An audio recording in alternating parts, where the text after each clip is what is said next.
Must not look at goblin men, we must not buy their fruits. Who knows upon what soil they fed their hungry, thirsty roots? Christina Rossetti. Prologue. I greet you for all the good work you're doing. Please, we at the 5th District of Aubergine, the population there is dying of hunger. We have nothing despite of everything we try. We are in the need for food. If not, we going to die. Please, I am waiting for you to help us. Post from Haiti. Viruses, adaptable and deadly, are one of the most implacable enemies humankind has ever known. Continually hungry for new hosts, they lurk, hiding as toxic splinters inside our DNA, waiting for the right circumstances to emerge and ravage a world vulnerable to their cravings. Early on a Saturday morning, the Enriquillo Plantain fault line that slices a straight path through the island nation of Haiti slipped, throwing buildings to the ground and creating gaping mouths in the earth that swallowed whole villages. Geologists were not surprised. The Caribbean is a seismically active area with numerous small quakes each year, and they were overdue for a big one. The instability of Haiti's geography is reflected in its government. Since 1804, when the brilliant black general Toussaint Louverture led a rebellion that culminated in the formation of the first Black Western Republic, the country has dealt with unstable and corrupt administrations. Violence and early death were commonplace. However, the devastation caused by this quake was beyond what even these hardened people could endure. Early reports projected as many as 100,000 people killed. That number would more than double, and millions homeless. Tsunami warnings went out for the entire Caribbean region. The U.S. military flew victims to hospital facilities at Guantanamo and Fort Belvoir. Companies in the Caribbean used their corporate jets to ferry people to hospitals in the Bahamas, Miami, Aruba, and the Cayman Islands. Cruise ships sailed into Port-au-Prince, dropped off medical supplies, and took the injured on board for treatment. The miracle of modern travel transported injured Haitians around the world, medical personnel volunteering their time and services. By Sunday afternoon, news crews arrived, some with relief agencies, others on their own. Surging mobs overran relief workers, their boxes of water trampled as the desperate fought viciously for each precious bottle. Rioting broke out in and around the capital, while the Haitian president was rumored to be in hiding. Reporters vied to be the first to report live from inside the country. Josh Weldon, news anchor for WSNV Channel 7, stepped out into the street and looked around. What a dump. Tumbled shacks and broken buildings stretched in every direction. Open sewers running alongside the street emitted a stench that the locals didn't seem to mind, but to which the crew was having trouble adjusting. A little less commentary and a lot more unloading would help. Only a couple of hours left before we lose the light. Jennifer, struggling with a mass of cables and poles, hurried her crew to set up for the broadcast. A gaggle of children flocked them, exclaiming in a torrent of Creole patois as Josh handed out bottles of water. They didn't leave after they got their water, but stood, waiting to see what else might be had. Go, shoo! I don't have anything else. Rien. Right, I'm on it. But seriously, this place is terrible. Maybe you didn't hear, but they just got hit by an earthquake. Get pretty for me, Josh. Guys, let's set up over near that hotel. She pointed to a large, partially collapsed building. The Red Cross had set up a makeshift hospital tent to one side. Surrounded by banana trees and fringed leaf palms, it would give an authentic, tropical feel to the broadcast. She knew they were one of the first crews in, and hoped to be the first to send out live feed. She confirmed the satellite link. Josh, get into makeup and get in place. Did something move inside the rubble? She looked again, but saw nothing. Trees swayed slightly, then everything settled. She heard dismayed shouts among the survivors and Red Cross workers searching the ruins. Just an aftershock. Let's get moving. We're losing the light. The air was sultry and soft. Darkness trembled at the edges of the leaves, and colors had begun to fade. Josh was ready and waiting for Jennifer to cue him. He read from the prepared cards. Early yesterday morning, the island nation of Haiti was rocked by a magnitude 7.0 earthquake. You can see beside me what was once the Paradise Hotel. Survivors tell us the desolation caused by this cataclysmic event has made familiar landmarks almost unrecognizable. But they haven't lost hope their loved ones are alive under the mounds of rubble you see here, and they're digging with bare hands to free them. Jennifer heard another shout from the searchers and directed the cameraman to focus on them. Crawling from under the rubble, ghostly-looking, dust-covered survivors staggered toward the camera crew. Some walked. Others, more injured, crawled forward. Josh ad-libbed now. These intrepid folk are an inspiration. We can only hope this unexpected and joyous development will be repeated across this ravaged nation. The camera remained on the victims lurching forward, stumbling with arms out toward Red Cross workers rushing to meet them with stretchers. More continued to emerge from the ruins. Jennifer couldn't believe their luck. This footage will have real kick on the news, maybe even award-winning kick. She moved in behind the cameraman to check the angle on the screen. The victims reached a smiling Josh, but his expression changed as the camera swung back to him. He screamed, but his screams turned to choked gurgles as dust-shrouded figures pulled him down, ripping out his throat, arterial blood spraying the camera lens. Viewers now saw the broadcast through a mist of red droplets. Jennifer screamed, "Cut! Cut!" But the crew was transfixed as raking nails and bloody bared teeth tore the flesh from the reporter's body. A smell of putrefaction, strong enough to make them gag, wafted toward the crew. Jennifer turned at a sound beside her. A grinning woman in a tignon sank broken teeth into her shoulder and ripped a strip of flesh free. It burned like fire, and her screaming drew other survivors who dug into her body with eager hands. A teenage boy, teeth clacking hungrily, grabbed and devoured her intestines, while a little girl, right arm crushed and dangling, jumped and grabbed for her share. It was the last thing Jennifer saw as she died. The video showed a succession of blurred images as the cameraman and crew ran into the surrounding jungle. The audio continued to broadcast screams for some time. Horrified viewers around the world sat, stunned and shaken, not sure if what they just saw was real or a horrific hoax. Minutes later, near the presidential palace, a journalist reporting live was attacked by a mob of dust-covered children, their small, sharp teeth more than adequate for ripping into her jugular and then tearing the flesh from her body. The whole event was broadcast before anyone thought to cut the transmission. That night, the sound of drums filled the island. Chapter 1. Suppose all that had been forecast. Why, no one would have believed in the truth of such a nightmare tale. Sir Winston Churchill. Haiti was the last thing on Virginia Dare's mind. The Wednesday after the earthquake found her running late for work. Her daughter had changed outfits twice already, and she knew if she didn't get everyone out of the house soon, she would likely change again. "Darling, 2 minutes until we have to be in the car. Shoes on now!" There was no response from upstairs. "2!" her son repeated happily, holding up 2 chubby, cereal-covered fingers. "Yes, my love, 2. Who's my smart boy?" She wiped the cereal from his hands, lifted him out of the high chair, and kissed his sticky face. A plop of oatmeal landed on the front of her blouse, and she dabbed at it with the dishcloth. It was going to leave a spot. "Mom, I'm ready." She looked down the hall. Her daughter had changed clothes again, this time into a crinoline slip and cowboy boots. "You look beautiful."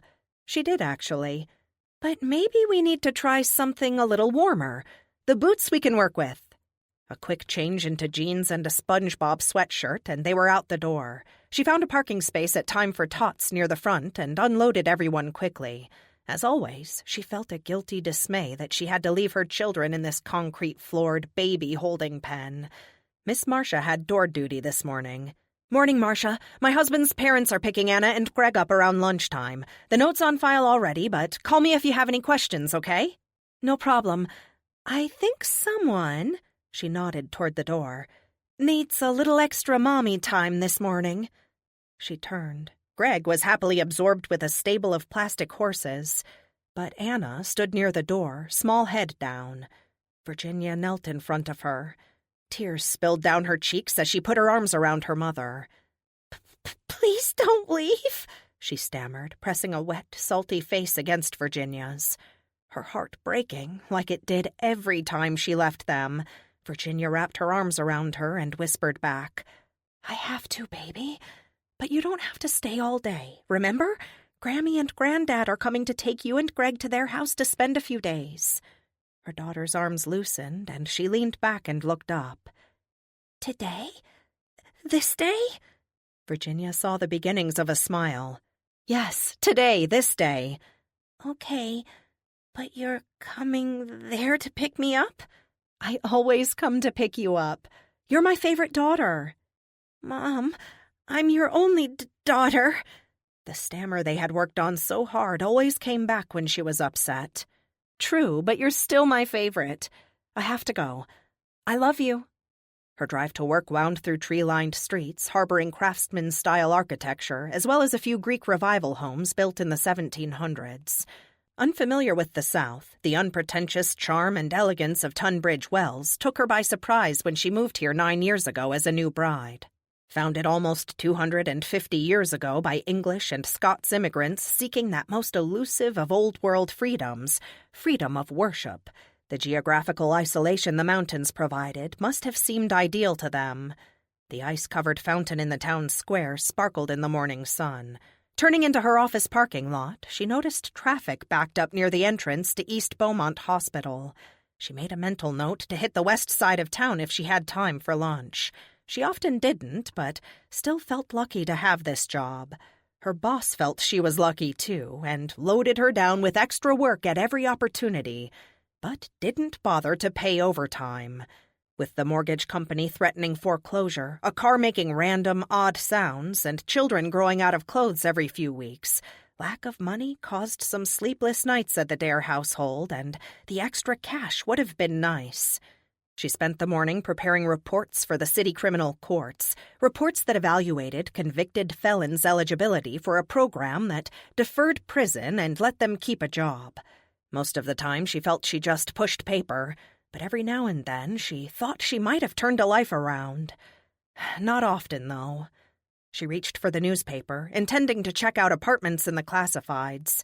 Her fellow cubicle dweller across the aisle, James, rolled his chair up to her desk. "Hey, Vi, couple of homeless guys are fighting in the hospital parking lot. You can see it from my window. Want to watch?" "No, but don't let me keep you from enjoying it." "One of the guys is down, so it's almost over. Mind if I borrow your paper?" "Promise to bring it back?" "I promise." He took the paper and tucked it under his arm. "Back in about 15 minutes.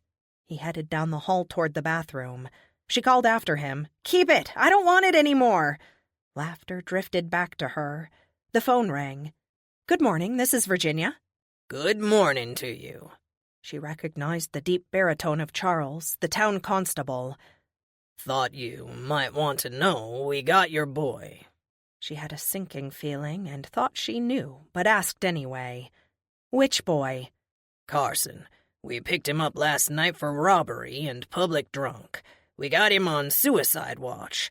Thought maybe you needed a laugh." "Charles, how is Suicide Watch funny?" "Come over and I'll tell you."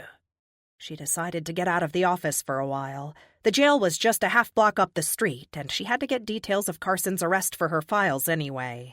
One of her recent referrals, he had spent much of his early life in the juvenile justice system. Having turned 18, he had recently been graduated to the adult courts, and she had fought for his admission to her program. A landscaping job she helped him find got him through the previous summer and fall, but that type of work always slowed in winter, and he had 3 children to support. His first was born just after his 16th birthday when he married his 18-year-old baby mama. They quickly had 2 more during an off-again, on-again relationship. Amazingly, he paid his child support when he wasn't in jail and considered himself a model father. To her secret amusement, he often offered Virginia parenting advice during his weekly required office visit. She grabbed her coat and gloves, put her laptop in her briefcase, and, wincing at the cold, walked up the street. The day, which had dawned clear, was clouding over. She stopped outside the dome-roofed courthouse, briefly taking in the view of the encircling mountains. As she walked through the marbled lobby, the bailiff winked at her and she skipped the wanding checkpoint, walked under the vintage 1840s lead crystal chandelier, and took the stairs up to the 4th floor. Here, the floors were institutional speckled tile, the walls painted government gray, and the lighting was strictly unflattering fluorescent.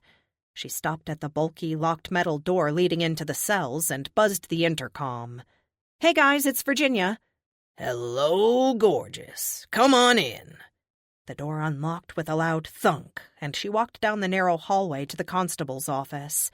She caught a strong whiff of disinfectant mixed with greasy food. Charles and Gareth, one of his deputies, reclined in their desk chairs, feet up. "Hi, you two. How's it going?" "Much better now that you're here." Charles reached for his mouse, clicking until he found what he was looking for. She heard the printer start in the hallway. "I'm printing Mr. Culpepper's arrest report for you. It's the most entertaining report we've had this year." "Thanks. I'll need it for his file. Can I see him now?" "Let me give you a little background first." He closed the office door. "Early yesterday afternoon, Mr. Culpepper stopped in at the grab-and-go and walked out with 2 six-packs of beer, giving the security camera the one-finger salute as he left. The clerk called it in, and we recognized him from the description. Patrols were notified, and Gareth and Kincaid found him yesterday evening in the parking lot of the laundromat over behind the old GM dealership. He failed field sobriety tests, so the boys brought him in and booked him. Then it got interesting. Mr. Culpepper, whose breath alcohol was twice the legal limit, reported the presence of cannibals in the hills up near Chapel Croft." "Cannibals?" "Oh, yes. He'll probably be glad to give you the details." "Okay, but why is he on suicide watch?" Now we get to the funny part. Last night, Mr. Culpepper, after undressing, climbed on to the top bunk in his cell, wrapped his underwear around his neck, and hooked it to the wire cage around the light bulb in the ceiling. He then jumped off the bunk in an apparent attempt to hang himself. "Oh my gosh, was he hurt at all?" Charles was laughing now. No. His tighty-whities were so old and stretched out, they went all the way to the floor with him. We watched him try it 3 times. It didn't look like a serious attempt, Virginia. Your boy knows all the ropes. He was probably trying to get sent over to the center for an evaluation. The cells are nicer there." "Has the psychiatrist been in to see him yet?" "No. The talented Dr. Robbins can't work him in until tomorrow. Where do you want to talk to him?" They didn't seem too busy, so she asked for an interview room. Equipped with a scratched wooden table and 2 plastic chairs, the room still smelled of old cigarette smoke, despite a ban on smoking in public buildings dating back over a year. Carson shuffled in wearing the usual orange jumpsuit. Sans underwear, she guessed. His already pale blue eyes seemed faded, and he looked sick as he took a seat. He glanced up at her, but didn't speak. "Why, Carson? I can't even begin to tell you how stupid this is. I know you haven't missed an AA meeting, and your sponsor said he could tell you were serious this time.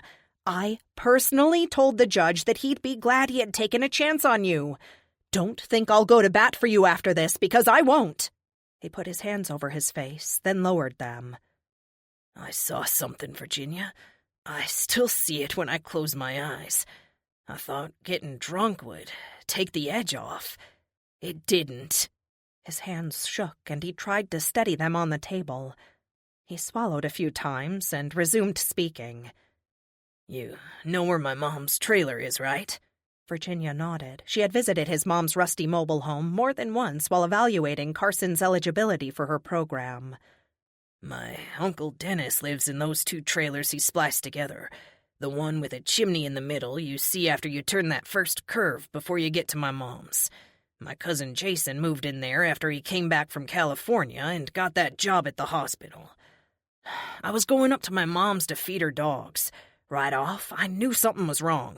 The door to the dog pen was open, torn off its hinges, and I didn't hear Duchess or the pups. Usually they start barking as soon as they hear you pull up.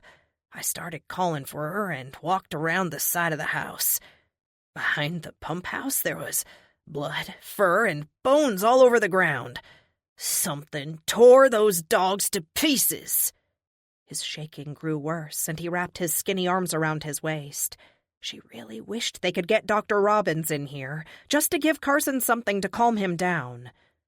I was so mad I almost got sick. I went down to my uncle's to see if he'd heard anything. Nobody came to the front door, so I went around back. Jason was by the woodpile, bent down over something on the ground. I guess he heard me because he lifted his head a little. He was covered in blood. I thought Duchess was in front of him, and he was trying to lift her and get her to a vet, so I went over to help. That's when I saw the hat on the ground next to the woodpile. My uncle always wears that Gander Mountain hat to hide his bald spot. I looked closer at Jason. He had strips of skin and chunks of bloody meat hanging from his mouth. That wasn't Duchess on the ground. It was my Uncle Dennis. Jason had tore open his dad's stomach and was scooping out his innards and eating them. The worst thing was my uncle was still alive. He opened his eyes and looked at me like he was begging for help. But then I saw the life fade away and he was gone. I ain't never seen no one die before then. Jason was still hunkered down, eating. I backed away and stepped on a branch. Jason looked over at me. His eyes were completely white, like they was filmed over, but he knew I was there. He started to stand up, still ramming bloody chunks in his mouth. I ran as fast as I could get up that hill, got in my truck and punched it. When I passed back by their trailer, Jason had made it out to the front yard. He started after me, but I never slowed down. Why didn't you notify the police when you got back? I figured people would just think I was crazy, and I didn't want to talk to nobody. All I wanted was a drink, and you know how I got that. I ain't never going to sleep again. I can't. Carson, there is another explanation for this. You couldn't have seen what you think you saw. I saw it. There ain't no other explanation. Virginia decided not to comment anymore. What could she say? He had obviously had some sort of psychotic break, and she was way out of her depth here. He was very convincing, and the story made her a little sick. He had no history of psychosis or other serious mental problems that she knew of, but she would check his file to be sure. She stood up and knocked on the door to summon the deputy. "Try to get some rest. I'll be back to talk to you tomorrow." She went down the hall to Charles's office. He was on the phone and motioned her to wait. He finished his conversation and turned to her. "What did you think? Some story, isn't it?" "Some story. Charles, did anyone drive up there just to see if everything looked okay?" "Way ahead of you. I went up with the deputies myself this morning. Something got those dogs for sure. We found what was left of the bodies, and there was blood on the ground by the woodpile. The back door was left open, and no one was home. But that's not a crime in this state, just careless. No bodies, partially eaten or otherwise, and no sign of young Jason. We're keeping an eye out for him and his daddy, but I'd say they were just at the groceries stocking up for this snowstorm the weather guy is calling for." "Can you give me a call when Dr. Robbins gets here? He'll avoid me if he can, and I want to talk to him."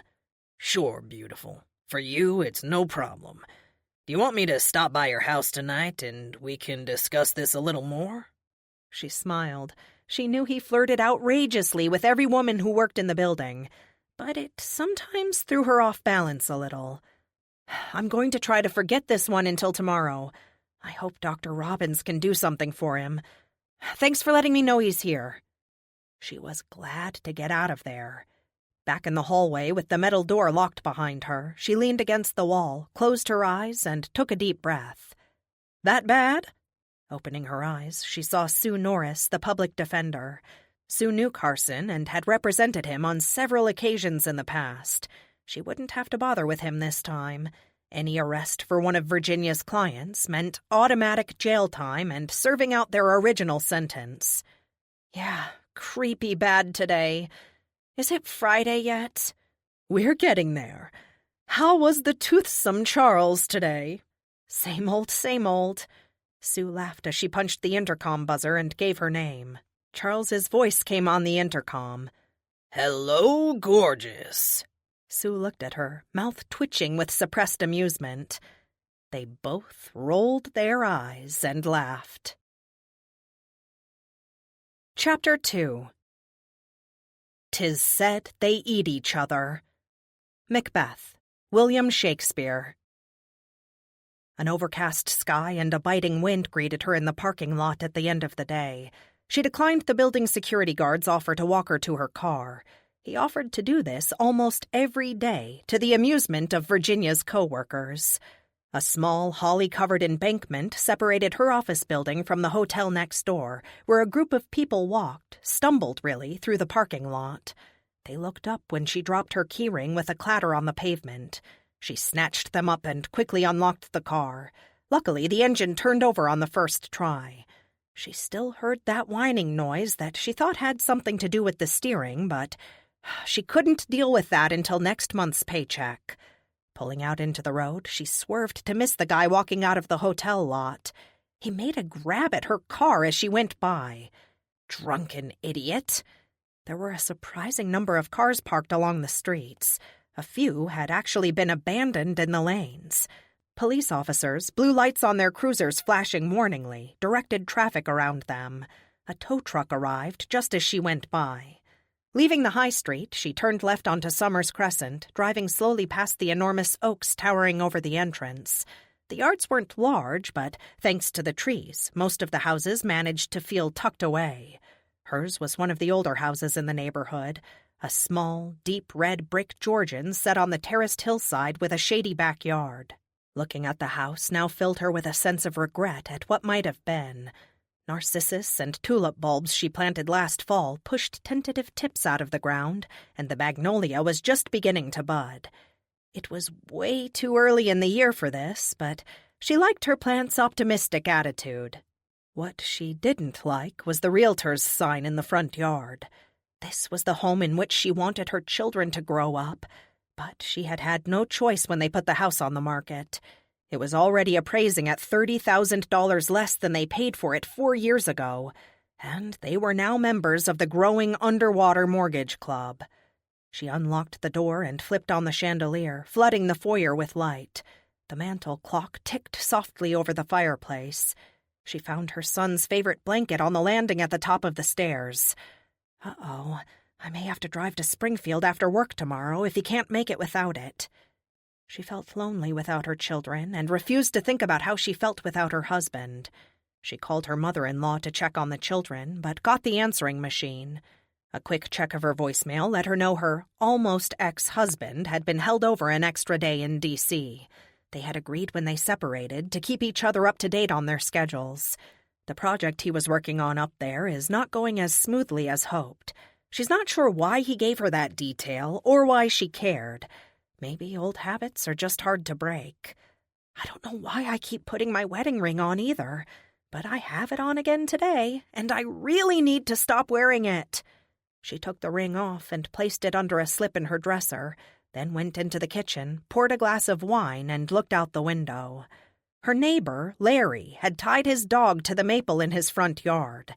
He waved a dog treat in front of him, just out of reach, making him lunge forward, choking himself on his collar. Virginia heard him laugh. Ugh, what a jerk! She put her shoes back on, going out to stop, or at least distract him. He dropped the treat when he saw her, and the dog gulped it down.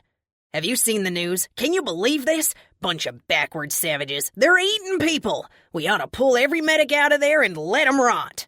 He rambled on about wasted tax dollars and lax immigration laws. She knew about the earthquake, of course, had already texted in donations to the Red Cross. She felt guilty not following the tragedy more closely, but there was only so much time in the day. She didn't know much about Larry, just that he owned a residential security franchise and had equipped most of the houses in the neighborhood with security systems. He seemed to take it as a personal and professional slight when she and her husband used another company, but she was happy that they had. Now that word of her pending divorce had gotten round, he seemed to find excuses to be in front of her house when she got home from work. How did everyone know about her marital problems anyway? She tried to keep her personal life personal. She nodded and stroked the dog's silky ears as Larry continued to vent. She finally said she was going to watch the news herself and broke away. The wind picked up, whipping the bare tree branches back and forth. She felt him watching her as she walked back across the street.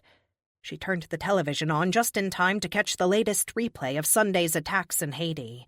News feeds from the island were down, and news anchors with airtime to fill speculated about why the survivors were attacking their own families and the rescue workers. An expert on survivor trauma gave her opinion. "These people are in shock. Trauma of this magnitude is bound to result in some bizarre behavior. We have to make allowances for that and move forward with the rescue operations. More people will die of their injuries if we don't get to them in time. Also, we need to address the sanitation issue quickly. Cholera is always a possibility in these situations." Virginia thought it might be hard to move forward when the people you are trying to help are attacking and killing you. She called her mother to see if she was watching this.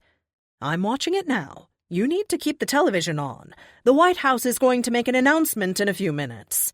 "Specifically about—" "I'm not sure. Where is Ian?" "D.C. and Maryland this week. Why?" "I just hoped he might be close by. You know, in case you need him. I know you don't want to hear this again, but you two need to slow down, look at your marriage, and think about what it means to not just the two of you, but to both of your children. To err is human, but to forgive is— I know, but it was a pretty big error to forgive. We'll be fine, just my babies and me. Are you still going to Florida next week?" "We'll see. I want to see what they— Wait, they just cut over to the White House press room. I'll call you back. Love you. Love you too." She put the wine away and straightened the counters, then went back outside to get the mail. Her neighbors, Portia and Yun Lee, waved. Yun Lee lived next door, Portia across the street. A petite, auburn-haired woman who raised 4 children while pursuing her career as a pediatric nurse. She and her husband, Bill, a professor at the local community college, planned to travel during their retirement. A dream that died when they lost most of their retirement fund in the stock market crash. 6 months later, Bill was diagnosed with MS. Some days he didn't appear ill at all, but others he couldn't walk. Portia took early retirement to look after him full-time, and tonight she looked tired. "Hi, guys," Virginia called. She opened the mailbox. Great, nothing from the mortgage company. She was at least 3 months behind on the house and expected a foreclosure notice daily. "Hi, Virginia. See the news yet?" "A little. Has it gotten worse down there?" "Another earthquake, a 9.0 this time. They put out more tsunami warnings for the whole region, including the Gulf Coast. Some sort of virus has broken out in Cuba, and they've quarantined the whole island, including our people at Gitmo. The president just announced it. Are they quarantining Haiti? Is the virus there too? Those people are already so desperate. Are they saying no one is going to help them?" No one is going in or out. The rescue workers already there have to stay, at least for now," said Yun Lee. "Did they say for how long? I wonder if they'll try to drop food and medicine—" She broke off as a police cruiser turned onto the street and headed their way. As it drew closer, she recognized Kincaid, one of the town constabulary deputies, and she waved. He looked at her, somehow embarrassed and stone-faced at the same time. He pulled to the curb and got out, carrying a manila envelope. He stopped in front of Virginia, who only realized what was happening when he read from a laminated card. "You are hereby notified that a verified motion for a foreclosure sale pursuant to 38-38-903 CRS and Rule 120.1 of the Rules of Civil Procedure has been filed on this property. You have 20 days to respond." Kincaid handed her the envelope. "Sorry, Virginia. None of us wanted to do this." She nodded, not trusting her voice. She was humiliated and knew her face must be scarlet. Portia and Yun Lee had retreated to their own yards and were studiously not looking at her and Kincaid. She took the envelope and walked into her house. Back inside, she warmed up some soup and settled down in front of the TV. She took a deep breath and opened the packet. Ian Dare and wife Virginia Dare, 323 Crispin Lane, Tunbridge Wells, Superior Court of Wells County, 2001 North Main, Chase Mortgage, Plaintiff, Case number 23338, Limited Civil Case versus Ian and Virginia Dare, defendants, prejudgment claim to right, to possession, foreclosure. She let the document fall to the floor. So I'm homeless, broke, and almost divorced. Oddly, she felt somehow free now that the worst had happened. Or was it the worst? She ate her soup. She channeled up and down for a while between the cable news networks. None of them offered news broadcasts directly from Haiti, and if anyone did have reporters in Cuba, they weren't broadcasting. CNN did report that the Dominican Republic is not allowing anyone from Haiti into the country for any reason. Until earlier today, the walking wounded were pouring through the border for medical treatment. Heavily armed security forces are now at established checkpoints and are attempting to secure the border. Some in the international community are condemning the Dominican Republic as they... She switched to Fox, where the anchor reported that video just received from journalists inside Haiti contained disturbing content that confirmed reports of more instances of cannibalism throughout the earthquake zone. Reports of cannibalism had been coming in throughout the day, but they refused to mention it on air until one of their own people verified it. What is it today with cannibals? There was also a report of a cruise ship spotted drifting off the South Carolina coast. The Coast Guard was tracking it and trying to hail the crew, but assumed communications malfunctions were keeping the crew from responding. Tugboats would probably be dispatched to tow the ship into harbor once the Coast Guard finished investigating. Turning the TV off, she walked to the bathroom, shedding clothes as she went. She ran a hot bath, added a big dollop of bath oil, and slowly felt the day start to melt away. After drying off, she tried to call her mother-in-law, but got an out-of-area message. She left a message on the house phone. Sitting down with her laptop, she pulled up her bank account online, trying to find enough cash to pay a deposit on an apartment and get the steering on the car fixed. She crunched numbers until the wee hours, but couldn't squeeze out enough money to cover everything. Giving up, she found a blanket and settled down to watch newscasts. No one knew for sure when or if the tsunami would hit, but nighttime evacuations were already underway in New Orleans and other coastal areas. Officials interviewed didn't seem to have much faith the newly restored levees would hold, and cameras showed long lines of headlights on the roads leading north. Chapter 3. 'Tis now the very time when hell itself breathes out contagion to this world. Hamlet, William Shakespeare. The ship, sparkling white with the typical multi-level decks, flying the Bahamian flag, was first spotted 15 miles off the coast of Sullivan's Island, South Carolina. Various private and commercial aircraft flying over the intracoastal waterway reported that it appeared to be drifting with the tides.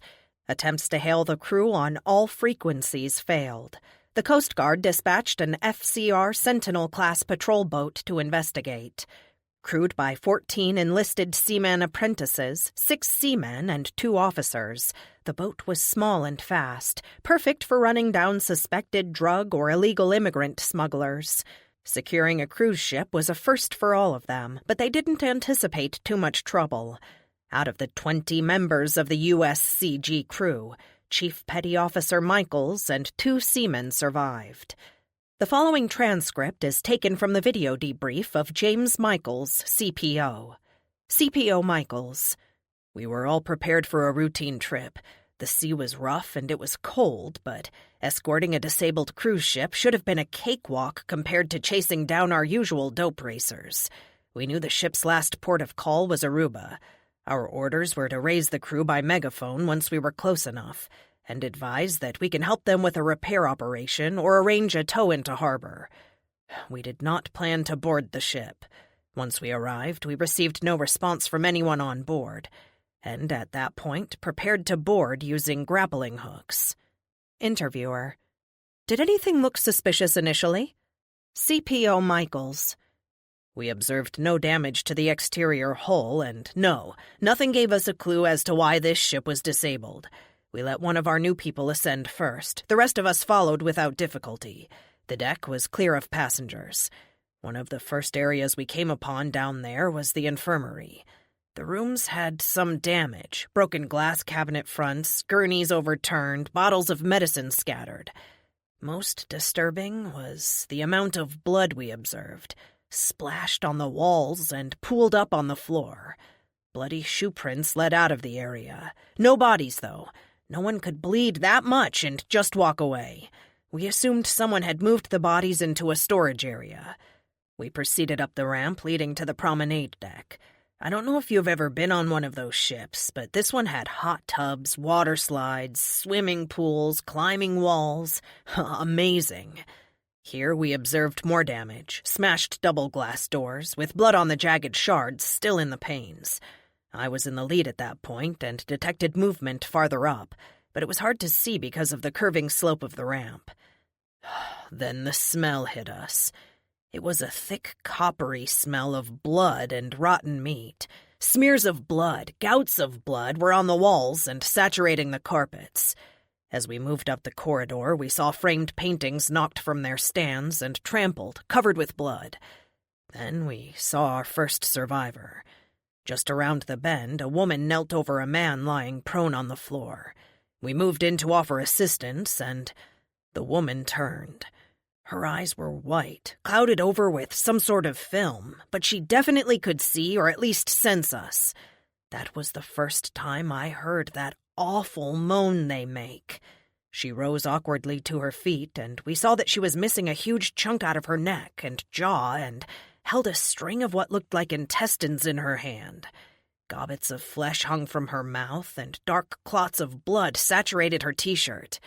Again, that smell threatened to overwhelm us as she staggered our way. In my mind, I knew she was beyond help and dangerous, but I couldn't bring myself to raise my sidearm. I mean, we don't shoot civilians. In my entire career, I've only had to pull my weapon a few times. For some reason, she stumbled past me and came at Gianti, one of the newbies. He was trying not to hurt her and hold her off at the same time, but dear God. The session briefly discontinued here. Resuming. She came at him so hard, she slammed him against the wall. He held her off at arm's length. Her jaws never stopped snapping, and I heard her teeth clicking together. He lowered one arm to try to pull his P229, and she got her teeth into his hand, biting down hard. Gianti screamed, brought his weapon up, and shot her in the chest at point-blank range. She went down, then she got back up. She launched herself at him again, and this time bit a chunk out of his neck. Blood poured from the wound. She'd severed an artery. Impossible to tie a tourniquet on someone's neck. I had to watch him bleed out. By then, the corridor had filled with more of them, attracted by all the commotion, I guess. We all pulled our sidearms at that point and took several of them down. The problem was, they wouldn't stay down. I shot both kneecaps out of a teenage boy. He just kept coming. Our weapons were of limited use in such close combat. Part of our failure was our reluctance to shoot injured civilians. We just couldn't wrap our minds around what we were dealing with. Several of my men were overwhelmed and went down. Those monsters crowded around them, ripping chunks of flesh out of their bodies and gobbling them down. I kept my back to the wall as much as possible, yelling for the men to regroup. We were probably down to 5 still standing. I called for a full retreat and began backing out towards the entry doors, dragging Gianti with me. 3 of the passengers followed us. 2 grabbed Gianti by the legs and pulled him back into the carnage. The third one, an older man in pink and green checked shorts with a gaping hole in his abdomen, lunged at me. I shot him in the face, taking out the entire top of his head. He went down, and I didn't see him get back up. I felt hands grab my ankle, and I looked down. A woman, wearing a swimsuit and swim goggles, was trying to gnaw through my boot. I didn't even think about it. I stomped her head as hard as I could. She must have already been rotten because her head just caved. That stinking black liquid going everywhere. Now I couldn't see any of my men standing at all. There were no shouts, no gunfire. Just that horrible moaning and slurping wet sound as the passengers continued to feed. I heard gunfire behind me.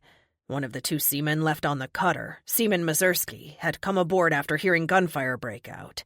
He covered our retreat back down to the boat with his M14. Back on board, I radioed and updated the chief on the situation. Interviewer: Did you make the recommendation to torpedo the cruise ship? CPO Michaels: No, it is my understanding that order came directly from the Pentagon. Interviewer: Based on what you experienced, would you have recommended torpedoing the ship?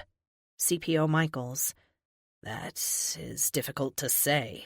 If we could have been sure those things would have been ripped to shreds by a torpedo, I would have said go ahead. They were very hard to take down. The only ones I feel sure I put down for good are the ones I got in the head. I can't help but wonder if they can swim. Interviewer: Did you make any other observations that you think might be relevant? CPO Michaels: Those things didn't bleed when we shot them. Just going on that and the smell of rot, I'd have said a bunch of walking corpses attacked us. End of Session 2. Chapter 4. This alarmed us all again, and terrible apprehensions were among the people. Journal of the Plague Year. Virginia awoke the next morning to the sound of an owl hooting outside. Instinctively, she reached out to the other side of the bed to find only cool, smooth sheets. That woke her up completely. Climbing out of bed, she turned on the TV for the local news and saw that several businesses and most schools had closed due to weather. Snow covered the streets in the subdivision, and there was no traffic moving. The light on the answering machine flashed. Mom, it's me and Greg. Grammy and Granddad took us to Chuck E. Cheese for supper, and guess what? I got a comb for a prize from Skee-Ball. One of Miss Alice's, a much-loved doll, eyes came out, and I can't find it. I'm supposed to tell you Greg needs his blanket. I miss you, and I miss Dad. I want you both to come here together when it's time to pick us up. Please?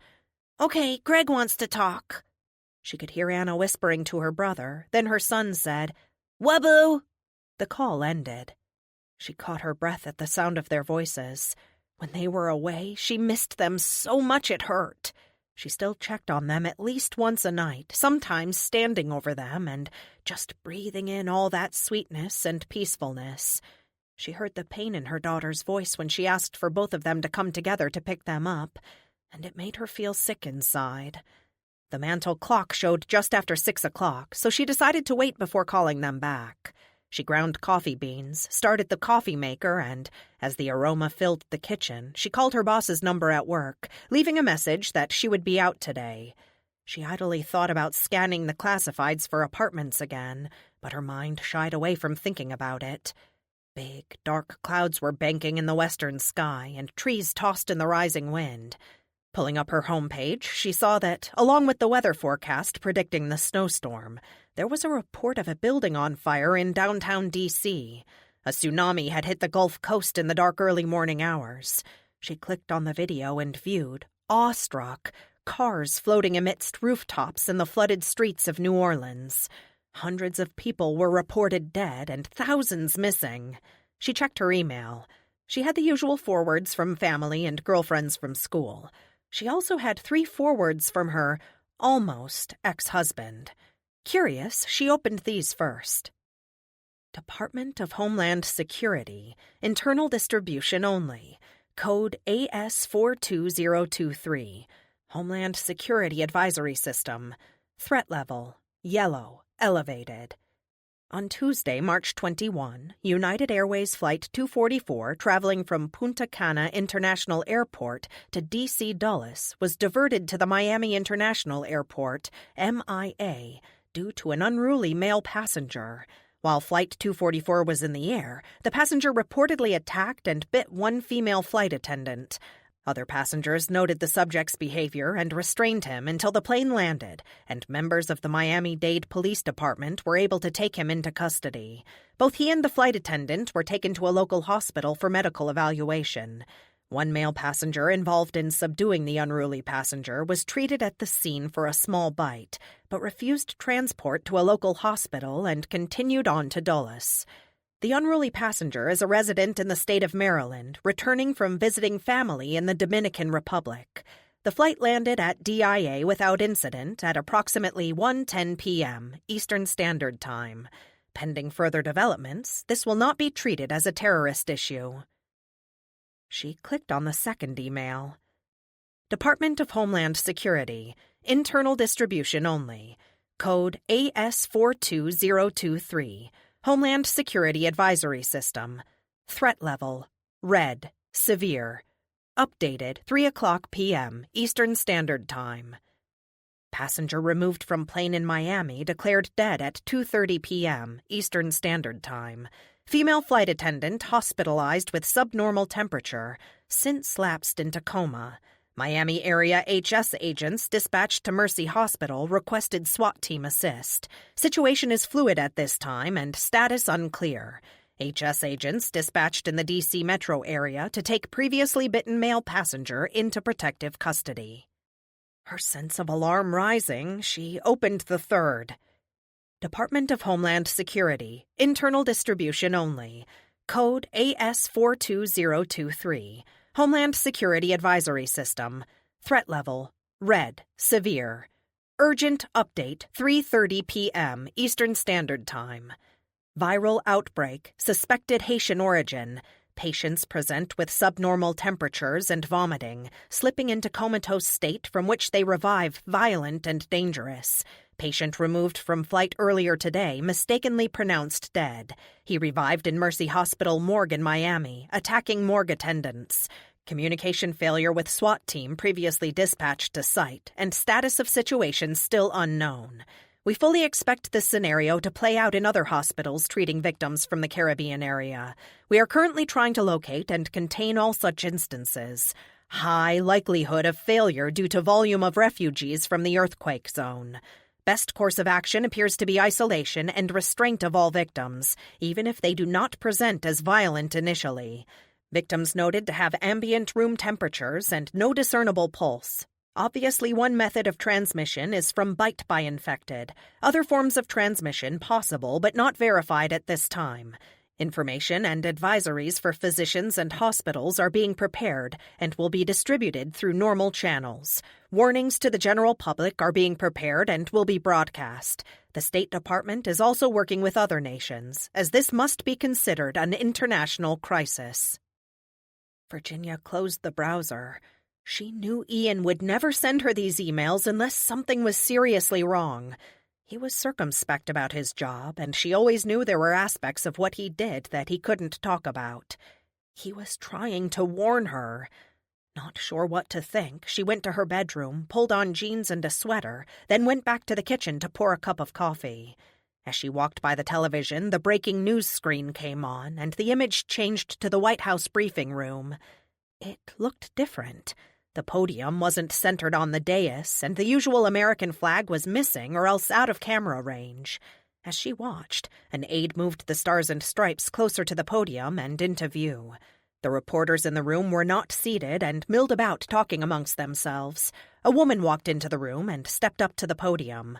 Looking tired and strained, her hair pinned up haphazardly, she wore a dark green military uniform that needed pressing. "Thank all of you for waiting. Welcome. I am Major Catherine Whitford with the United States Army." Donning a pair of reading glasses, she read from a prepared statement. "It is with heavy heart that I inform you that one of our nation's finest medical facilities, Fort Belvoir Military Hospital, was the site of an outbreak of what we believe to be a viral illness introduced into the facility by victims from the Haitian earthquake zone. Efforts made to contain the infection within the biohazard portion of the facility failed, and as a result, the facility has been sterilized. While we believe this successful sterilization has eliminated the threat of further infection within the immediate radius of the D.C. area, the danger of new cases still exists. As most of you are aware, in acts of incredible selflessness, citizens of countries from around the world rushed to the aid of Haiti, transporting victims to regional hospitals around the Caribbean and here in the U.S. These acts of kindness have, unintentionally, greatly facilitated the spread of a virus now suspected to be pandemic. Please listen carefully to what I am about to tell you. Symptoms of the virus include subnormal temperatures and copious vomiting, followed by coma, from which patients revive extremely violent. If your neighbors or loved ones appear infected, they must be restrained before they reach the violent phase. We have no other treatment protocols at this time. She removed her glasses and looked up. I have time for a few questions. Yes, in the blue jacket. I apologize that I don't know your names. Major, Maria Torres, Washington Post. What do you mean by... She paused to look down at her notes. The facility has been sterilized. The Major paused for a second. This morning, at 4:25 a.m., a tactical bombing of Fort Belvoir Military Hospital was conducted.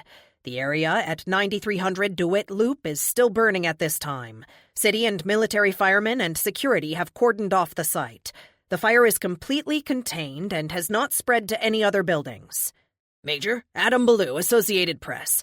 How is the disease transmitted?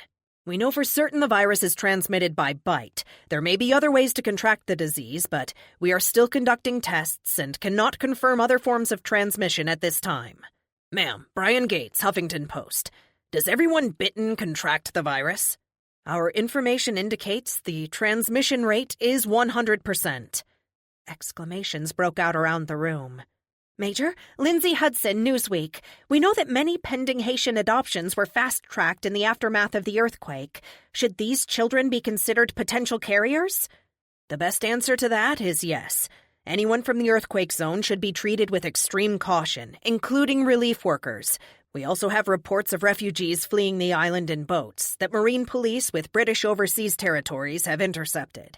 These people are in holding facilities, but their health status is unknown. Major, John Garrett, Fox News. Where are the evacuees from Fort Belvoir being kept, and how long will they be quarantined? No one was evacuated from the facility. There was a brief, shocked silence as everyone took in what that meant. I apologize, but I have other obligations this morning. We will continue to provide updates with new information as it becomes available. Please, pray for our country and for our world. Reporters continued to shout questions as the Major exited the room. Virginia sat back on the sofa, stunned. For a few seconds, everything went dark. She put her head down and took deep breaths. She knew that Ian sometimes liaised with the military on security projects, and hospitals were one of his areas of concern. She frantically tried to remember if he had ever mentioned anything about Fort Belvoir. Hands trembling, she grabbed the phone and called his cell. The phone rang twice, then went to static. Remembering the emails, she pulled up her inbox to check the time they were sent, praying they posted after 4:25 this morning. That would show he was still alive after the sterilization. Scrolling quickly, she found the times. All were sent last night before 10 o'clock. Okay, she told herself. That still doesn't mean anything. He might never have been at the hospital at all. Chapter 5. All their predictions ran upon a most dreadful plague, which should lay the whole city and even the kingdom waste, and should destroy almost all the nation, both man and beast. Journal of the Plague Year. She found her shoes, grabbed her coat and purse, and headed for the car. Like a lot of people, she had considered stockpiling food and supplies in the event of some sort of national emergency, but never gotten around to it. When H1N1 was making headlines, even the Mayo Clinic website recommended keeping a 2-week supply of food, water, and medicine, and she began to save some water, but then lost interest. She pulled out of the driveway too quickly, and the car slid sideways on the snow for a few seconds before she was able to correct for the icy conditions. Repeatedly dialing her in-law's number, she only got an out-of-area message. The mountains played havoc with cell phone reception at times. To her relief, the roads were passable and not crowded. She pulled into the supermarket parking lot where the vendor trucks were still unloading their early morning deliveries. Grabbing a shopping cart from one of the outside carrels, she approached the Crystal Springs delivery man. Stinging pellets of ice blew against her cheeks. "Hey there, could you go ahead and load 4 of those bottles here in my cart? I'll pay for it in the store. Thanks!" Inside, she grabbed another cart and filled it up with soups, canned vegetables, dried fruit, powdered milk and soup, and, why not, all the Little Debbie goodies that she usually kept out of the house. Quick energy can be good, and these things have enough preservatives to last 5 years, she thought. Praying her credit card wasn't over the limit, she made her way back to the front of the store, picking up a couple of packages of diapers on the way. She met a wave of shoppers just entering, many with disheveled hair and appearing hastily dressed. The cashiers, there were only 2 on duty this early, watched open-mouthed as people continued to stream into the store and begin frantically loading their carts. Just as she reached the checkout, a man approached and tried to remove one of the bottles of water from her cart. Moving quickly, Virginia positioned herself in front of the cart and scowled. "Back off or I'm calling the police. There are plenty of bottles in the back of the store and more are still being delivered." The man gave her an anguished, uncertain look, but stepped away. She made it back to her car without further incident. The streets were still in good shape until she reached the corner of Stuyvesant and Meeting. She found the road completely blocked by an overturned Jeep and a delivery truck. She made a U-turn, backtracked to Loblolly Point, where she cut through the subdivision, and went home past the golf course. Arriving home, she pulled the car into the garage and lowered the door. She left some of the ready-to-eat food in the car and unloaded everything else. What looked like so much food in the store didn't even completely fill her cabinet shelves, and she wished she had gotten more. She called her mother but got the "all circuits are busy" message. It was snowing even harder, and the clouds still looked heavy and dark. Hoping to find information on road closings, she tuned to the local news on Channel 6 and saw a female reporter broadcasting from the entrance of a hospital emergency room, showing a chaotic and noisy crowd of people waiting in a ragged line. "Virus since yesterday. Authorities are asking that you please stay away from area hospitals unless you have no other option. All healthcare facilities, including doctors' offices, are completely overwhelmed with wait times beyond calculation at this point. As we reported earlier, there is a winter weather advisory posted for Wells and surrounding counties with predicted snowfall amounts of up to 6 inches in our area, with more for higher elevations. This will exacerbate an already..." So the snow was not going to end today. Virginia channeled to the local NBC affiliate where they were replaying an interview recorded earlier. A male reporter started the segment. "We obtained a brief interview with Dr. Patrick Sandys, head of the Department of Infectious Disease here in East Beaumont Hospital. According to Dr. Sandys, members of Meeting Street Baptist Church, which has a mission outreach in Haiti, returned home Monday, bringing with them 5 orphans whose parents were killed in the earthquake. The children fell ill shortly after they arrived." Dr. Sandys. "The children were brought in Monday evening. All had been vomiting for several hours and presented with subnormal temperatures as well. We set about getting the vomiting under control, as they also showed signs of dehydration. All our efforts failed, and the children lapsed into coma as their temperatures continued to fall. They were declared dead Tuesday morning at 4:10 a.m. We'd never before seen a pathogen that acted so quickly." Reporter. "But that was not the end of the story. According to hospital spokesperson Martin Dean, the bodies of the children were taken to the hospital morgue, awaiting autopsy. At approximately 5:15 a.m., morgue attendants heard loud banging noises. Upon investigation, they found the dead children not only mobile, but making every effort to force their way out of the room. When the morgue attendants, along with an ER nurse, entered the room, they were attacked and bitten several times before they were able to restrain the children. The attendants and nurse received treatment for their wounds and went home after their shift was over. Later efforts made to find those employees and bring them in for observation failed.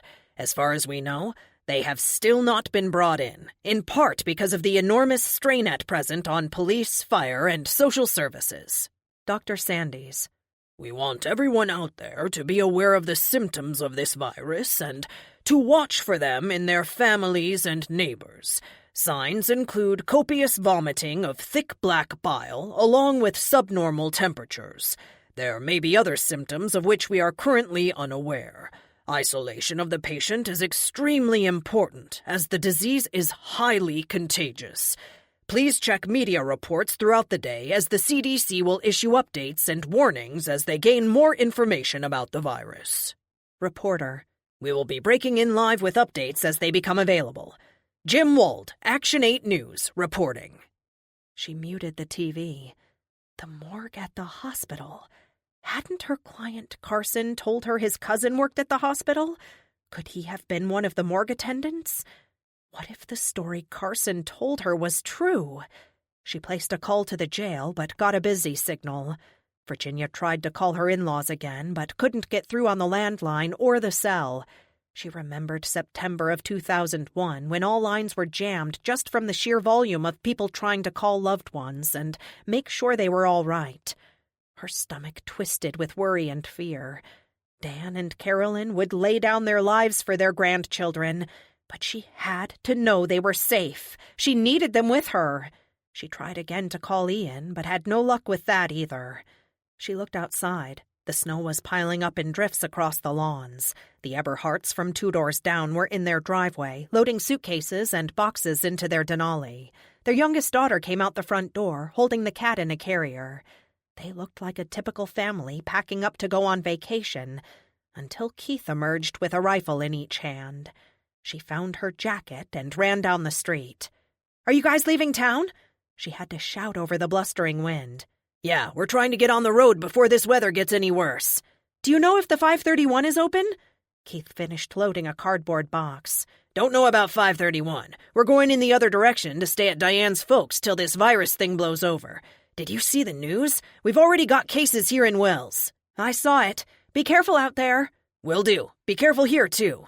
She headed over to Portia and Bill's. The snow was now so deep she couldn't see where the curb ended, and she stumbled off into the street, lost her balance, and almost fell. Walking more cautiously, she passed under the wisteria arbor that framed their front door and rang the doorbell. "Virginia, get in here. Your head is covered with snow," Portia said as she opened the door. She took off her shoes before walking into the living room, where Bill had a fire roaring in the fireplace. The TV was on and tuned to CNN. "Have you guys heard anything new? What's happening?" Bill answered, never looking away from the screen. "They torpedoed a cruise ship close to Charleston Harbor." Portia gasped. "Were there people on board?" "They didn't say, just that it was done to minimize the risk of further spread of the virus. I'll bet there were people on board if that's the case. They also said all their local affiliates from Miami have gone down. CBS said the governor called in the National Guard, and the city will probably wind up under martial law since they've already got some looting going on. We still haven't been able to reach Jen." Jen was their daughter who lived in Port St. Lucie, just above Miami. Virginia looked around the comfortable room. Artwork from local artists decorated the walls, and side tables held silver-framed pictures of smiling children and grandchildren. Bill opened a manila envelope and arranged the contents in stacks on the coffee table. The documents looked older, like they came from a typewriter. He put on his reading glasses and shuffled through the papers.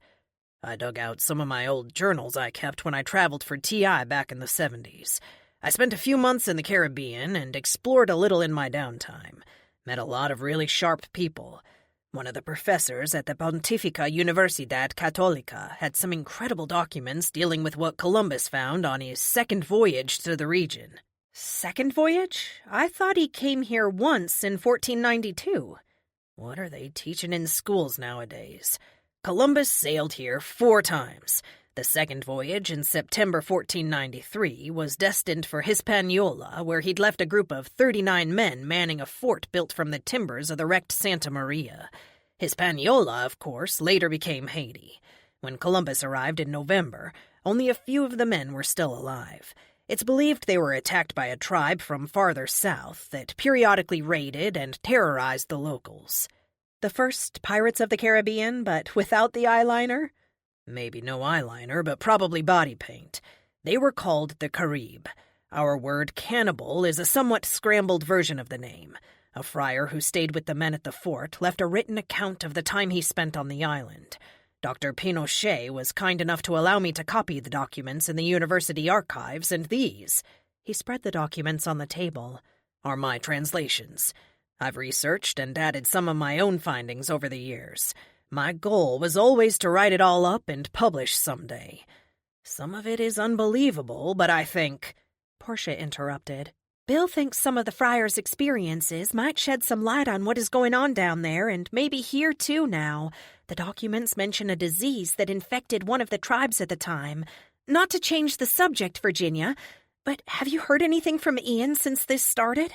Deliberately not mentioning the emails and her fears, she said. "Not exactly, no. I've tried to reach him, but the phones are messed up.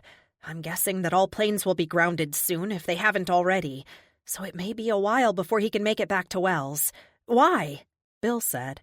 "Well, knowing what he does for a living, I thought he might be interested in seeing these documents. The authorities are short on information about this virus. There might be something here they can use. Could you get these to Ian?" Virginia hesitated.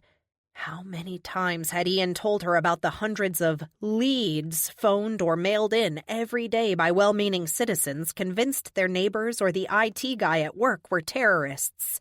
Homeland Security didn't have enough agents to investigate all of those calls, although they didn't let that information out. Would they have the inclination or time in the midst of a global pandemic to evaluate information from late 15th century documents sent to them by a small-town college professor? She looked at their earnest, kind faces and knew she would try. "Of course. I'll scan the documents and email them today." They looked relieved. Virginia asked, "Do you have enough food? I made it to the grocery store just before the run they had this morning. I bought plenty of canned stuff, and I can share." Portia said, "We're fine. Both pantries are full. Bill took the Jeep out for gas and went to the drugstore for a few extra things before the snow got bad. At the gas station, he got into a little scuffle with another customer who told him he could only get 5 gallons at a time. She was furious. The clerk said there was no rationing that he had heard of. We've already filled the bathtubs with water in case it shuts down for a little while." "I didn't think of that. I'll fill mine too. I came over to tell you that I'm leaving today to go get Anna and Greg. Ian's parents came over and picked them up to spend a few days with them before all this started.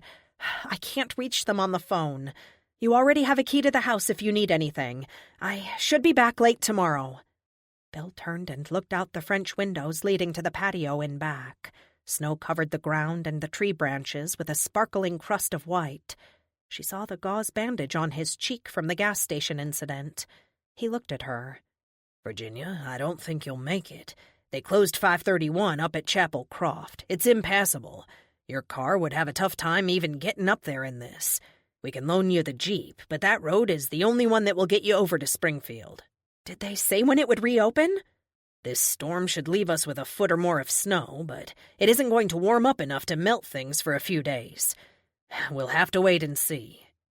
Turning away so they couldn't see her tears of anger and frustration, she said goodbye and stepped out into the storm. What the hell happened to global warming? Wasn't this supposed to be the South? Holding the manila envelope containing Bill's documents under her coat, she carefully crossed the street through the icy swirling flakes. The wind shrieked in her ears. Or was that sirens?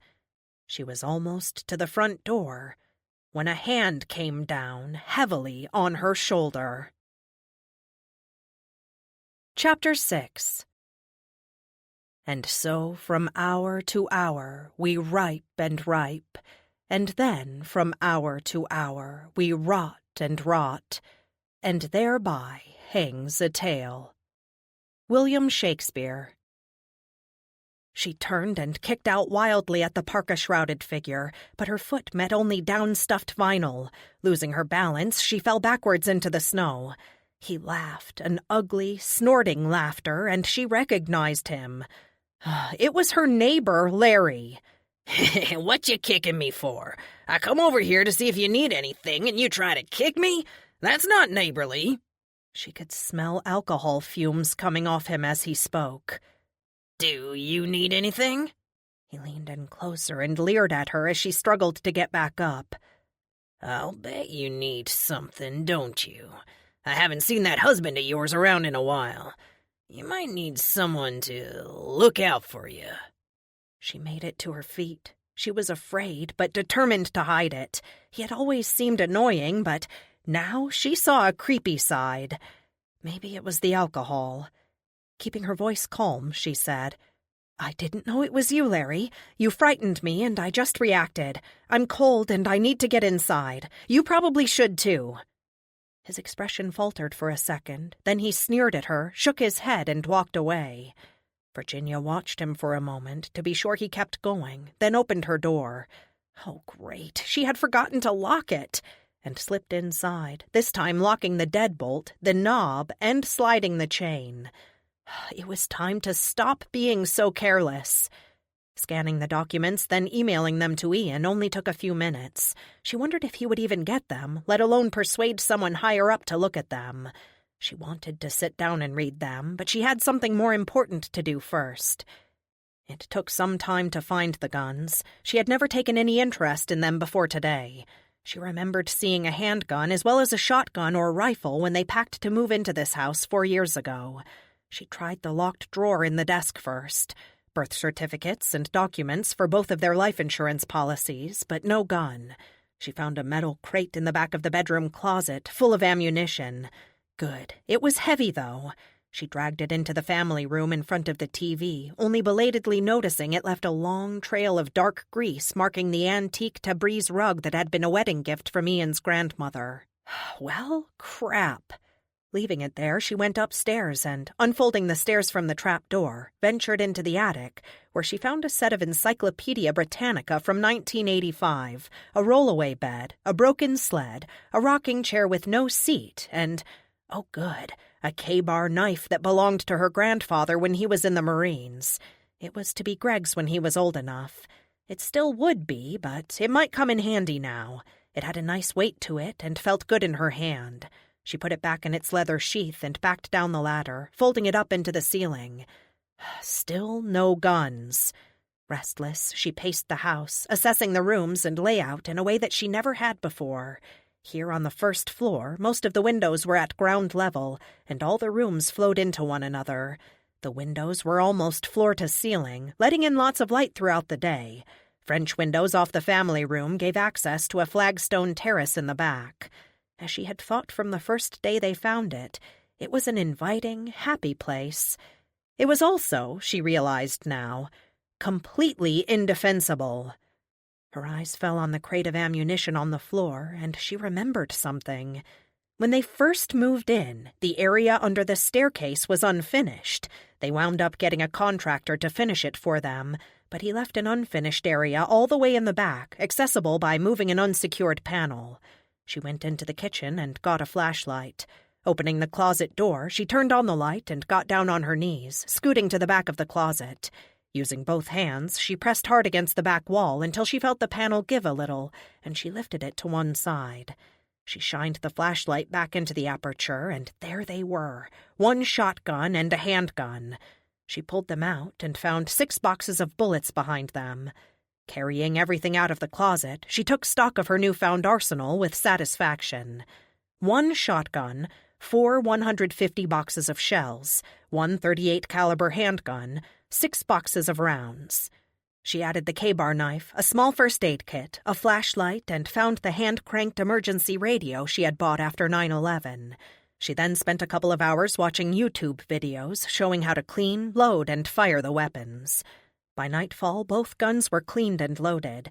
She still didn't feel entirely comfortable with them and knew she was unlikely to hit any challenging targets. Both were under the bed and the knife under her pillow. She was on the phone trying once again to reach her in-laws when the doorbell rang. Peering through the side light, she saw Portia standing on the porch. She opened the door and pulled her inside out of the cold. "What happened? Did you hear from any of the children?" Portia said, "Can you come over?" "The children? Oh, I still haven't been able to get hold of them. They're smart and resourceful and should be okay. Or that's what I'm telling myself anyway. It has to be in God's hands. No, this is something else." Virginia found her coat, locked the door behind them, and followed her across the street. It was freezing, and the snowfall continued unabated, banking at least a foot high against the garage door. It would be hard to get her car out if it kept on like this. They reached the house. The smell hit her like a wave as soon as they opened the door. A smell of rot and decay so strong she almost felt it as a tangible thing entering her nostrils. She gagged and took a quick look at Portia, hoping she hadn't noticed. But Portia was watching her and nodded as if in confirmation. And suddenly Virginia knew. "The woman at the gas station?" Portia said. "Probably." "Where is he?" "In the bedroom. The vomiting started this afternoon. It's so bad I've given up trying to clean it all. I've been through 3 sets of sheets. I tried calling our doctor, but the line won't pick up. Neither will 911. They went up the polished oak staircase and down the hallway, past pictures of smiling babies. The smell grew stronger as they entered the bedroom.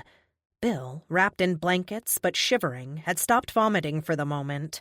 Portia went to the bed and put her hand on his forehead. "He just keeps getting colder." The bed and floor were splashed about with thick black bile, and the smell was as if his internal organs were rotting and he was spewing them out. His breathing was rapid and shallow, and she couldn't tell if he was conscious. Hating herself for saying it, but doing it anyway, she said, "Portia, you know you have to restrain him now while you still can." Portia sat by her husband's side, talking softly to him and stroking his arm. She looked at Virginia and nodded in acknowledgement. Virginia left the room and went downstairs, going through the kitchen, then out into the garage. She searched until she found what she was looking for and went back up to the bedroom. She handed the roll of duct tape to Portia, who took it without comment. "Do you want me to help you, or do you want to do it?" "Help me."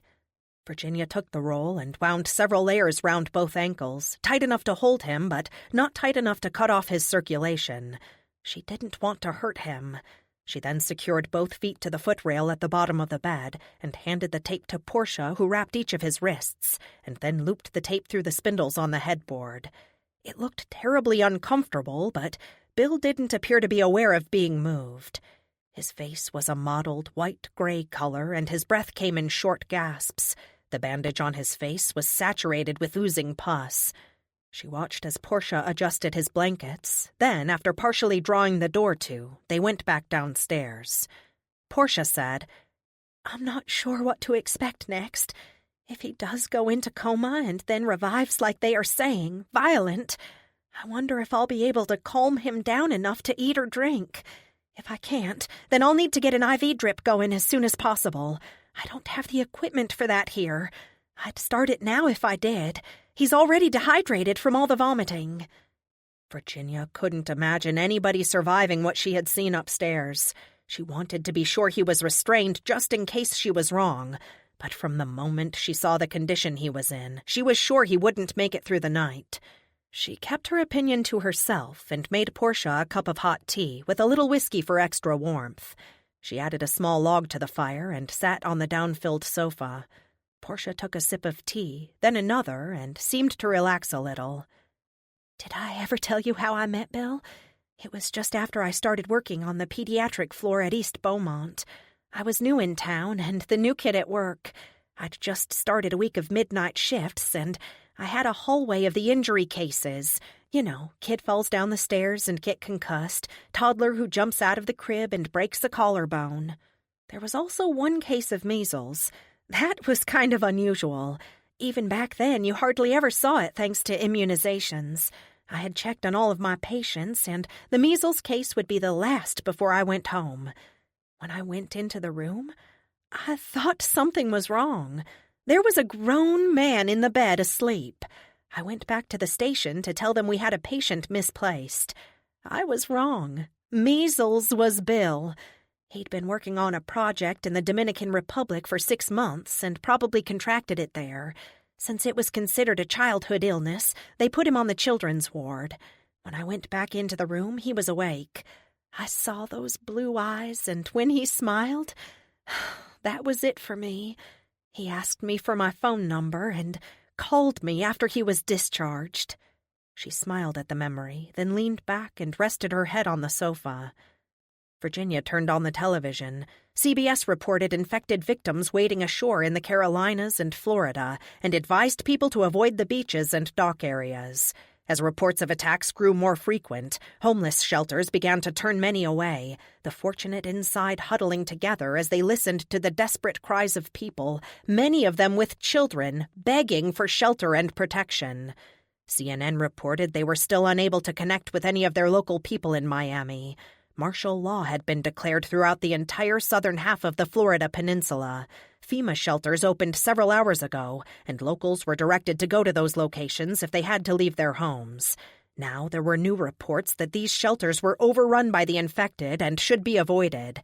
The network's remote cameras were up and still working in a few areas of the city. Live footage from these was shown in a small screen in the corner of the TV. Fires were visible in some scenes. Slow-moving figures thronged the streets, but details were difficult to make out in the darkness. C-SPAN replayed an interview from earlier in the day with a World Health Organization official. Interviewer: What can you tell us about the spread of the infection? World Health Organization: We believe the virus is pandemic. We have received reports of outbreaks in Europe and the Middle East. China is officially denying having any cases, but internet messages from inside the country tell a different story. Interviewer: Have researchers made any progress in finding a treatment for the disease? World Health Organization: Our treatment protocols at this time are still isolation and restraint. The importance of this cannot be overstated. Once victims reach the psychotic stage of the illness, they are very difficult to control. They do not appear to recognize friends or family members and will attack without warning or provocation. Interviewer: We have seen medical reports describing the vital signs of the infected patients as virtually indiscernible from death. They have no heartbeat and do not appear to breathe. What else characterizes these patients? World Health Organization: The infected are still capable of movement, although they are somewhat slow and uncoordinated. They are quite strong in some cases, especially if their bodies were not extremely damaged by the attacker that infected them. They also, in most cases, will try to feed on their victims. Interviewer: Feed? As in they are eating people? World Health Organization: Yes. Interviewer: So the reports from the Caribbean about cannibals are true?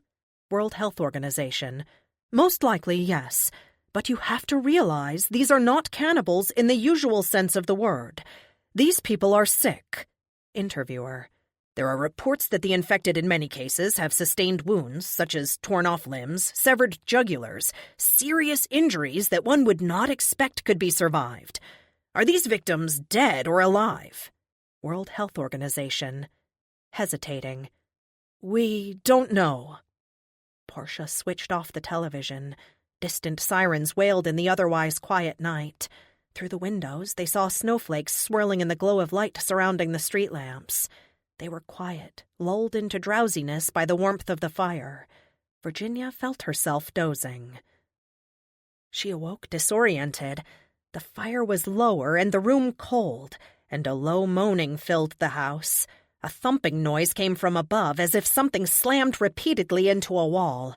She looked over at Portia, who had just opened her eyes. Jumping up with a small cry, she ran to the staircase. Virginia followed her. In spite of what she had heard on TV earlier, she wasn't prepared for what she saw. No one could be. Bill was far from comatose. He had torn his hands free of the tape and kicked both legs as he worked to free his feet. The tape around his ankles had already worn a deep groove into the skin, exposing white bone. He seemed to be unaware that he was tearing away his own flesh. When Portia saw the damage he was doing to himself, she exclaimed and began to move toward him. But reaching out quickly, Virginia pulled her back. Bill heard them. He moaned and reached out yearningly. Portia broke free of Virginia and rushed toward her husband, reaching for him. And as she did, he sank his teeth into her hand, shaking his head like a dog as he bit down hard. Portia screamed as he ripped the skin from her hand. One foot came free when he lunged for her. Now, with that slight additional mobility, he reached out with both arms, pulled her forward, and bit into her shoulder. Her screams faded to choking, gurgling sounds as he leaned over, snapped her neck, and tore open her throat. Virginia watched, frozen in shock. as Portia died before her eyes. Bill tore open his wife's abdomen, pulling handfuls of entrails from her body and devouring them. Virginia wasn't aware of making a sound, but Bill turned in her direction, straining against the layers of tape still holding one foot to the bed. His lips dripped in blood, and his mouth snapped at her as he moaned. Turning, she fled just as he tore his foot free and started down the hall, torn skin flapping wetly around his ankle. She was almost down the stairs when he reached the top and, attempting to descend, stumbled and fell down the steps, knocking her to the floor, pinning her. Kicking him off her, she struggled to get out from underneath the stinking mass of his body. She got to her feet but lost her balance, falling and hitting her side hard on the stone edge of the raised fireplace hearth. He was on his feet now, moving in an oddly uncoordinated way, but still clearly coming after her, gnashing his teeth. She was scrambling backwards toward the fireplace when she heard a ringing crash behind her. Reaching back, never taking her eyes off of him, she felt behind her until her hand closed around the iron fireplace poker. She pulled it in front of her as Bill lurched towards her. He clutched at her, hissing, mouth open wide. She kicked him hard in the knees, causing him to fall forward. The sharpened tip of the poker went straight through the soft flesh under his chin and came out the top of his head. He slumped sideways, twitched a few times, then was still. Black fluid dribbled out of his mouth. Drawing ragged breaths, Virginia began to tremble. Pulling away from Bill's body, she drew her knees up to her chest, trying to stop shaking. She felt a stabbing pain in her side and noted that her shirt was covered in blood, probably her own. Just then, she heard a sound incongruous in this night of horrors. It was her mother-in-law's Mr. Blue Sky ringtone. She got to her feet, trying to remember where Portia had put their coats. Her phone was in her coat pocket. The sound seemed to echo throughout the house, and she couldn't pinpoint it. She checked the hall closet, but her coat wasn't there, nor was it in the kitchen. The phone still rang, that ridiculously happy song mocking her efforts to find it. She finally found it in the living room. Her coat had fallen behind the wing-back chair in the corner. She grabbed it and fished the phone out just as it stopped ringing. She hit reply to call back, but the call kept dropping. She almost threw the phone in frustration. Instead, she called the police department to report what had just occurred. She knew a direct line to the department that was quicker than calling the line for the public and going through all the prompts. She had committed murder, accidental and in self-defense, but still murder, and she had to report it. The phone picked up after just 3 rings. She didn't recognize the voice. Hello? Wells Police Department? I need to report 2 deaths. 2 of my neighbors are dead, and I... Interrupting her, the man said, Who is this? Are you sure they're dead? This is Virginia Dare, and my address is 323 Crispin Lane. Yes, I'm sure they're dead. I'm just pretty sure they're dead. You'd better make sure, or else stay out of their way. You need to get home if you're not already there. Keep your doors locked and curtains drawn. Try not to attract any attention to the house. Okay, but when will someone be coming out? Miss Dare, no one is coming out anytime soon. It's just a fluke that you caught me. I'm leaving now to get home to my family. No one else is here. All police services are temporarily suspended. Please, just stay home and stay safe. He hung up. Virginia slowly put her coat on and slid the phone back into her pocket. She avoided looking at Bill's body as she walked into the foyer. Closing the front door firmly behind her, she fought through the snowdrifts back to her house. Inside, everything looked so peaceful and ordinary that she wondered if she had hallucinated the whole terrible evening. Dropping her coat on the floor on her way into the bathroom, she sat on the edge of the tub and gently peeled off her blood-saturated shirt and the rest of her clothes. The gash caused by her fall against the hearth looked ugly and deep. A torn piece of her shirt was inside the wound, and she gingerly pulled it out, releasing a fresh trickle of blood. She turned on the shower and stepped under the spray when a wave of dizziness hit her and she sank to her knees. She began to cry uncontrollably, her body racked by deep sobs that only slowly subsided as the warm water washed the crusted blood from her body. Crawling from the shower, she dried off, taping her side with gauze. The sun rose as she climbed into bed and mercifully sank into oblivion. Chapter 7. Enter Caliban. The Tempest. William Shakespeare. Heavy, shuffling footsteps downstairs woke her. Virginia opened her eyes and scanned the room, but didn't move or make a sound, not wanting to give her location away. Judging by the way the light slanted in under the drawn curtains, she guessed it was late afternoon. She lay still, listening to the footsteps as they moved through the downstairs rooms. Then she heard the stair treads creak as the intruder mounted the steps up to the second floor. Sliding across the sheets and dropping softly to the floor, she grabbed the loaded handgun from under the bed, then positioned herself so she would be behind the door when it opened. She waited as footsteps advanced down the hallway. The knob turned slowly and the door eased open. A head, and then a plaid, flannel-covered shoulder came into view, and she pointed the gun at Larry's face just as he turned and saw her. He looked taken aback when he saw the gun and put his hands up sheepishly. "Sorry, one of the neighbors said you'd gone to Springfield," he said as his eyes roamed over her body. Virginia realized she was wearing very little. Her arms crossed involuntarily in front of her body to shield herself from his gaze. "Why did you break into my house?" she demanded as she grabbed her robe. "Well, me and some of the men are forming a sort of group to protect the neighborhood. We're checking the empty houses for guns and ammo." "This is not an empty house. Not yet. I can't believe you thought it was okay to just break into my house. Please leave." "Don't get your feathers ruffled. I didn't know you were here." His tone turned nasty. "You know, you might want to be a little nicer to me from now on. Like I said before, you might need some protection. Where's your husband?" "I'm expecting him back any time, and hell will freeze over before I'll need you to protect me. Get out!" She stopped short of pointing the gun at him again, but kept both hands on it as she held it at her side. "You're lying. He couldn't make it back if he wanted to. Planes aren't flying and the roads are mostly closed. And what happened to your fancy security system? Not working too well, is it?" Virginia realized she had forgotten to set it before she went to sleep this morning. "Get out of my house this minute. If you don't, you'd better believe I will protect myself." And this time she raised the gun. She followed as he retreated down the stairs, uttering threats as he went. She relocked the front door and checked the others to see which one he had used to get in. All were still locked. She went into the laundry room and found the window there forced open and the lock broken. Searching the garage, she found a rake handle she cut down to size and used as a bar so the window couldn't be opened. It wasn't perfect, but would have to do.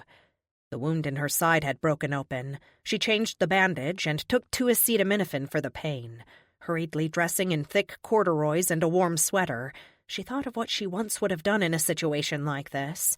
With one call to 911, police would have been out in minutes. Larry would be taken into custody, and she would be safe.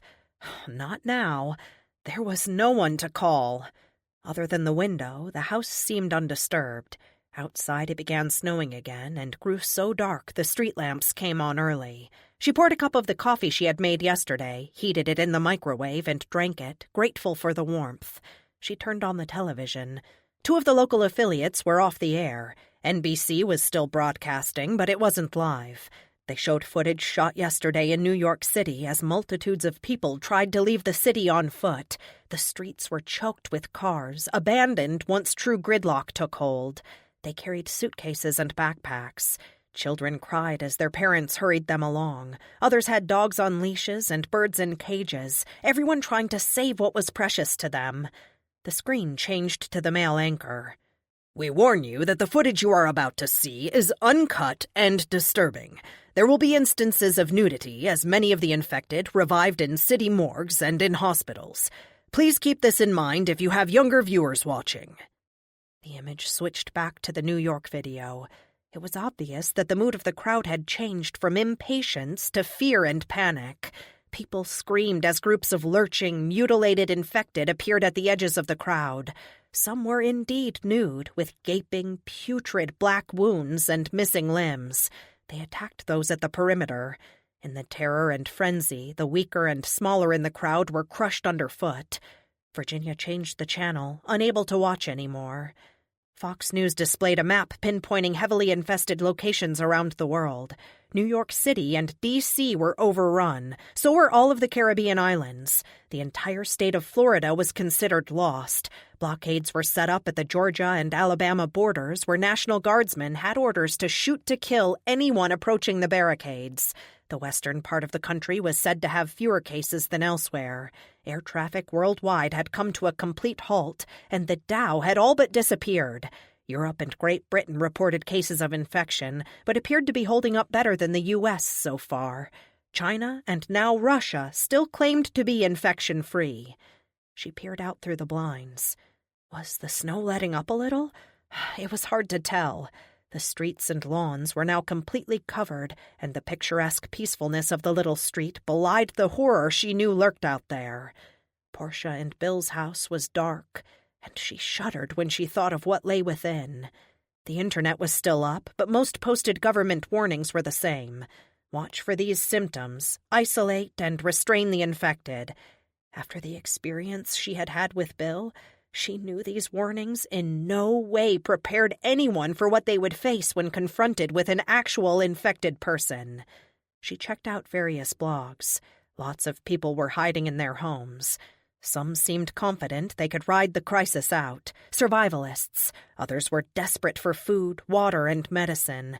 Many had moved into their attics as roving bands of looters broke into houses and stories of rape and robbery abounded. She found a post from a Catholic mission in Afghanistan addressed to the local Red Cross/Crescent. Greetings from the mission home of the Sisters of Mercy in Ghazni. We have a small compound here where every day we strive to better the lives of Afghan women and children through the teaching of Jesus Christ our Lord. Amen. The hardships and trials these people are bearing are unknown to most of the world. Many of the precious children who come to us have handicaps of mind or body, sometimes both. Fathers don't want these children. Mothers bring them here to save their lives. We believe we have been allowed to exist here, mostly unmolested, because we take children who shame their families. Whatever the reasons, we are grateful to God for these blessed children. We also have a day school where we teach girls and young women to read and write. You must help us now. Taliban are coming each day and taking the women and girls. They bind them with explosives and send them out as bombs to destroy the infected whose numbers grow daily. The Matawa'in take also women accused of violations of Sharia law and no longer stone them but send them out also.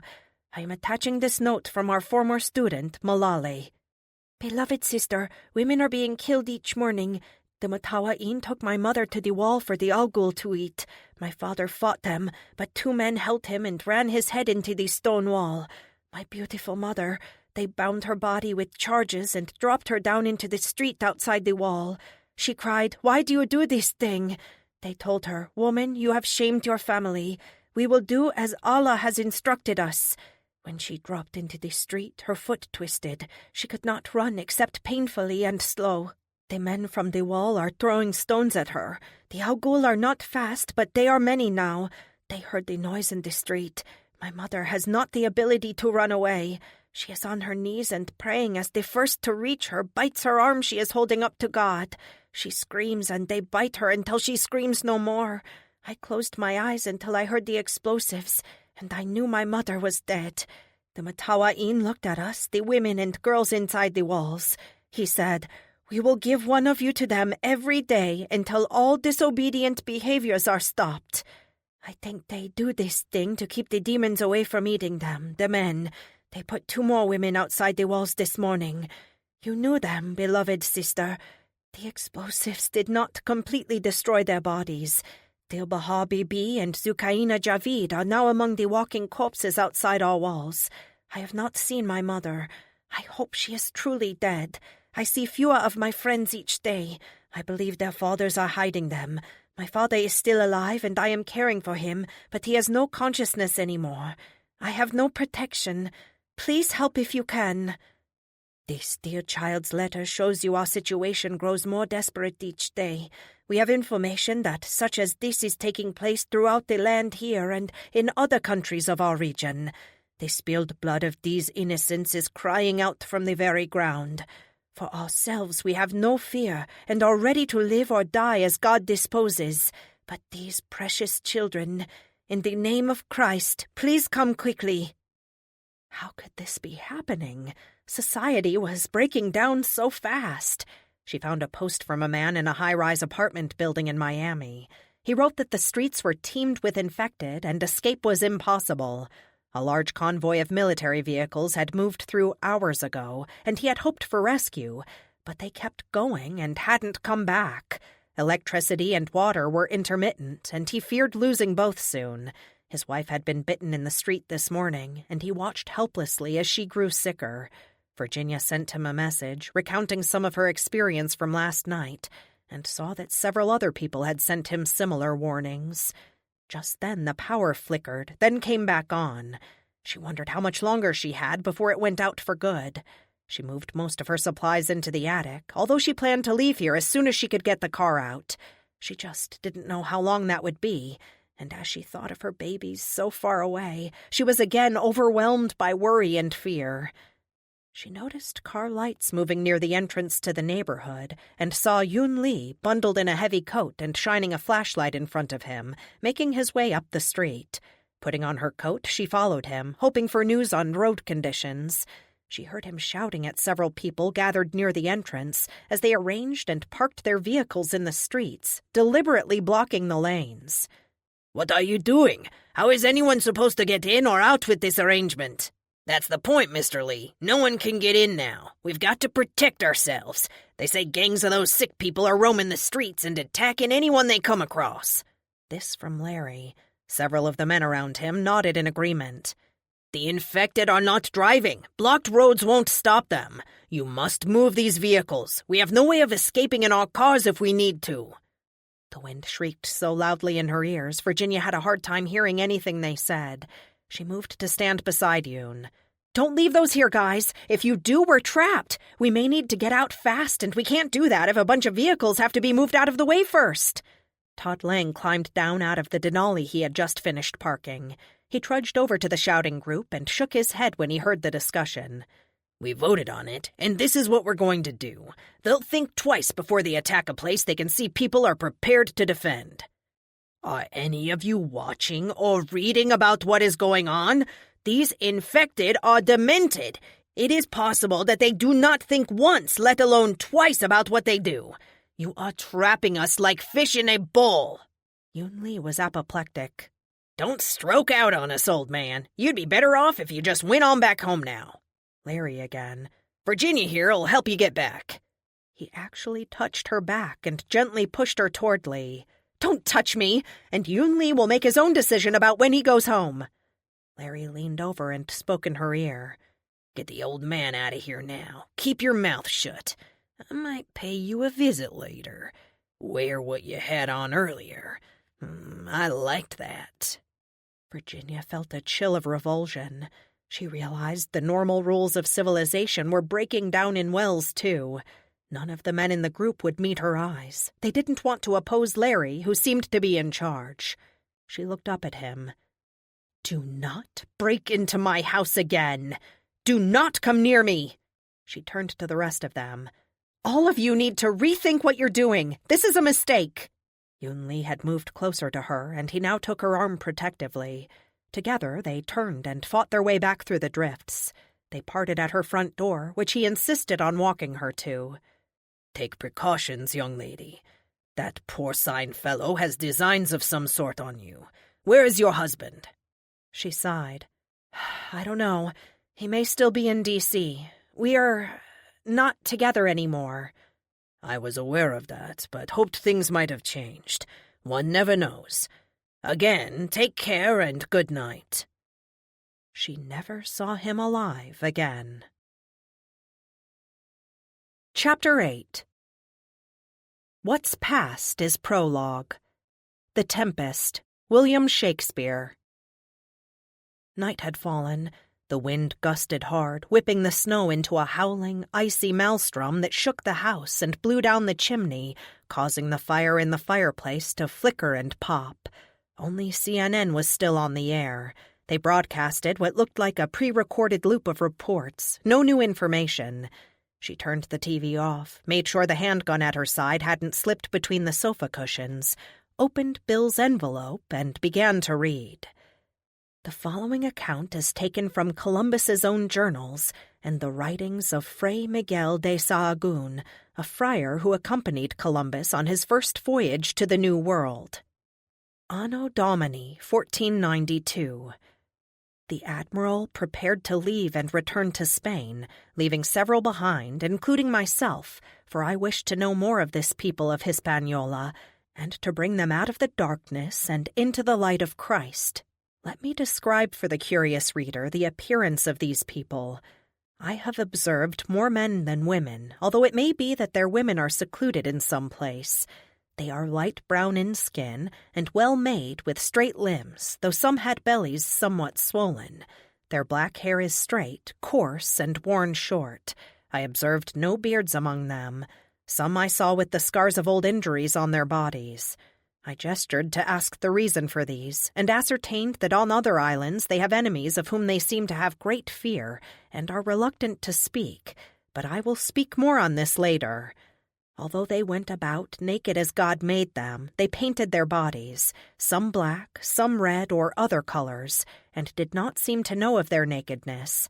Whatever we gave them, they shared amongst all, and wore the clothing oddly, but with great delight.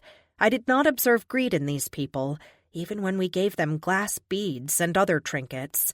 Marvelous excitement was seen when they received these simple gifts, but they again quickly passed them around to their fellows for all to enjoy. They seemed to me to have the makings of domestics and Christians, as they are intelligent and hospitable. I spoke to them of our Lord Jesus Christ and of his divine resurrection, but they drew back with dark looks, and I knew I had not conveyed the wondrous story properly. I resolved to try to explain more fully in time. Let my reader know that I was given to understand that these people, who call themselves the Taíno, once lived in villages near to the coast, but of late have made their abode more in the interior regions of Hispaniola. This is not because of a desire to be close to the wondrous mountains we have observed from a distance, but out of fear of the enemies of which I have promised to speak more. Much talk of monsters was bandied about amongst the sailors. As with all of their ilk, I found them to be superstitious in the extreme. No monsters have been found in these lands, but for the human monsters I will describe. The gentle Taíno call them the Carib, and do not speak their name except in hushed tones, and then only very reluctantly. By gestures and other means, I was given to understand these men come from the south in large canoes that hold 70 or 80, although I have not seen canoes this large among the Taíno. In appearance, they are similar to the Taíno, but wear their hair long. They are said to raid and plunder much from the Taíno, including women and children of whom they make unspeakable use. I mean to say that they eat the flesh of these innocents. According to my hosts, no one is safe from the Carib. Now, patient reader, what I have to tell you next is of these Carib and what I observed of them and the Taíno. One night, several weeks after the admiral sailed for Spain, I found my hosts preparing to leave their homes and move even deeper into the interior of the island. They said it is now the time of the moon when the Carib sail in search of plunder and food. I noticed they did not bother to take such livestock as they had penned, but left them with water to drink. I was told the Carib do not bother with such meat. We moved quietly in the velvety darkness, my hosts sure-footed from long traveling these paths, and ascended into trees well stocked in advance with the sharpened sticks that are all they use for battle. The infants among them stayed nestled to their mothers' bosoms, but the older children were armed, some with the sharp sticks, while others were given half-gourds on which animal skin was stretched taut, for a purpose I shall reveal in time. After a time, I heard stealthy footfalls approach. At a signal that I was unable to see, the Taíno began to rain down the sharpened sticks on the Carib, for it was they who approached below. Some were struck and killed, but others began to climb the trees and snatch the women and children. The Carib in the trees flung those captured to the ground, and other warriors carried them away. The cries of the children were heart-wrenching. The sounds of battle began to die away as dawn crept into the sky. The Carib had departed with their human prizes. yet we remained sheltered in the branches. I began to climb down to relieve myself, whence my host took my arm and gestured fiercely for me to stay in the tree. There were no more warriors below, only the bodies of the fallen, yet we waited. Something crashed in the driveway. She put the papers down and opened the blind. The trash can lay on its side, rolling back and forth in the wind. "I'll pick it up in the morning." She resumed reading. "What I tell you next is true. The bodies of the slain Carib began to twitch and then slowly rise to their feet. Soon they staggered about under the trees.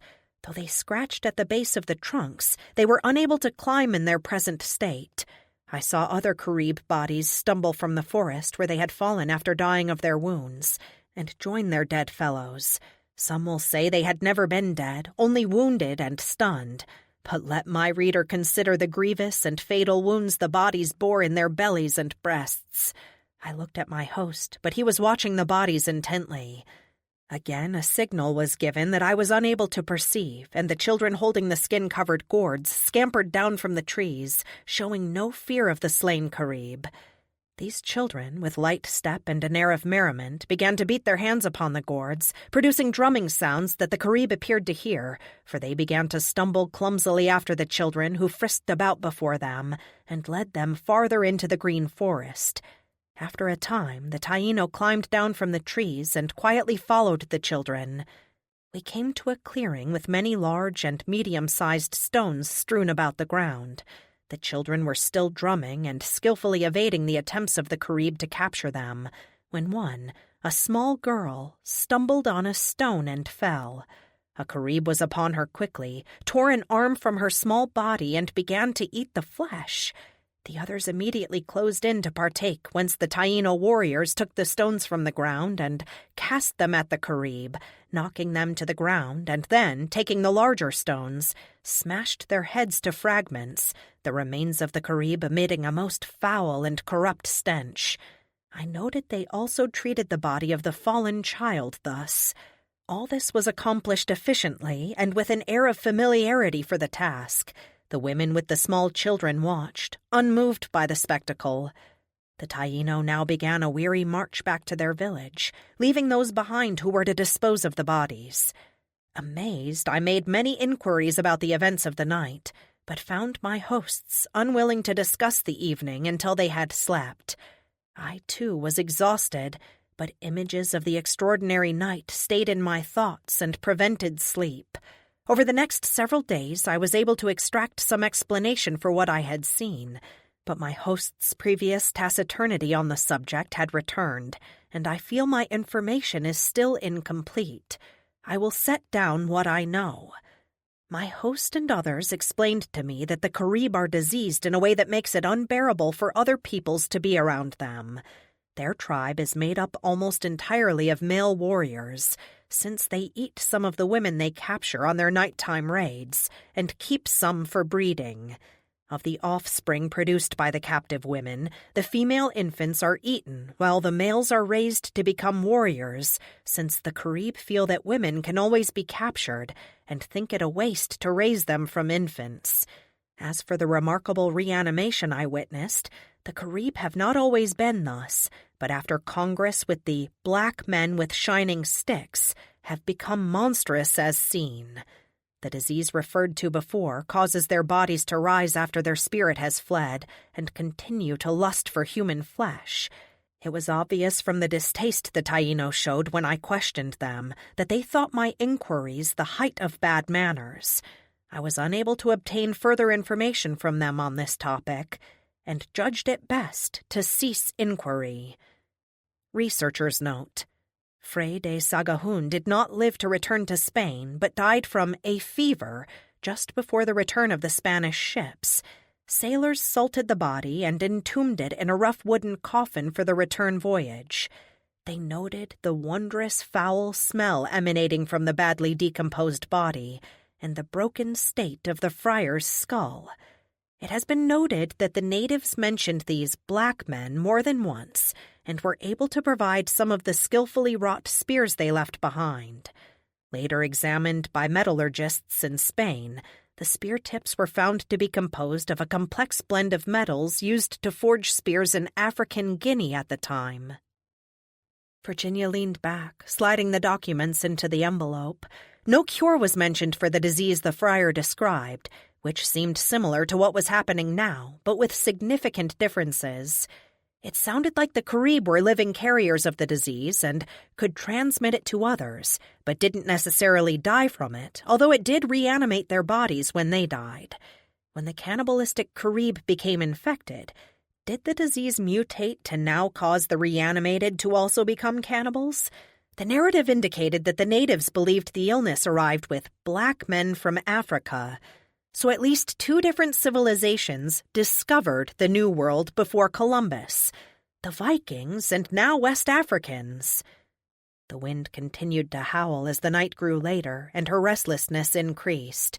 There were still several documents in the packet, but she didn't feel like reading anymore. She searched the internet looking for diseases originating in West Africa. She found warnings for yellow fever, typhoid, dengue, and many others, but nothing sounded close to what the friar described. She did stumble onto a description of African burial customs. A correct funeral was one in which the body was removed from the house of death through a specially made hole in the wall. The body was then taken on a circuitous route to the place of burial, and thorns placed on the path to discourage the dead from returning home. Maybe that was a clue to the existence of an illness they preferred to keep hidden. She could see how a people troubled with reanimated, possibly hungry dead, might want to stop them from coming back. Without warning, a house alarm began to shriek, then several more. Virginia quickly turned out the lamp and grabbed the handgun. Staying close to the floor, she crept over to the dining room window and looked out. Slow-moving dark shapes advanced through the streets and yards. They clustered around the Lang's house as the alarm continued to blare. The front door opened as someone, she guessed Todd, stepped outside and aimed a shotgun at the group. They never stopped, just kept walking forward. She heard shouts and then gunfire. One of the figures staggered but didn't go down. More shots rang out. Then Todd's screams blended with the sound of the alarm as the infected pulled him down. More of them poured in through the open front door. More and more staggered into the streets. Where were they all coming from? She realized that the alarms were attracting them. They continued to mass, pressing against doors and windows. More of her neighbors came outside with guns to warn off the intruders, only to be mobbed and taken down as the infected swarmed their houses. There was a meaty slap on the window. She pressed back against the wall, trying not to make a sound. The hand continued to beat on the glass. A low moaning came from her front porch as other hands joined the first, and she knew they were surrounding the house. She was shaking, biting her lips to keep from screaming. She closed her eyes. Remembered prayers, long unsaid, came into her mind. "Have mercy upon me, O God, after thy great goodness, and for the glory of thy namesake, deliver us from evil." The pounding grew louder. She gripped the gun tightly, knowing she didn't have enough bullets to get them all. At a particularly loud blow, she opened her eyes to see Todd Lang, his face pressed against the glass.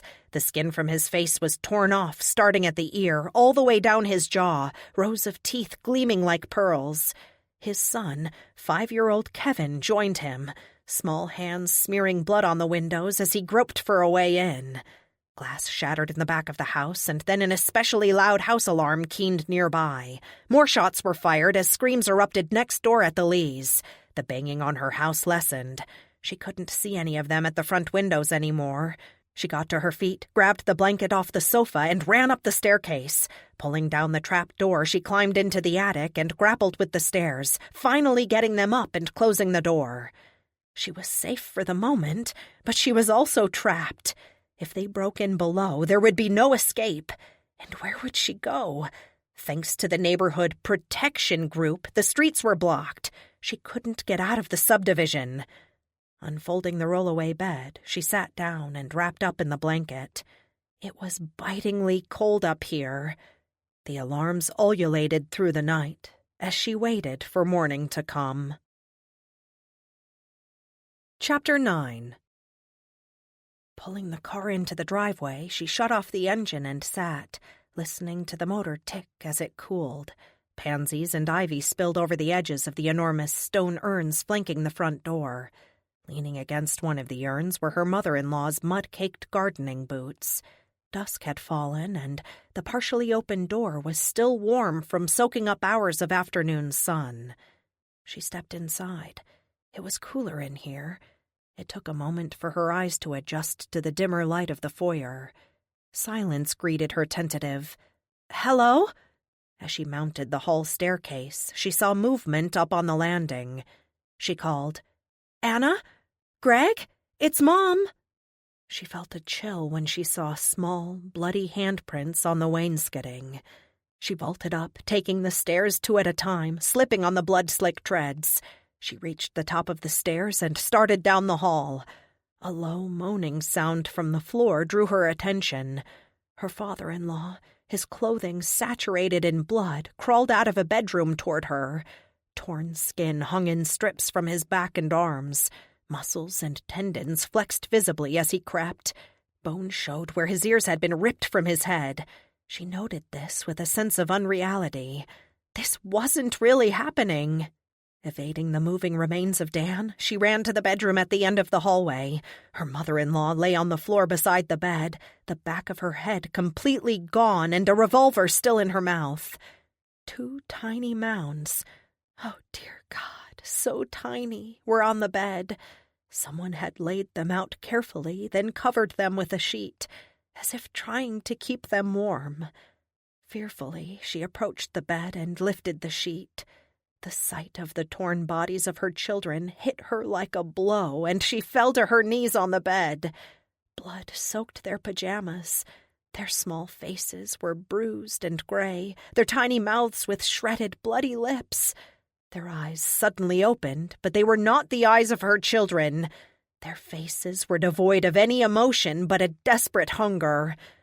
Pulling them into her arms, she rocked back and forth, knowing she couldn't make it all better this time and never would be able to again.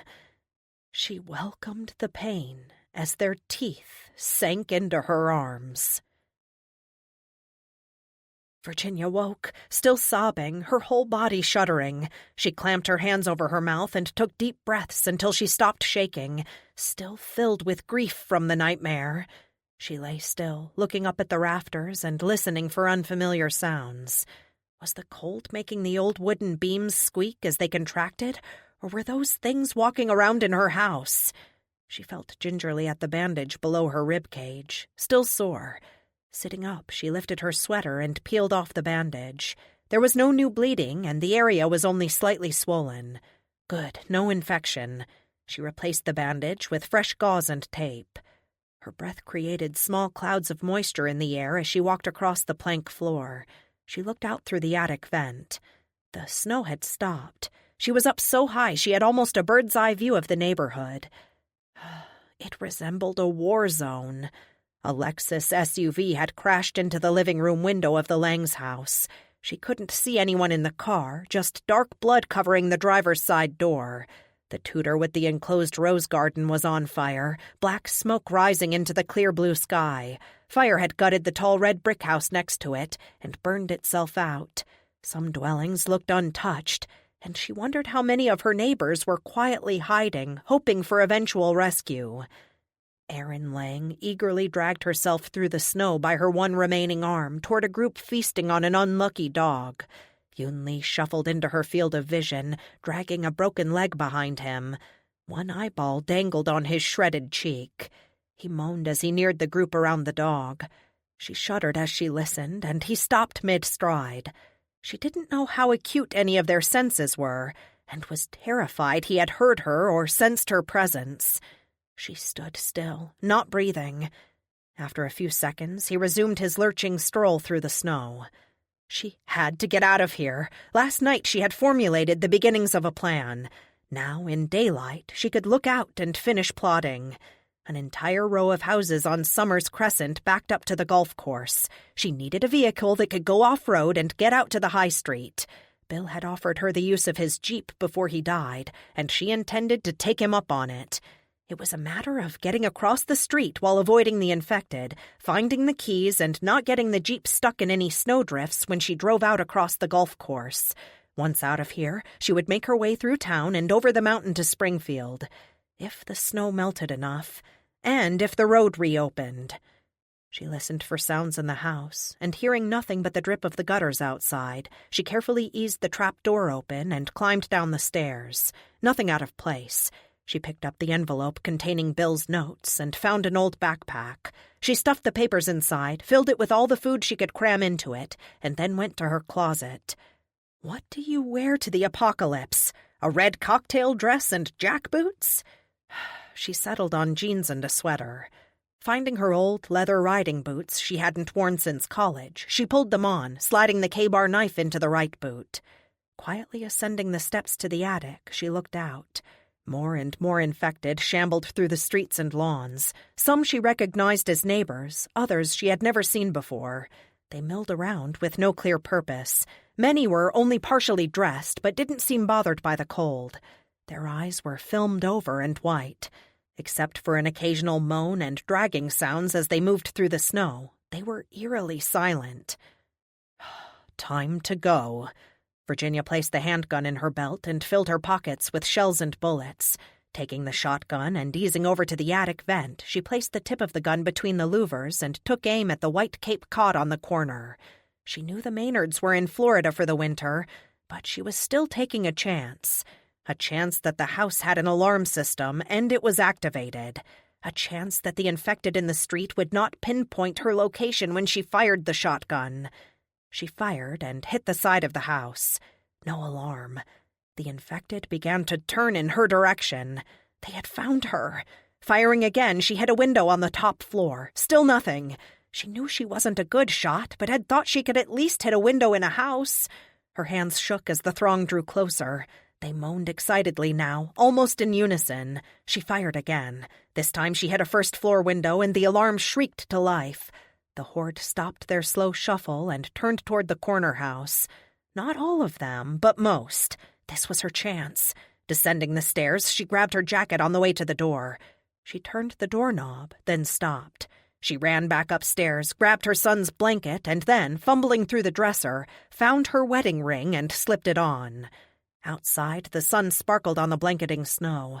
It was easy to evade the few stragglers in the street, but she knew they would follow her. She ran under the arbor to Portia and Bill's front door and went inside. The smell of death filled the house. Bill's crumpled body lay near the hearth, and she tried to avoid looking at him. Grabbing all the keys from the rack by the garage door, she went outside. The Jeep was unlocked. She climbed in and tried the keys, one after the other. None fit the ignition. Looking around, she saw 3 infected heading her way. 2 were in the yard of the house next door, and 1 near the bottom of the driveway. Grabbing the shotgun, she ran back into the house. Where else would the keys be? She remembered Bill had taken the Jeep out for gas. Reluctantly, she went to the living room and rolled Bill onto his back. The key was in the right-hand pocket of his encrusted khakis. She palmed it and turned to go, just as a soft step broke the quiet of the room. Portia had come downstairs. Neck broken, her head rolled and wobbled on her shoulders as she jerked forward, gnashing her teeth. A string of intestines caught on the newel post, effectively chaining her in the foyer and blocking the way out of the room. She strained forward until, with a wet plop, her intestines broke free and splattered to the floor. She lurched toward Virginia, who raised her gun and fired. She hit Portia's shoulder, but it just spun her around. Her head bobbled wildly as she struggled farther into the room. Virginia took aim again, and this time hit her dead on in the face. Her head exploded into a malodorous mass of bone, and flesh chunks spread on the floor and wall. She whispered, "Oh, Portia, I'm so sorry," and fled the house. She knew now that these things were not alive. She had watched when Bill tore his wife's body apart, and she had seen her die. No one survived injuries like that. People were being reanimated, just like the Spanish friar had written about. If it was the same disease, though, it must have mutated, become more virulent. Hadn't that happened with the Black Death in the Middle Ages? She couldn't remember details, but she knew the deadliness of that plague waxed and waned several times throughout history. 2 of the ghouls were just yards from the driver's side door. She dodged their grasping hands and jumped inside, locking the doors. The Jeep started with a satisfying roar. She hadn't been this happy to be in an automobile since her first car. Reversing, she backed down the driveway, striking a dead man with organs blooming out of the gaping hole in his belly. His bones made a sickening crack as she ran over him. She headed over to Summers Crescent. A few infected were in the streets, but most were attracted by her diversion and mobbed the still alarming house. She turned into the driveway of a house that backed up to the golf course and made it to the backyard when she caught a glimpse of movement in an upstairs window. Stopping the Jeep, she looked up. A mittened hand waved to her, and she saw a small face pressed against the glass. A child. Virginia turned off the engine, grabbed the handgun, and walked around to the rear of the house. The glass panes in the back door were smashed, and the door was open. Inside, the kitchen was in shambles, and blood was everywhere. No bodies. Maybe they had left the house? She heard footsteps coming slowly down the stairs and held her breath as they continued around the corner into the kitchen. Her breath frosted in the air in front of her. She kept a firm grip on the gun. I'm ready, except for my coat. Can you zip me? A sturdy little figure stopped in front of her and held out the ends of the zipper on his coat. His snow boots were untied and on the wrong feet. Virginia guessed his age at somewhere between 5 and 6. She released her breath and smiled. Of course, sweetheart. She knelt in front of him, aligned the zipper, then pulled it closed. I'm Virginia. What's your name? Do you know my mom and dad? If you're a stranger, I can't tell you my name. She racked her brain for a name. She didn't know everyone on this street that well. Wait, it was Simpson. No, Simmons. Something like that. Mrs. Simmons is your mom, but I haven't met your dad. It was a guess. His name is Mr. Simmons. I'm Daniel Simmons. I think someone broke into our house last night. He looked around the room. Someone broke our kitchen, too. I woke up when the alarm outside started this morning. I saw my mom and dad leave. They were still in their pajamas. He started to cry. I got dressed as fast as I could, but they didn't wait for me. Virginia knew she couldn't explain what had happened to his parents. It was time to go. I'm leaving to go look for my little boy and girl. Do you want to come with me? We can look for your mom and dad, too. She hated to lie, but she had to get him out of here. I can't. I have to ask first. He looked uncertain. We'll ask them when we find them. Why do you have a gun? Because there are dangerous people outside.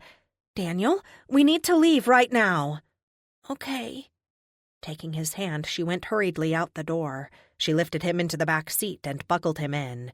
Breaking through the split-rail fence that surrounded the golf course, the Jeep bounced and jerked, but made it without getting bogged down. She drove across the fairway and pulled out onto the high street, heading for the turnpike that would take her to 531 and eventually to her family. Chapter 10. I will knock down the gates of the netherworld. I will smash the doorposts and leave the doors flat down, and will let the dead go up to eat the living, and the dead will outnumber the living. Epic of Gilgamesh, Tablet 6.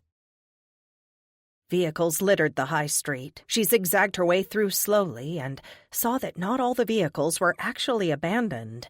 People were still in some of them, dead and bloated, moaning and struggling to get out. They didn't have either the coordination or the intelligence to unbuckle their seatbelts anymore. Virginia thought they were probably attacked as they sat in their cars, waiting for the traffic lights to change. The Jeep engine was not quiet, and it attracted unwelcome attention. A nightmare parade of infected straggled out of side streets and parking lots, following her. She glanced back at Daniel. He was looking down and talking softly to himself. She couldn't catch the words. They approached the intersection with Beaumont. A surging horde filled the street near the hospital. She couldn't get through that. They would overwhelm her. She pulled quickly into the parking lot that circled the courthouse and turned around, only to see that any retreat was out of the question. The street had filled behind her, leaving them stranded in a sea of corpses. She backed the jeep closer to the building and looked around desperately. She glanced at Daniel. He was still looking down and whispering. She leaned back to listen. "Too slow. They left me. Too slow. They left me. They left me." The crowd closed in. She could make it to the front doors of the courthouse, but would they be open? What would she find inside? She had no choice. "Unbuckle your seatbelt, sweetheart, and get ready to run as fast as you can. We have to—" A ripping sound came from above. She ducked as the ragtop of the jeep split open above her head. Hands came through, tearing the hole wider. She grabbed the knife from her boot and plunged it up through the canvas. Ow, stop it. What are you doing? The voice sounded aggrieved and familiar.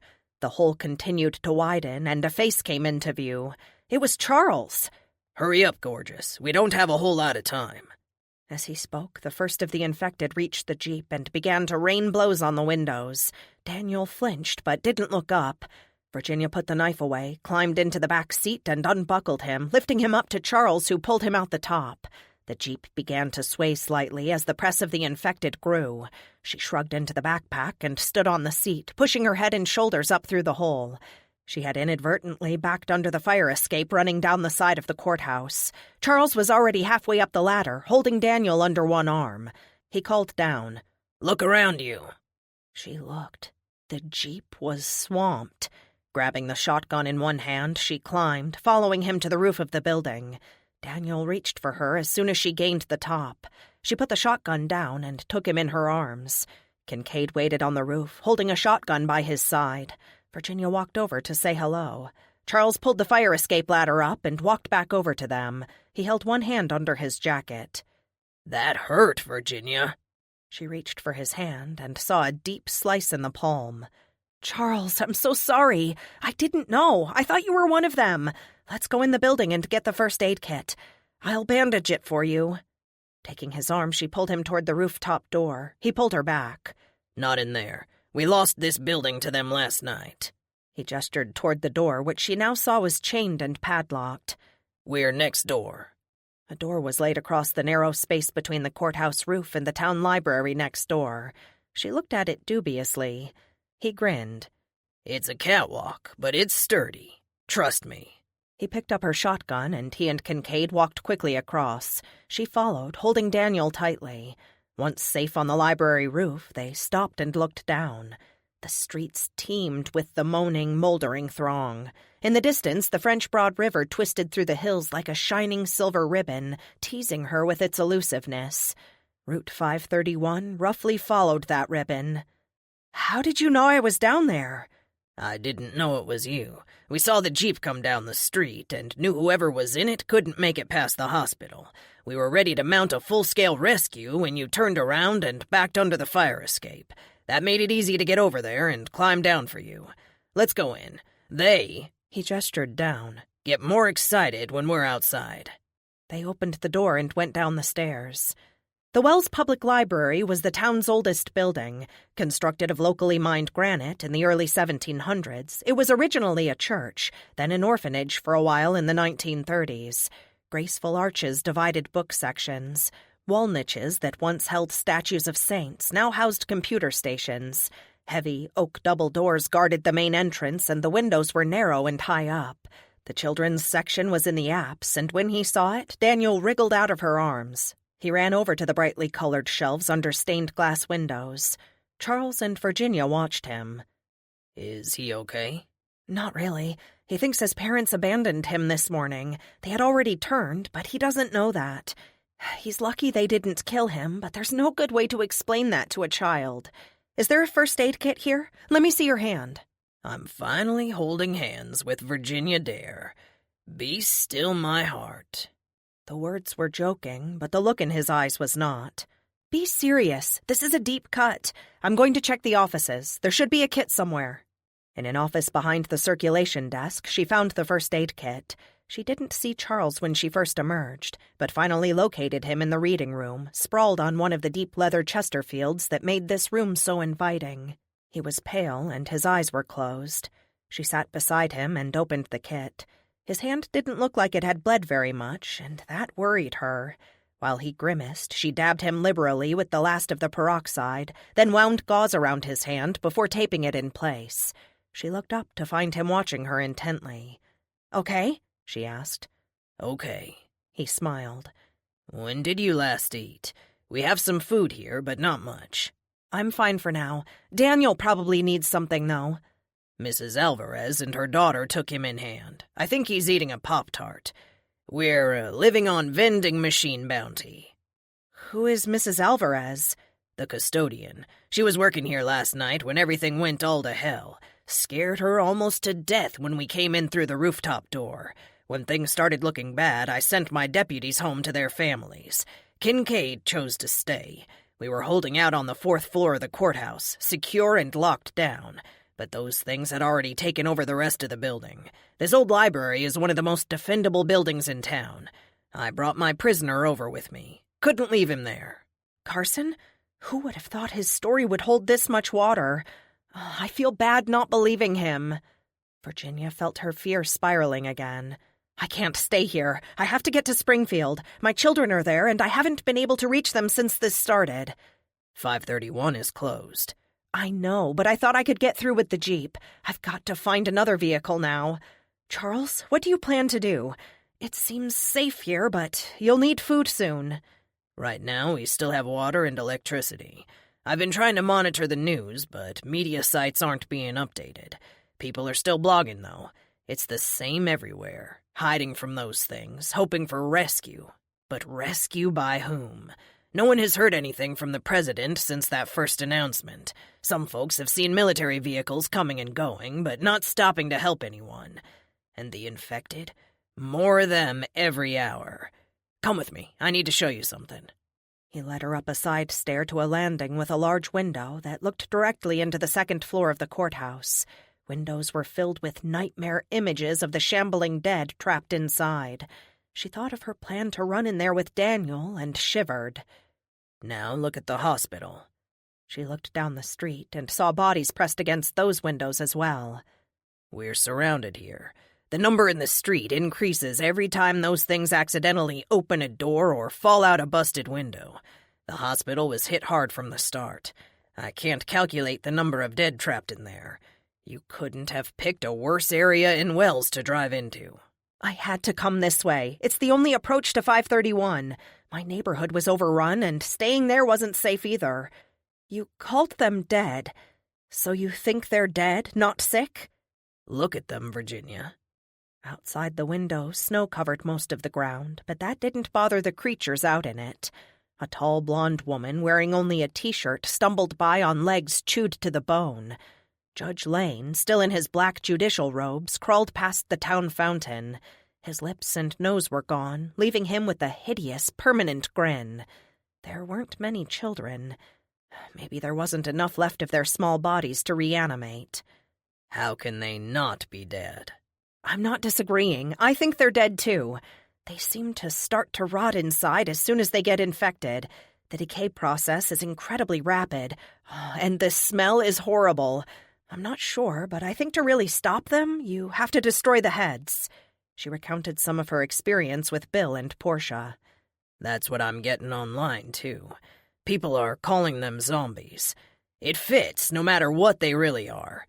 If what I'm reading is true, they may already be the new dominant form of Homo sapiens. Do you think God finally got tired of us and decided our time is done?" There was a soft, startled intake of breath behind him. They looked down to see Daniel, eyes wide, looking out the window. Virginia stepped quickly in front of him, trying too late to block the view. "They're in their pajamas, too." He was right. Some were. "Is it pajama day?" "No, Daniel. There's just something wrong with them, and they don't know any better. We have to stay away from them. They're the dangerous people I told you about." Daniel nodded and went back to the main floor. He looked so little holding on to the banister as he went carefully down the steps. She thought of their narrow escape and shivered. "I don't understand why they don't eat each other. Why is it they go after living flesh but not each other?" "I don't know. Maybe they just like fresh meat. Where is your husband? He wasn't..." Eaton? No, I don't think so. He was probably still in D.C. when all this hit, and I know it got bad there.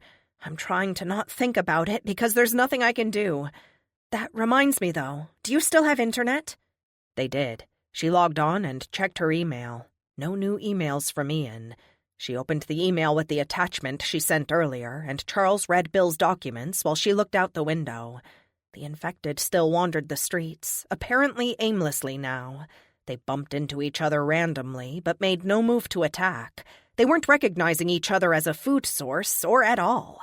She shivered again and turned away. Charles didn't look up, but spoke. I put your shotgun up on the shelf behind the set of Britannica. It's a good idea to have a weapon handy at all times, even though we're pretty secure in here. So, did you read all of this? No, just the first few pages. Things got a little intense at my house last night. This implies they're attracted to sounds. I'm guessing hearing remains their strongest sense. Corneas will dry out quickly after death, as will the mucous membranes in the nasal passages. The inner workings of the ear are more protected. I wonder if they feel pain. I wonder, too. The cold doesn't appear to bother them. They must feel hunger, though. On that subject, I forgot to tell you, I have dried fruit and other food in the backpack I brought in, if you think anyone might be interested. I'll come back to this later, then. No one has complained, but something besides candy would taste good. What do you have? Dried packets of chicken noodle soup. That will be a feast. You're going to be a popular addition to our little group here. Charles lifted the backpack and headed for the door. Virginia sat down to search the net. The Red Cross website was still up and had been updated yesterday. She was surprised how heartening it was to find a familiar organization still functioning. She was less encouraged when she read the posts. Beijing, March 3, Xinhua, the Red Cross Society of China, RCSC. Despite official denials, evidence of the existence of what is being called Virus Z continues to mount in Beijing. Journalists cite a recent announcement by the Ministry of Health concerning travel restrictions. Certificates of health are now required for all citizens wishing to leave the city. Such certificates cost up to 8 million yuan, and for those who can pay more, are available without a medical exam. Rumors exist of armed checkpoints on major roads, but are not yet confirmed. Offices of party officials have not responded to requests for information, and some offices appear to be abandoned. Houses in the exclusive Zhongnanhai residential district, where many high-ranking party officials live, are conspicuously empty. Small clinics in the Zhunxiangqiao slum district report sporadic gunfire in and around 4th Street, and are requesting additional workers and supplies to deal with the expected injury cases. A large number of people have congregated in the area, but their purpose there is unclear.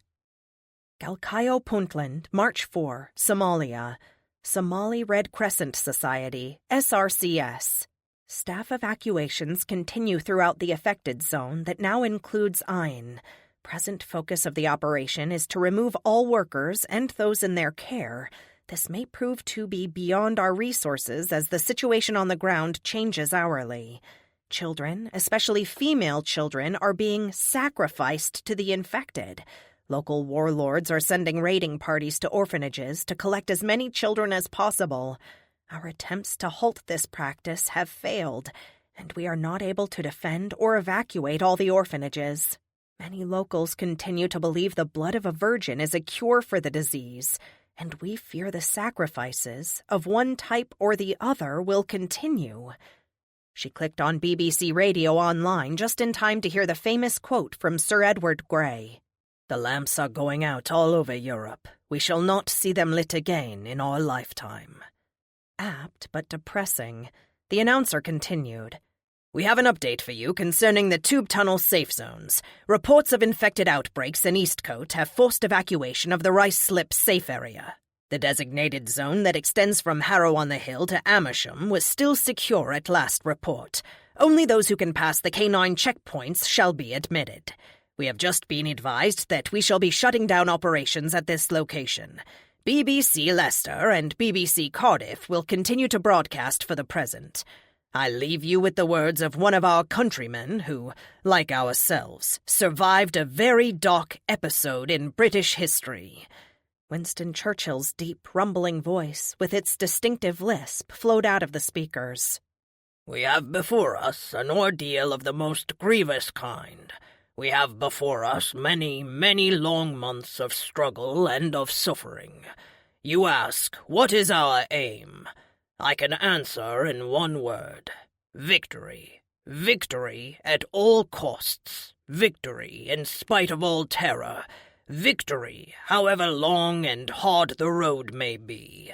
For without victory, there is no survival. Let that be realized. No survival for the British Empire. But I take up my task with buoyancy and hope. I feel sure that our cause will not be suffered to fail among men." Westminster chimes rang, followed by silence.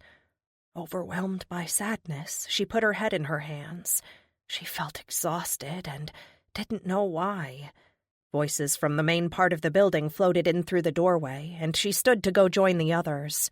The room swayed suddenly, and she put her hand out to steady herself.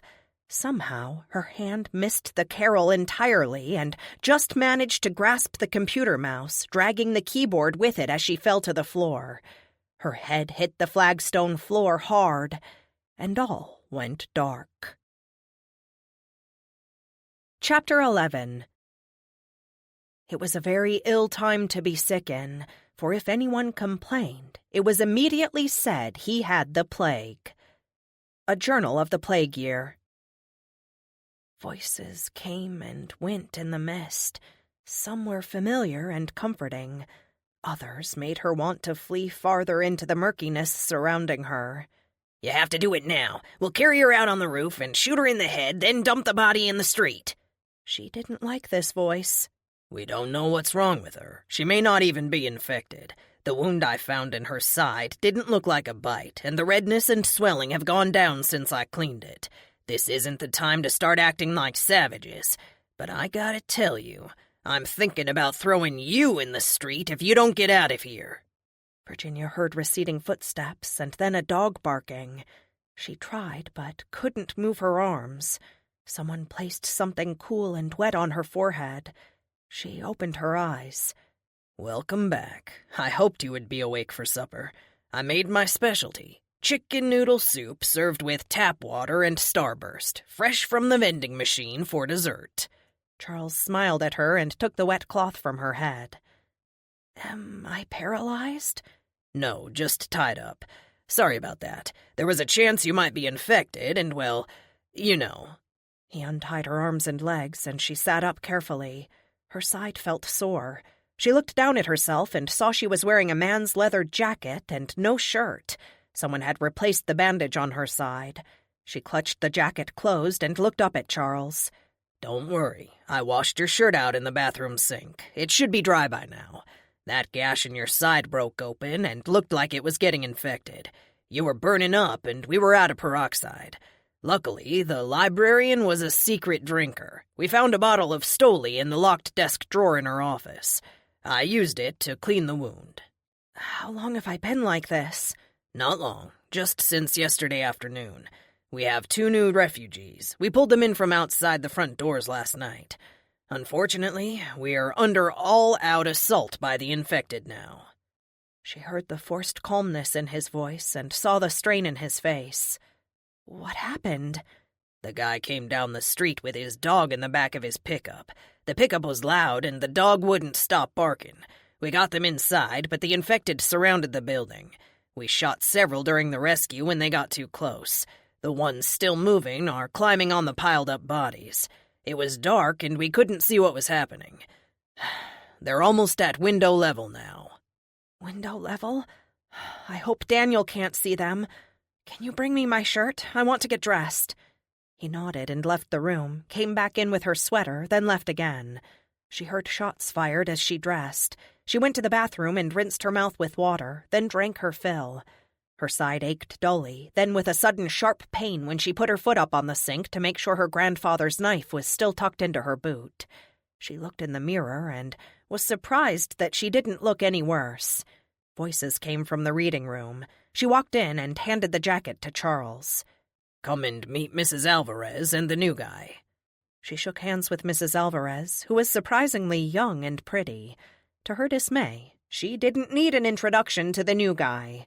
"Larry, how did you get out?" "Same as you, through the golf course." "Did you manage to get anyone else out with you?" "Believe me, the last people I saw there, we don't want here." Running footsteps came down the flight of stairs from the roof. Her erstwhile client Carson came in holding a police-issue shotgun and breathing hard. "Charles, I'm out of shells. I don't think shooting them is doing much good anyway. It's Corpse Mountain out there, and they just keep stacking up. Oh, and the smell. It'll choke you. Hey, Virginia, you made it. Have you seen it out there?" She shook her head and walked toward the oak stairs leading to the landing. The stench of decay grew stronger as she approached the window. Outside was a stack of corpses, the top of which the infected had managed to claw their way onto. They were less than 5 feet below the base of the window. Charles joined her. "So you gave a prisoner a shotgun?" Charles smiled grimly when he answered.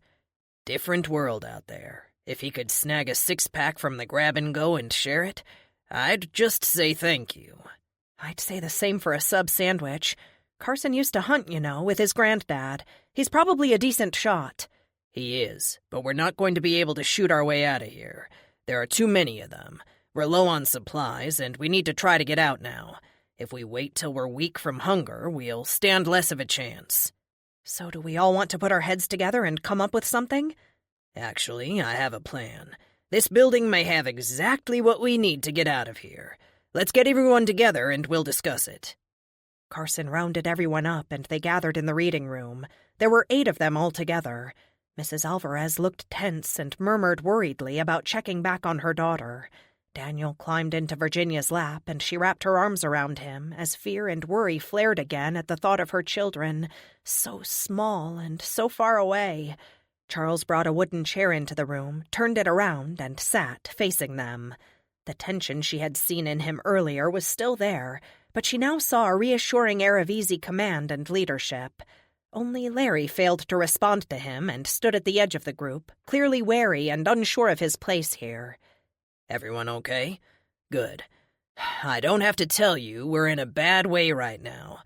We're surrounded and outnumbered. The doors and windows are completely mobbed by the infected, but we may have another option to get out. Now, a brief history lesson. Some of you know that during the war between the states, this part of the state was not in favor of secession.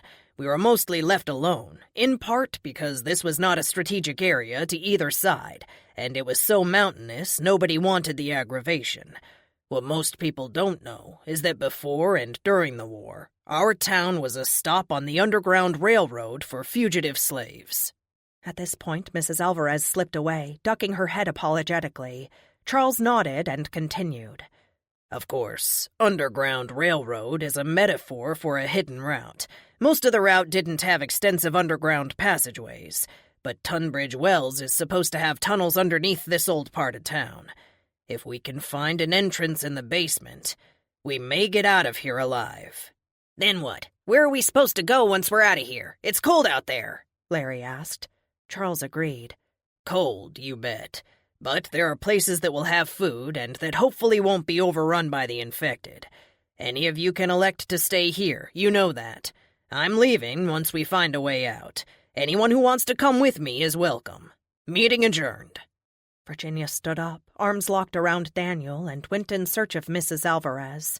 She found her in one of the back offices, kneeling beside a bench from the lobby that, with mail sacks, had been made into a makeshift bed. Virginia spoke from the doorway. "I don't want to intrude, but is there anything I can do to help?" Miss Alvarez turned her head, and Virginia saw tears hastily wiped away. No, Mary is not well, and is only getting worse." "What is it? May I take a look?" "Yes, but without medicine, I fear this is little anyone can do." Virginia walked over, still holding Daniel. Placing him on his feet, she held his hand as she leaned over the sick child and saw Mary for the first time. She looked to be about 7 years old, with soft, light brown hair and dark eyes that were open but unfocused. Her forehead was covered in perspiration, and her trembling hands searched and clutched until her mother enclosed them with her own. She seemed calmer then and closed her eyes. "How long has she been like this?" "Virginia, that is your name, no? I am Gabriella. Marisol has been without her insulin for almost 2 days now. We are trapped in here the first afternoon after the outbreak at the hospital. I came in to complete some paperwork after I pick her up from school when those things begin to attack the crowd in the hospital parking lot. We watch everything from the window on the landing at first. Then I take Mary downstairs when I saw the eating begin. We both have nightmares now. Maybe we all will for a long time now, yes? The putrefied, they are now in charge. If I can help you with anything, please let me know." Gabriella nodded, and Virginia walked away as she pondered her choice of words. Putrefied. Putrefaction. They decay. Why don't they die? She felt small fingers brush against hers, and she took Daniel's hand.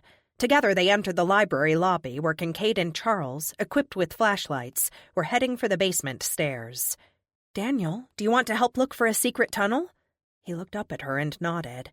"Come with me. We're going to explore downstairs."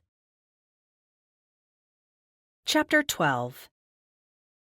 Thou shalt not be afraid for the terror by night, nor for the pestilence that walketh in darkness. Psalm 91. Old stone steps led to the basement.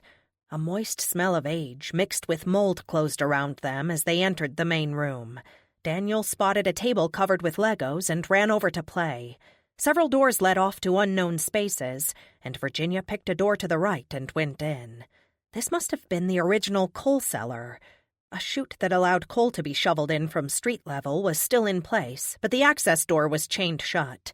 She heard footsteps crunching in the snow on the sidewalk outside, as well as that low-pitched keening.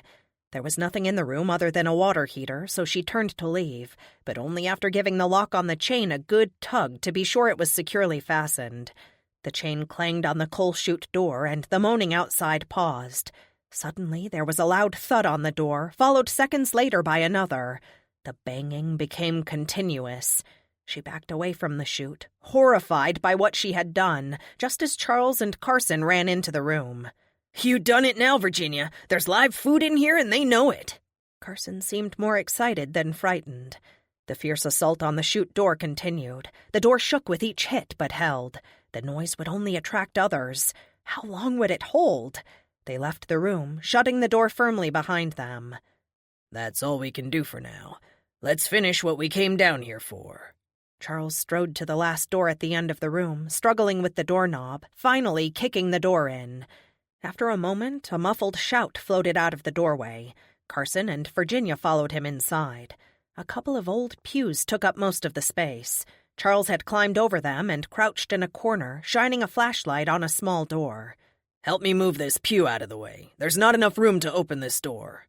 Carson picked up the closest end of the nearest pew, lifted it, and backed out of the room, Charles following with the other end. The space now cleared, Virginia knelt by the door and listened, but heard nothing inside. The door was about 3 feet high, made of joined planks, and looked old. The knob was an irregular oval with a tiny key plate below it. She tried the knob, but it didn't turn. "Locked?" Charles was at her shoulder. She nodded. "Okay, move aside." Carson took a screwdriver from his pocket and jammed it forcefully into the lock, prying the plate completely off the door. Cold air smelling of earth poured out through the hole created. Virginia trained her gun on the door as Charles pulled it open, shining his flashlight into a small room with a dirt floor. He ducked down into the room and came out a minute later. He held 2 glass jars. "Blackberry jam. I think we found an old root cellar." The contents of the jars looked completely dried up. "Can't tell how old these are. The dates on the lids have faded. There are more on the shelves in there, but I'd say they're just as old. Somebody just forgot about them."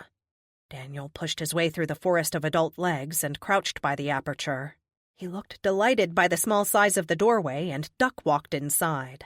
Charles slumped against the wall. "That's it. That was the last place we hadn't looked. Maybe this building was never connected to any tunnels, or the entrance could have been walled up. I just don't know. Dear God, I am so tired. I want a shower, a toothbrush, a bed." Virginia laughed. I want a monster truck with those giant wheels and a full tank of gas, idling just beneath one of the windows upstairs. We can climb down to it, drive out over those things, and get out of here. And I want my children back in my arms, she added silently to herself. Everyone was silent, thinking of their own most wanted list. In the quiet, the sound of the infected slamming into the coal chute door intruded into their thoughts. What they wanted if they got in was not hard to guess.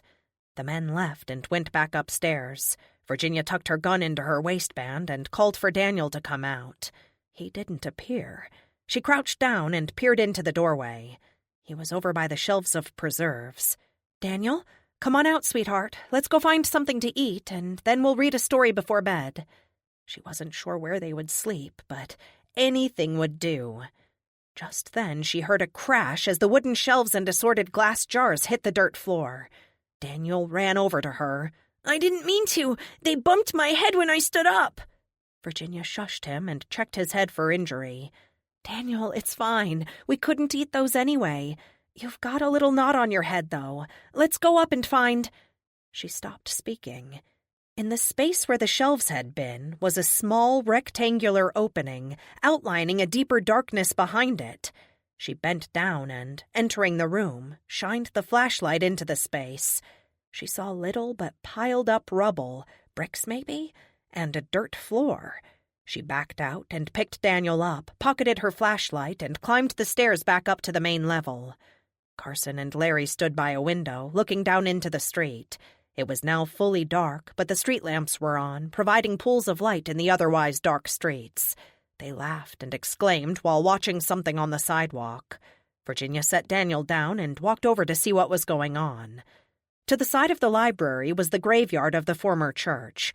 Considered historic and picturesque, it boasted mournful angel statues and stone crosses guarding the occupants of tombs and plots, buried in a time when the dead stayed dead. The action was not taking place there, however. On the sidewalk next to the library, under a street lamp and right about where she guessed the coal chute door should be, the new dead congregated.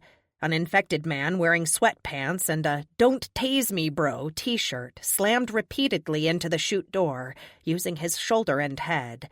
His skull cracked and grayish-black matter sloshed as he threw himself at the door. As his cranium disintegrated and his brain fell out, he slumped to the ground. Within seconds, another of the dead took his place, ramming the door, while others clawed at the wall. Did you see that? Outstanding! Carson and Larry fist-bumped. Heaven help us! Virginia walked past them and found Charles next to the candy machine, eating from a bag of M&Ms. He held the bag out. Virginia took one and let the chocolatey ecstasy melt on her tongue. She wondered briefly if they would ever make M&Ms again. She would miss them. Daniel and I found something. Come back downstairs and I'll show you. She led him down the stairs. In here, when the shelves fell down, this is what we found. What do you think? Charles shined the flashlight into the opening in the wall. This could be a tunnel. Can't see much, so it's hard to say for sure. He looked up and smiled. Maybe you did it, Virginia. Thank Daniel, not me. He found it, and got a bump on his head for his trouble. He backed out of the room and shut the door. I think we've explored all we can today. Let's go up and tell everyone what Daniel found. If we decide to get out through here, we should all get a good night's sleep and tackle it tomorrow. Virginia found Daniel back in the apse, entranced by a Clifford book. She sat next to him, and together they finished the story. He wanted to sleep on the blue patch of the colorful carpet, and she got him settled in. No blankets, but the heat was still on in the building. For now. The adults had a quick meeting on the landing and briefly discussed the recent find. I still don't see why we need to leave here. We have a little food, water, and power. I'm in no hurry to go. We're bound to be rescued. Larry stated his opinion. Again, no one has to go. We're all free agents here. But we have very little food, and I don't think anyone is coming to our rescue. Charles looked annoyed that someone failed to grasp something he found so obvious. I'm going to find someplace to sleep, and we'll take it up tomorrow. Kincaid stalked off, also looking slightly annoyed, either at Charles or Larry. Virginia couldn't tell. She, too, left and found a spot on the floor near Daniel. She was almost asleep when she heard voices raised in argument. She scrambled to her feet and grabbed her gun. She looked down, but Daniel still slept. She heard footsteps on the landing and a woman's voice imploring someone. At the circulation desk, she found Gabriella in a furious argument with Charles. Virginia moved closer. "Now! It has to be tonight! She gets worse and you have no right to stop me! The hospital is right there! There is more than enough there to save her! You can't stop me!" It wasn't hard to figure out what was going on. Gabriella, wearing her coat and carrying a flashlight, was heading to the hospital for insulin. Virginia moved past them toward the back office where Marisol still struggled to hang on to life. Larry's dog appeared to be guarding the child and sat patiently by the cot. Mary turned restlessly and her hand slipped from under the mail sack covering her, and the dog gave it a gentle, wet lick. Virginia walked back to the desk. Okay then, let's do this. Tomorrow, assuming we have actually found an entrance to the tunnels, we get out, come back around, and enter the hospital from the Broad Street side. Most of the infected are in the front parking lot near the ER. We just might have a chance coming in from that direction. Charles was trying to persuade her. "I cannot wait. These infected are slow and stupid, yes? I can get around them and be in and out and back here before they catch me." I'm asking you, don't go, Charles entreated. There are so few of us, the living. We can't lose you. We can't lose anyone else to them. Just wait until tomorrow. Yes, they're slow, but there are too many. Once we explore the tunnels... "I will not lose my daughter when the medicine she needs is down the street." Gabriella cinched her coat belt tighter and walked to the door. Virginia walked back to the apps and grabbed her boots. "We don't have a view of the area outside the front doors from any of the windows. We can't see if those things have gathered out there." Virginia leaned against the wall as she yanked her boots on and slid her knife inside. "Can anyone hear anything through the door?"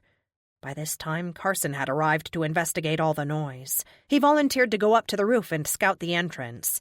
Charles left the room and returned with his coat, a shotgun, and a handgun. Obviously, I've been overruled. Here. He gave the handgun to Gabriella. Know how to use it? Point and shoot?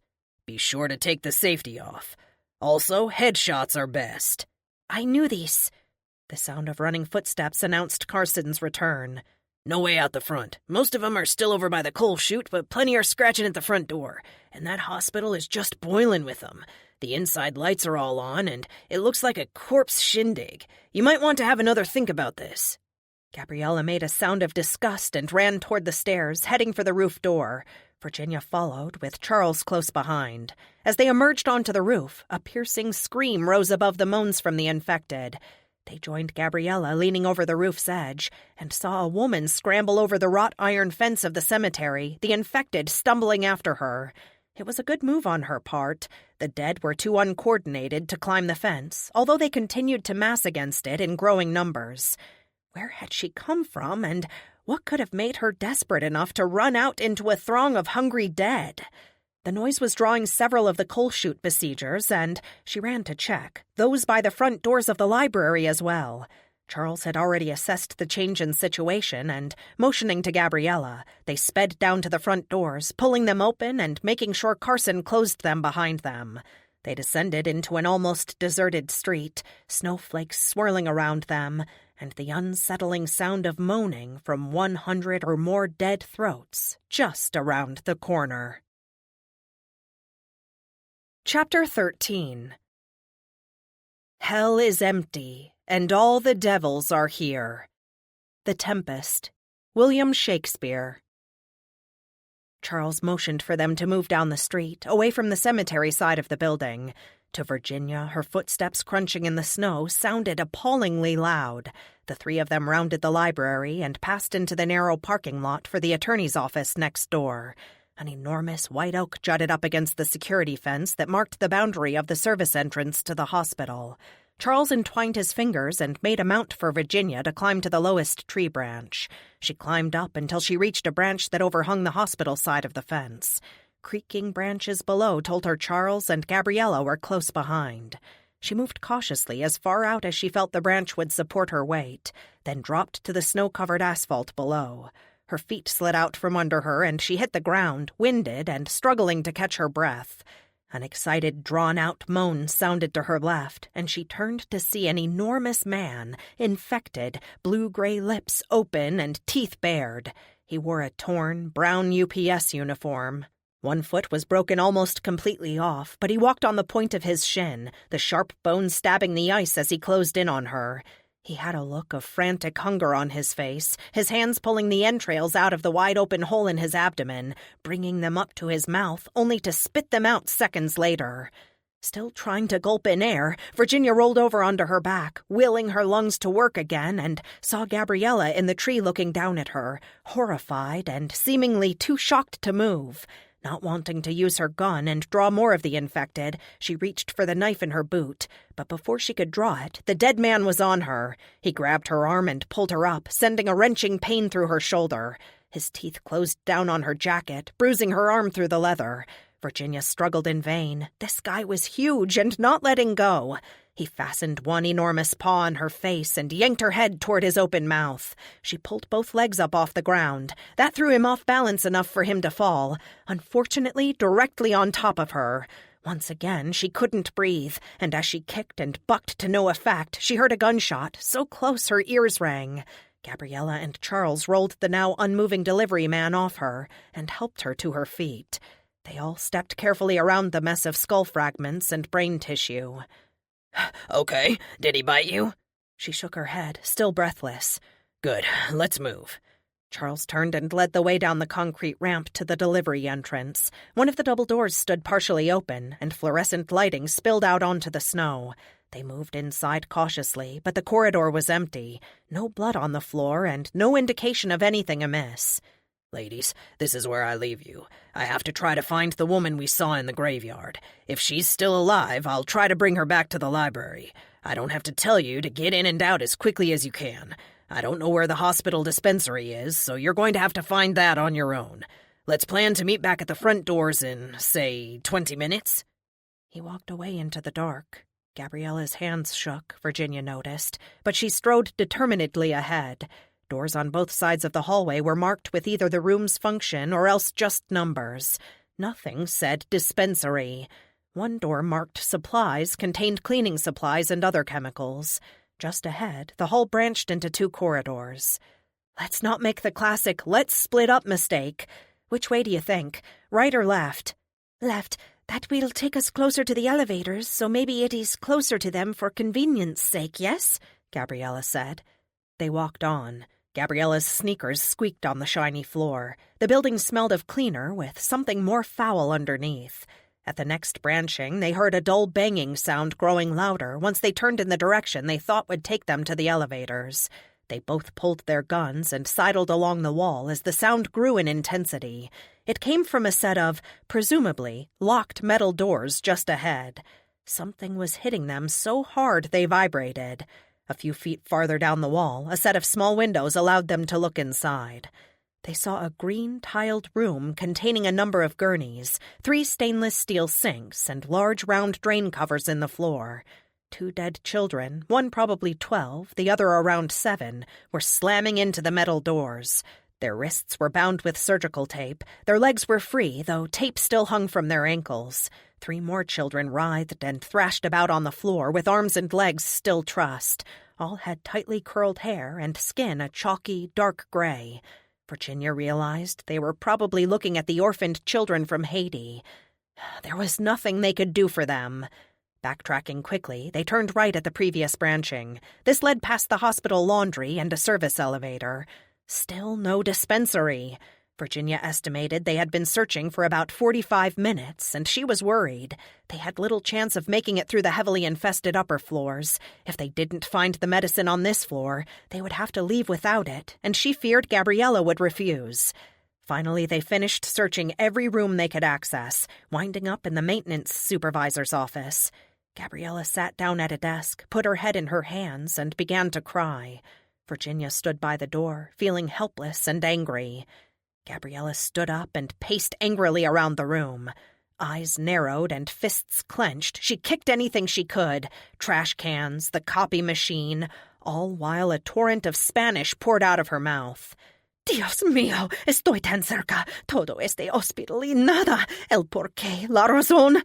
She continued to rave as she knocked over a coat rack, revealing a silver, soft-sided briefcase on the floor, hidden before by the long folds of a winter coat. At the sight of it, she stopped and fell to her knees, a look of dawning hope on her face. She unzipped the side of the case, and the flap fell open to reveal neatly packaged syringes, needles, and vials. Frozen gel packs maintained the temperature. It was a diabetic travel kit that must have belonged to a hospital employee. Gabriella cradled it in her arms and smiled at Virginia. Tiempo para ir ahora. Virginia understood perfectly. She grabbed one of the overturned trash cans, and they left the room and returned to the service entrance. The parking lot outside looked clear, except for the remains of the infected delivery man. The upside-down trash can was just the right height for a boost back into the oak. They climbed up and over to the other side of the fence, Gabriella with the kit hung around her neck. Still crouching in the branches, they surveyed the area for infected, but saw nothing. Snow was falling still, erasing their footprints from earlier. The only sound that broke the silence was... Virginia felt her whole body tense. A liquid, slurping sound.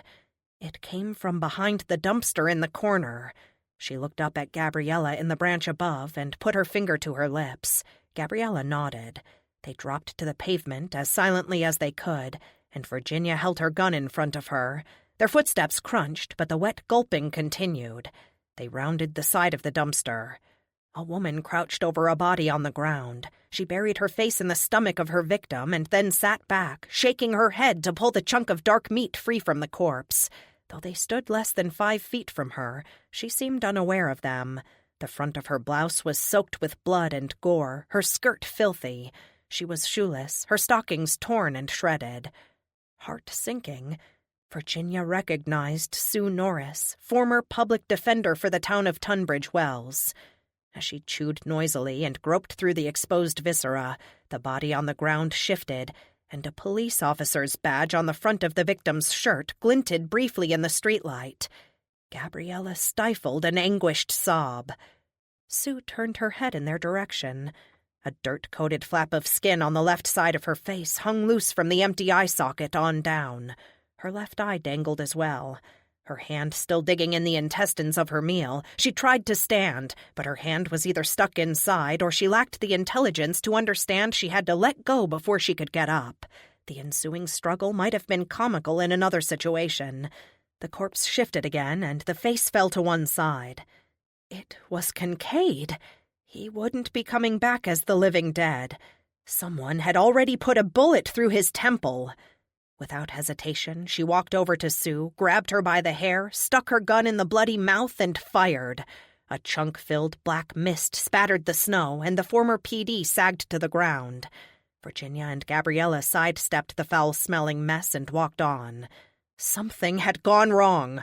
Charles could fill her in, and if he wasn't back yet, Carson would know. Larry's presence in their stronghold was an unfortunate fact, and she wouldn't be surprised if he had something to do with this. The thick wooden library doors stood open, and Gabriella had already disappeared inside. Virginia stood in the snow, trying to make sense of the scene.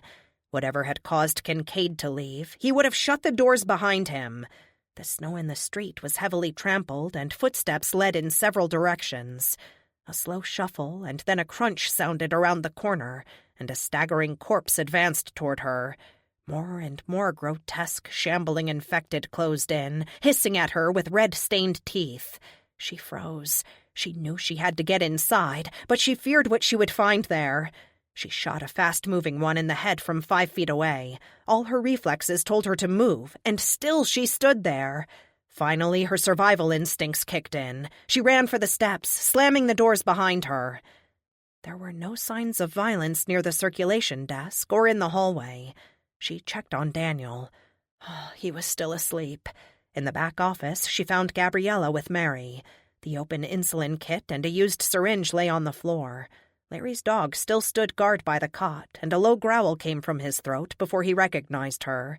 Gabriella held Mary's hand to her cheek and smiled. "I think she will be better now. She just needs sleep." Virginia brushed the little girl's hair from her cheek. She seemed to be resting easier. "Have you seen anyone else? I only found Daniel." No, no one, but I have only been here. I can help you look now, I think. They searched, but found no one. Virginia went back to the reading room and pulled her shotgun out from behind the set of Encyclopedia Britannica. Her jacket pockets were still full of shells, as well as rounds for the handgun. Carson wouldn't leave the children alone. He has his problems, but he wouldn't abandon children. I wouldn't put anything past Larry, though. Charles should be back any moment. Let's talk to him and see if he has any ideas. Gabrielle nodded and went back to Marisol. Virginia leaned against the front doors and slowly slid to the ground. She would wait here to be sure she heard Charles when he got back. Raspy moans and scratching at the door followed her into her dreams. Chapter 14. For though it be something wonderful to tell, that any should have hearts so hardened in the midst of such a calamity, yet certain it is that all sorts of villainies were then practiced in the town as openly as ever. Journal of the Plague Year. She woke an hour or so later, thirsty and in need of a bathroom. The men's room was closest, and, with no men in residence, she stumbled in. And that's where she found Charles.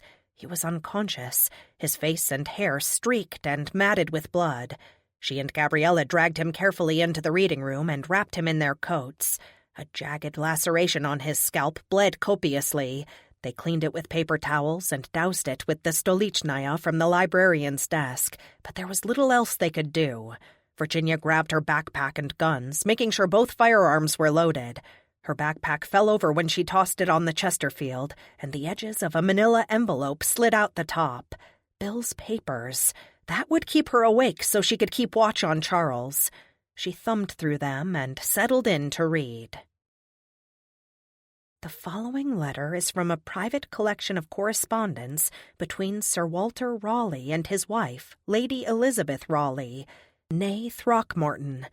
Raleigh journeyed to the land of Guiana in 1595 and returned with 2 natives, whom he presented to the Queen at Greenwich Palace that same year. Although he later wrote an account of the voyage entitled The Discovery of the Large, Rich, and Beautiful Empire of Guiana, which became a bestseller of the time, he did not mention the events in Dorset described below. My lord, I write to you concerning the contagion introduced into our household with the arrival of the youth Kayowarako and his compatriot Arawayo. The mischief done unto us at Sherborne surpasses belief. I have taken steps to conceal news of this illness, and it is my prayer that we see no more of it. My poor hand trembles as I recall our ordeal. Kayowarako fell ill upon your departure for Plymouth. We thought him merely fatigued of his journey. He from the first complained much of the coldness of our climate compared to his father's land of Guiana. Afflicted as if by an ague, his shivering was soon accompanied by vomiting. The coldness of his body increased, and he succumbed to death at 1 hour before noon. My sorrow was great, it being my fondest hope to bring this young savage to the love of Christ, and for him to return to his father's land and bring the good news to his people. Vicar was with him in his last hours, and being much grieved by the suffering he saw, remained to pray at the bedside. It being laundry day, and Cousin Brayford having the toothache, I left to supervise the women on the lawn. After a time, Vicar came outside and took his leave, and I sent Peg and Eliza to wash the body. The lad died unbaptized and unshriven, so I directed that ground be prepared outside the churchyard in which to lay his poor body to rest. I directed my man Watt to find Arawayo and break the news of his chief's young son's death. When told, Arawayo was much agitated and made us to understand that poor Kayowarako must have his head removed from his body before burial, in accordance with their customs. Such barbarity! Would that we had heeded this advice in time. Eliza found me and declared Kayowarako's body was not to be found. I returned with her and found the bed indeed empty. We were much bemused and wondering when began a commotion out of doors under the keep. Hurrying thither, we found Peg fallen under the line of drying bed linens, lying on her side and drenched in blood. Her arm was torn from its socket. A hissing sound alerted us, and we turned to see Kayawarako, not dead but fully restored to life. But such a transformation! His mouth dripped blood as he gnawed on the arm that he had wrenched from the girl. His eyes were filmed over as with the whiteness of old age. He came at us anon, only to be felled by Arawayo. The two grappled and fought until Arawayo, seizing the iron pot set out to boil the linen, struck Kayawarako divers times until his head was a stinking pulp of bone and flesh. He then walked over to poor Peg and proceeded to shatter her brains. Our horror froze us, and we had not the wits to flee. I felt surely we were the next to die, but Arawayo merely sat on the ground and inspected the wounds of his body. All this time, the household watched us from the gate to the kitchen garden, ready to flee if approached. Cowards! They did not make a move to save any of us. My anger waxed hot, and I approached them, intent on upbraiding the lot, just as my man Watt appeared from the keep entrance. He had armed himself with a claymore and flew forward with the vigor of the warrior he had been in his youth.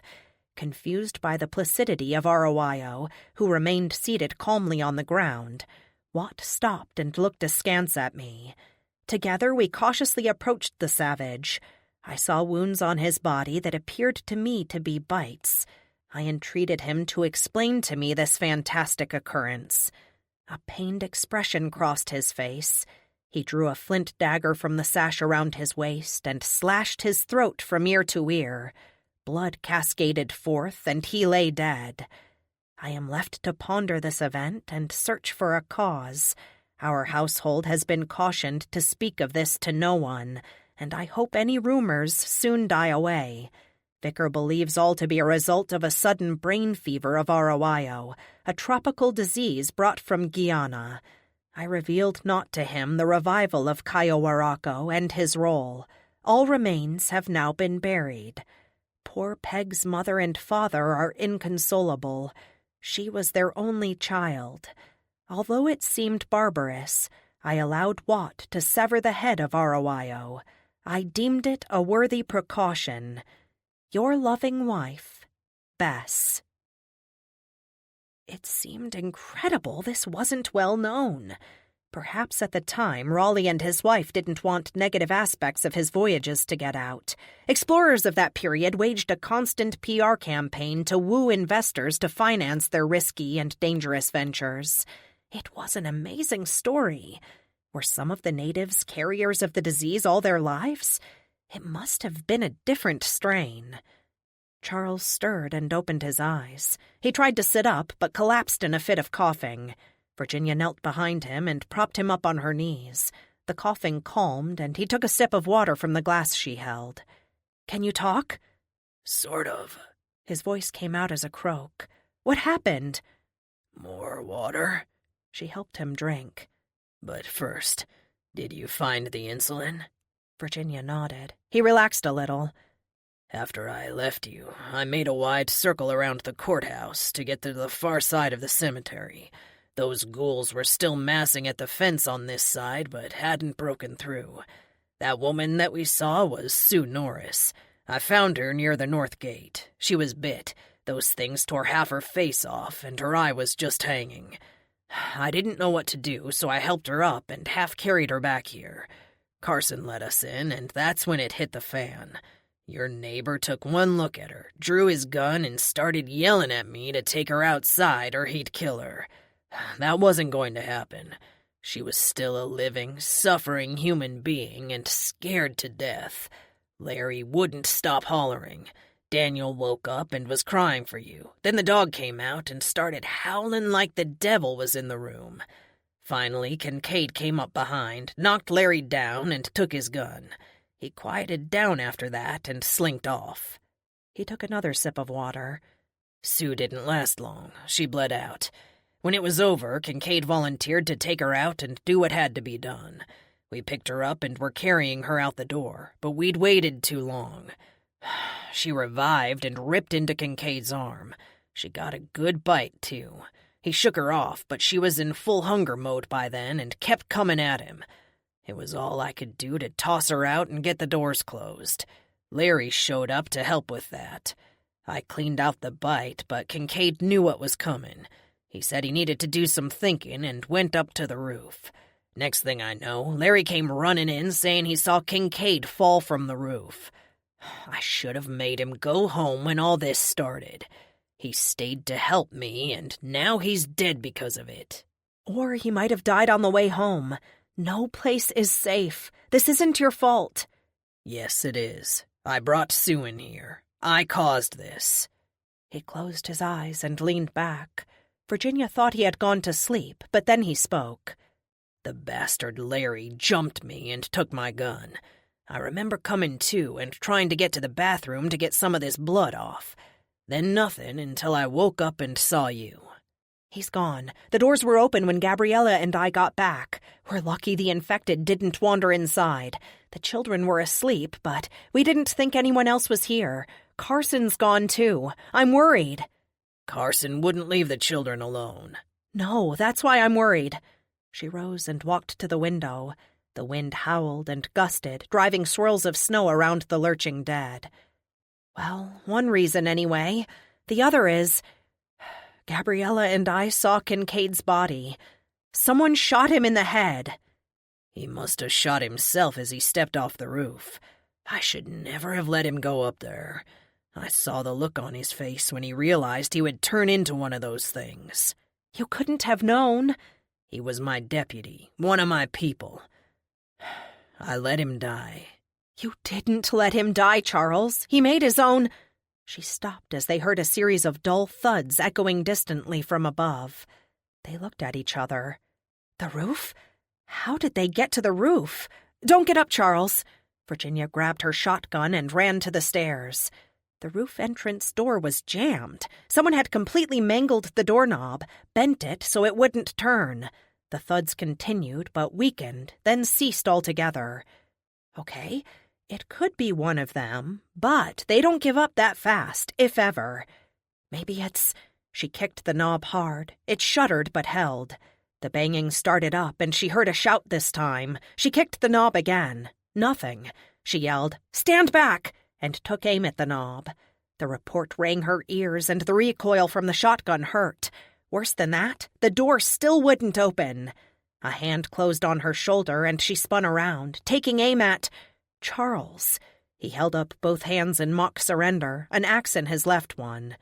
You know, that shooting out the lock thing only works in movies, he said mildly. He smashed the door jamb until it was loose enough to pull the lock past it. Carson fell inside.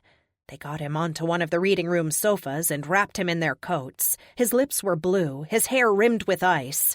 He shivered and shook, unable to speak for several minutes. "I'll kill him. If I ever see that SOB again, I'll kill him." His teeth chattered with cold. "What happened? Larry, when I seen him following Kincaid up to the roof, I figured he was up to no good. He didn't like Kincaid none. He don't like you neither, Charles. Now you and me been on opposite sides of certain issues from time to time, but we kept our relationship professional. No hard feelings on either side." Charles nodded in acknowledgement, but barely suppressed a smile.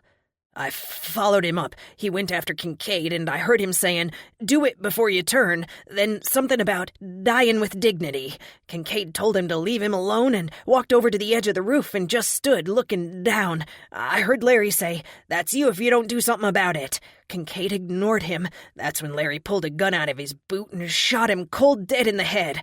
I know I yelled something, and he turned and saw me. I ran for the door, but I slipped and must have knocked myself out. When I came to, he was gone, and I was trapped out there. I was near froze to death." Charles's expression was murderous. Virginia went up to the landing. The shotgun had kicked hard, and her side hurt. She lifted her shirt and saw fresh blood. She sighed and tried to remember where the first aid kit was, when she heard a chime and felt a vibration in her pocket. It took her a few seconds to realize it was her phone. Hands trembling, she pulled it out. A new voicemail. Why hadn't she heard it ring? The screen showed her mother-in-law's number. She punched in her password and heard her daughter's voice. "Mom? Mommy, when are you coming? There's no electricity. Grammy says we have to stay away from the windows so they don't find us like they found Granddad. Granddad is out in the yard, but Grammy says he can't come in now. Mom! The last whispered word ended with a sob that tore her heart. She hit reply, but got a series of clicks in response. The call wouldn't go. The snowfall continued, and the wind swirled it round the street lamps and the wandering dead. Every flake that fell trapped her here, and she felt the weight on her soul. It was still a couple of hours until dawn. She stumbled over to the apse where Daniel still slept, lay down close beside him, and closed her eyes. The electricity went out sometime before sunup. The temperature inside the building dropped rapidly, and by 8 o'clock it was obvious it wasn't just a power blink. It was not coming back on. The only bright side was that the snow had stopped and the sun came out. Virginia stood on the roof, somberly taking in the magnificent mountain scenery. The virgin snow softly blanketed the streets. In contrast, the dead creatures moving through them were a dark stain on the landscape, mocking the real resurrection once reverently celebrated in this old building. Their numbers had increased overnight, the streets even more mobbed than before. She left the roof and went below. Daniel now had a playmate. Marisol was helping him build a fort with books. The sound of their laughter was like balm. The library staff would have a fit if they ever came back to work, but the activity kept the children warm in the now freezing building. All of them tried eating cold powdered soup for breakfast this morning, but it was a disaster. It was time to get out. They had already let Larry's dog run free. Over protests from Mary, the excited dog slipped through the doorway and had no trouble evading the dead. He would have been in danger if they encountered infected in the close quarters of the tunnels. Virginia, you are coming? Gabriella took her arm and steered her toward the reading room. They discussed escape scenarios. Marisol needed more insulin, and soon, so they plotted routes taking them near drugstores. Neither thought going back to the hospital a good idea. I think we're all agreed we have to go. Charles looked better today, but, like all of them, unwashed and hungry. Be sure you have everything you want to bring with you on your back. If we find a way out, we won't be coming back here. The adults all carried firearms, and Charles had stuck the fire axe in his belt as well. Even colder air met them in the basement. Charles went first into the small root cellar. Boards blocked the lower portion of the opening in the wall, but, rotten with age and damp, they came down easily. He stepped into the darkness, and the others followed. Shining the flashlight, they saw that after a few yards, the passage to the left was blocked almost to the low ceiling with rubble. They turned right and walked into the yawning black. Chapter 15. Thou follow me, and I will be thy guide, and lead thee hence through the eternal place, where thou shalt hear the desperate lamentations, shalt see the ancient spirits disconsolate, who cry out each one for the second death. Dante Alighieri. The tunnel sloped downward almost immediately. The walls were stone blocks. Charles thought it was granite. Wooden buttresses shored up the ceiling at intervals and looked in good shape for work over 150 years old. The smooth dirt floor was mostly unobstructed, which was good because they were using just the one flashlight, conserving the others. Where do you think this goes? I sure don't want to walk into no zombie fest. Carson scratched his head with the shotgun. I'm hoping this connects with the storm drains closer to the edge of town where it should be less infested. We're going in the wrong direction for that now, but maybe we'll come to a turning. Just as Charles finished speaking, they came to a split and took the left passage, estimating this should lead them east out of downtown and toward 531. All had agreed previously that this was their best choice. From there, Carson could get to his mother-in-law's trailer, where he suspected his children were. He had little doubt that Debbie, his ex, or maybe not his ex, Virginia had a hard time following the ups and downs of the relationship, had everything under control and the children were fine. There were also 2 pharmacies there at the end of Broad Street, which should have everything Marisol needed. A few minutes' walk brought them to a seeming dead end. No door in the wall, no grate or cover in the ceiling. Charles paced the tunnel floor, kicking up puffs of dust and dirt. Gabriella raised her eyebrows at Virginia, who shrugged. Charles kicked around a few more minutes until they heard a clank. He knelt down to tug on a metal ring set into the floor. It wouldn't budge. Carson gave it a yank. The wooden plate it was attached to splintered. They picked out the pieces. Training the flashlight into the hole, they saw a concrete-floored hallway with covered electrical conduits running along the walls. Service tunnel. But for what building, I don't know. This is something like a sub-basement just for utility connections. It could be a way out, but we'd likely have to go through the building first. Perhaps we will find food? This from Gabriella. Or we might be food. Virginia crouched by the hole, looking down. Put it to a vote? Hunger won out. The service tunnel terminated in a short flight of steps leading to a metal door. They eased it open, cringing as the hinges squeaked, to find more inky darkness on the other side. Moving cautiously, swinging the flashlight side to side, they saw no evidence of violence, but Virginia thought she smelled something not right. It wasn't until they turned a corner and Mary slid in a puddle of it that she identified the smell of urine. The hall widened at this point, and they saw hospital beds with IV drips, tubes and bags neatly arranged along the walls. They stood still, listening, and heard labored breathing. Charles cautiously shined the flashlight on one of the beds onto the face of an elderly man, hooked up to various machines that no longer functioned. He was not conscious. The next bed revealed another man, younger, in the same condition. All the beds held unconscious patients. They were in the coma ward of the hospital. "We do not want to be here. I say we turn around and leave right now," Virginia whispered. "We can't help any of these people, and the rest of this place is crawling with infected." Wait, I think I know where we are. The cafeteria is in this wing, and just outside is a storm drain grate, Charles said. "How do you know that?" asked Virginia. I bussed tables here one summer in high school. There's a covered stoop off the cafeteria, and the drain grate is just to one side.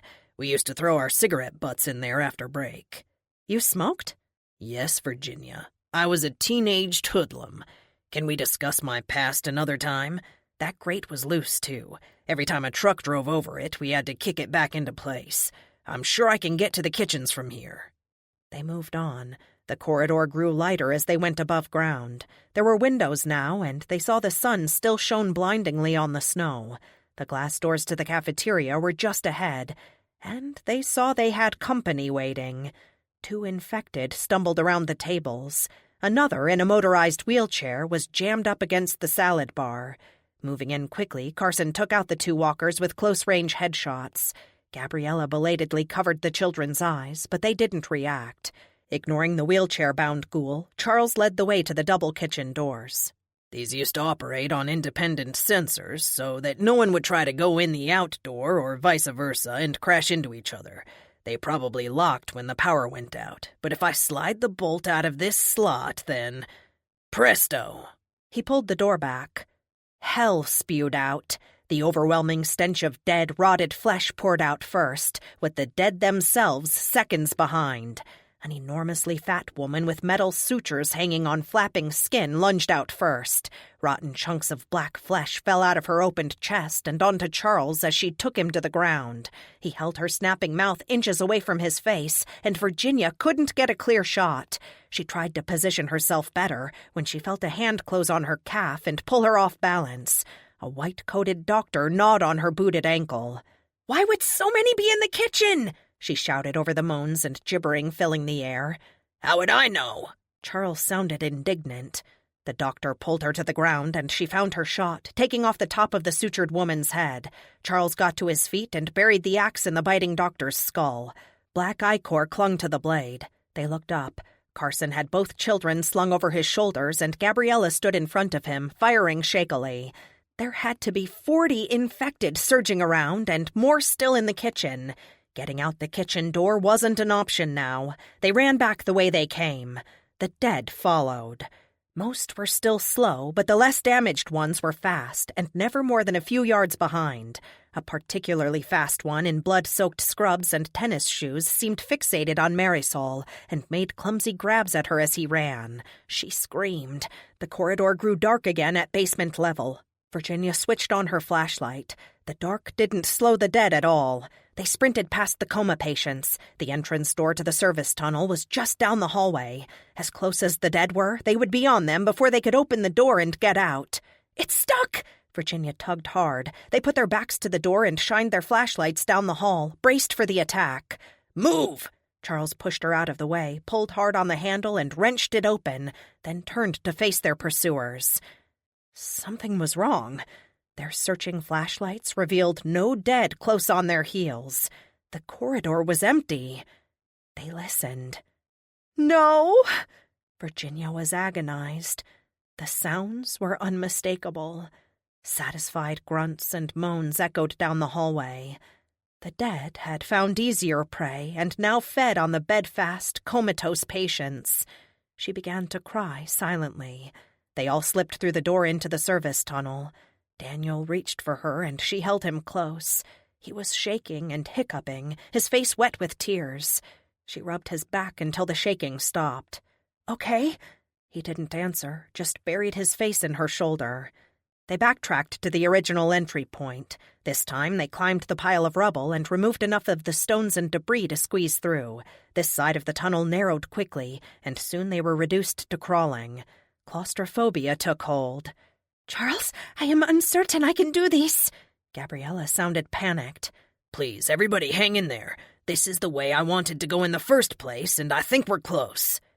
"I can't do this either," Virginia thought.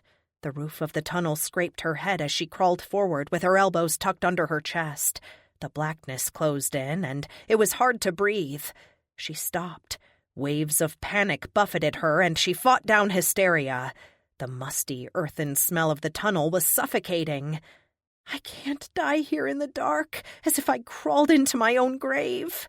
She started to back up, drawing protests from Carson behind her. She couldn't go back. She was afraid to go forward. Rocks now scraped her shoulders as the tunnel tightened more. She reached for Charles ahead, but he was gone.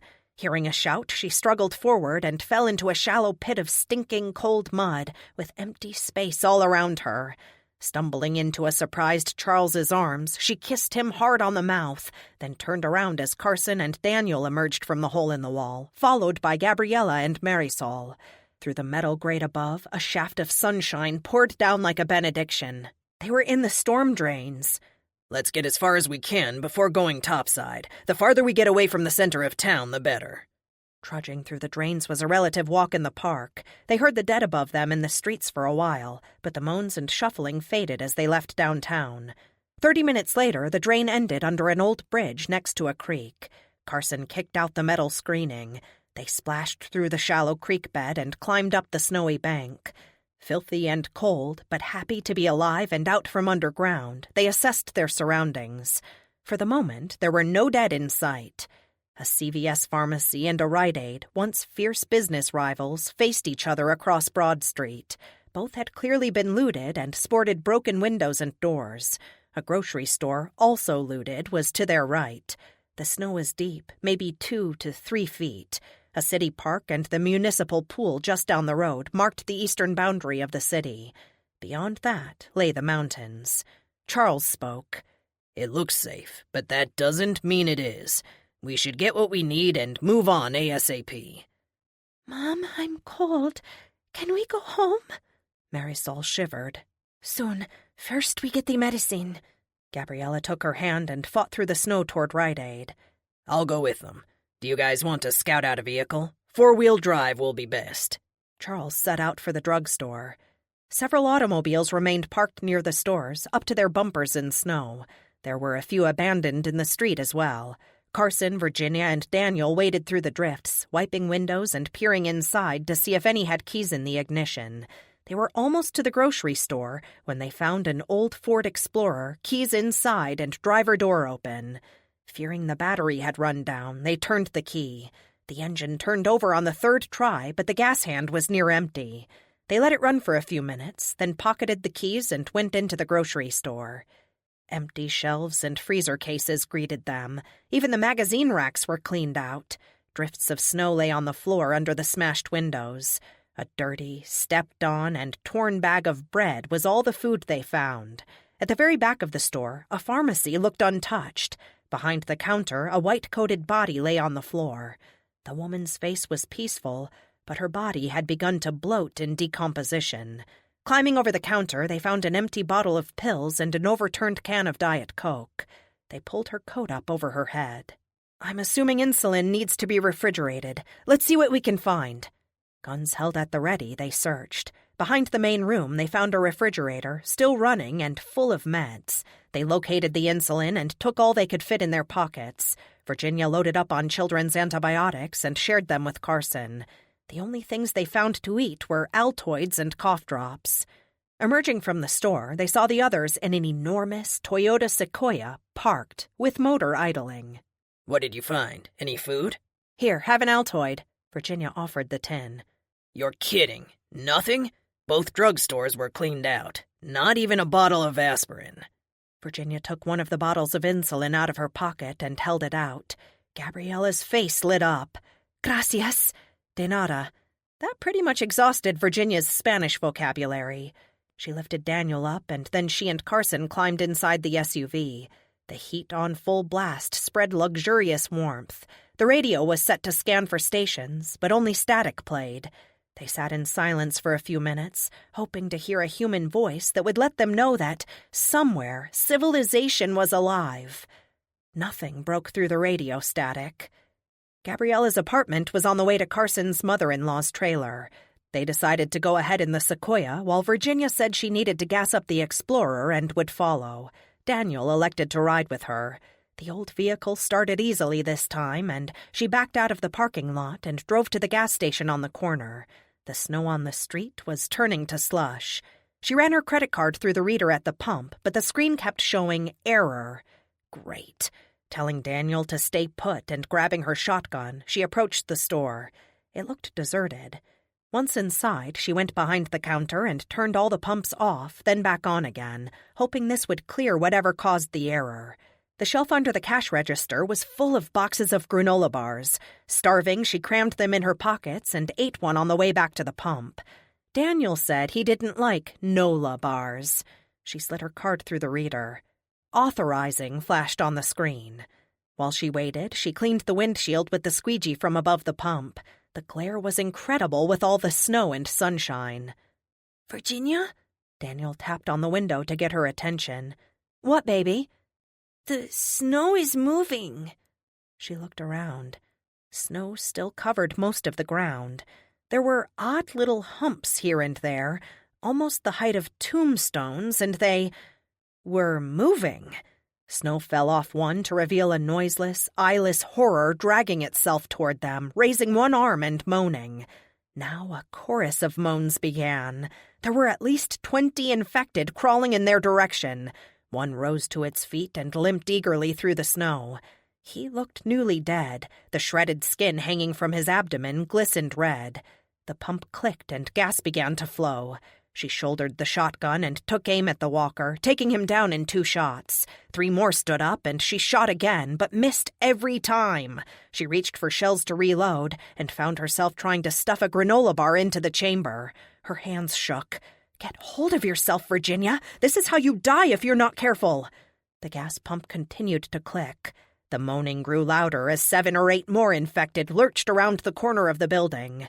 She was encircled, but took down 2 more. She shot the lower jaw off one, but it kept coming and reached her just as the gas reached the top of the tank and shut off. She pulled the handle out, but couldn't get the cap on before the infected woman gnawed at her arm with her upper jaw and pulled her to the ground.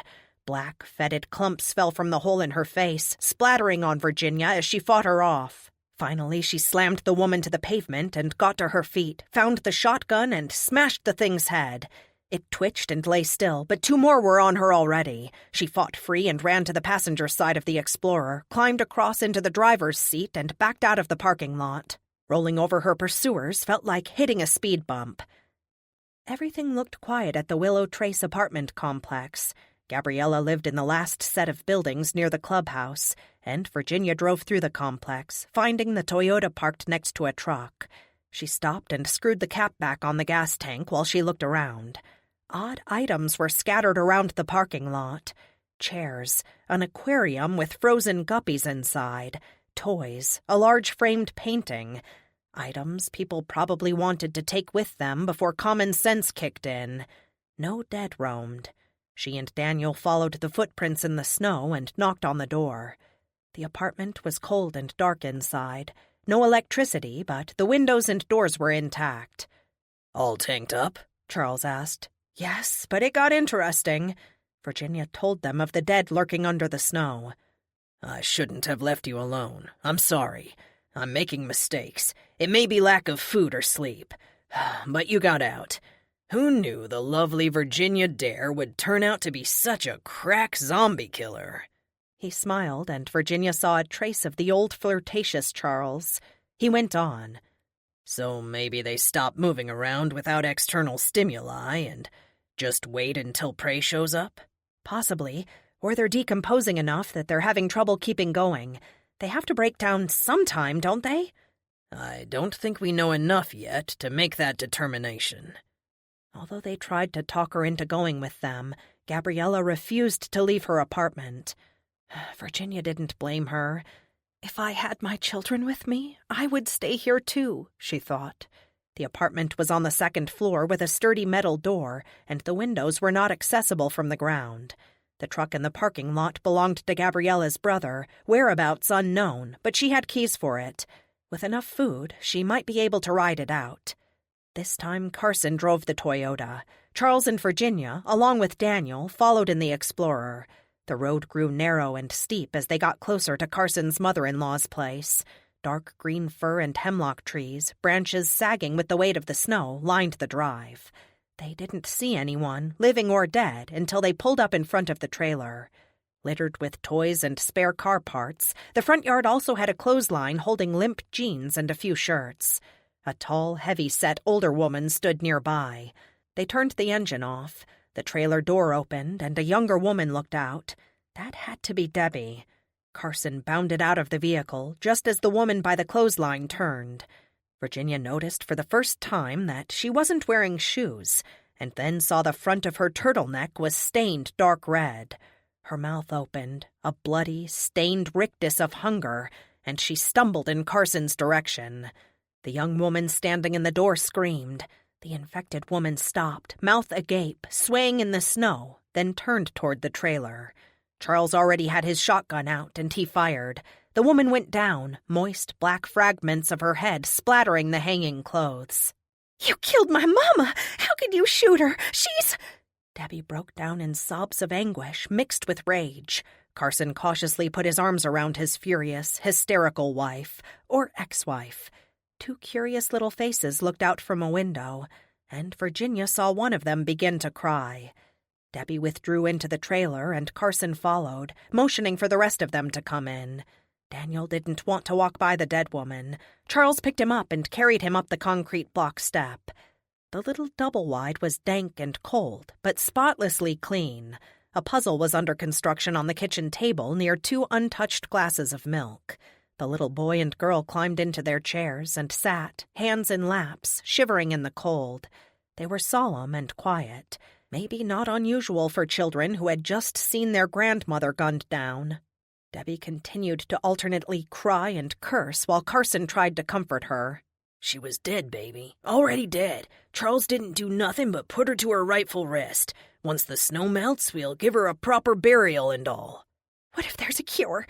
You know they gotta be working on a cure." "Debbie, we don't know if they even exist anymore. The world is a different place now. What if she had gotten in and hurt one of the children?" Charles tried to reason with her. Debbie blanched visibly at that, but still glared at Charles. Carson continued to talk to her soothingly. Something was not right. Virginia caught a whiff of something fetid underneath the smell of glass cleaner and furniture polish. Charles moved down the tiny hallway. Debbie stood. "Don't go back there. Brandon's asleep, and he don't need nobody waking him." In the short silence that followed, a soft moan came from the end of the hall. Carson stiffened. Is Brandon sick? I got medicine. It's the chewable pills. It's just a cold, maybe a virus. We'll look in on him later. I've been trapped here with Mama sick like she was.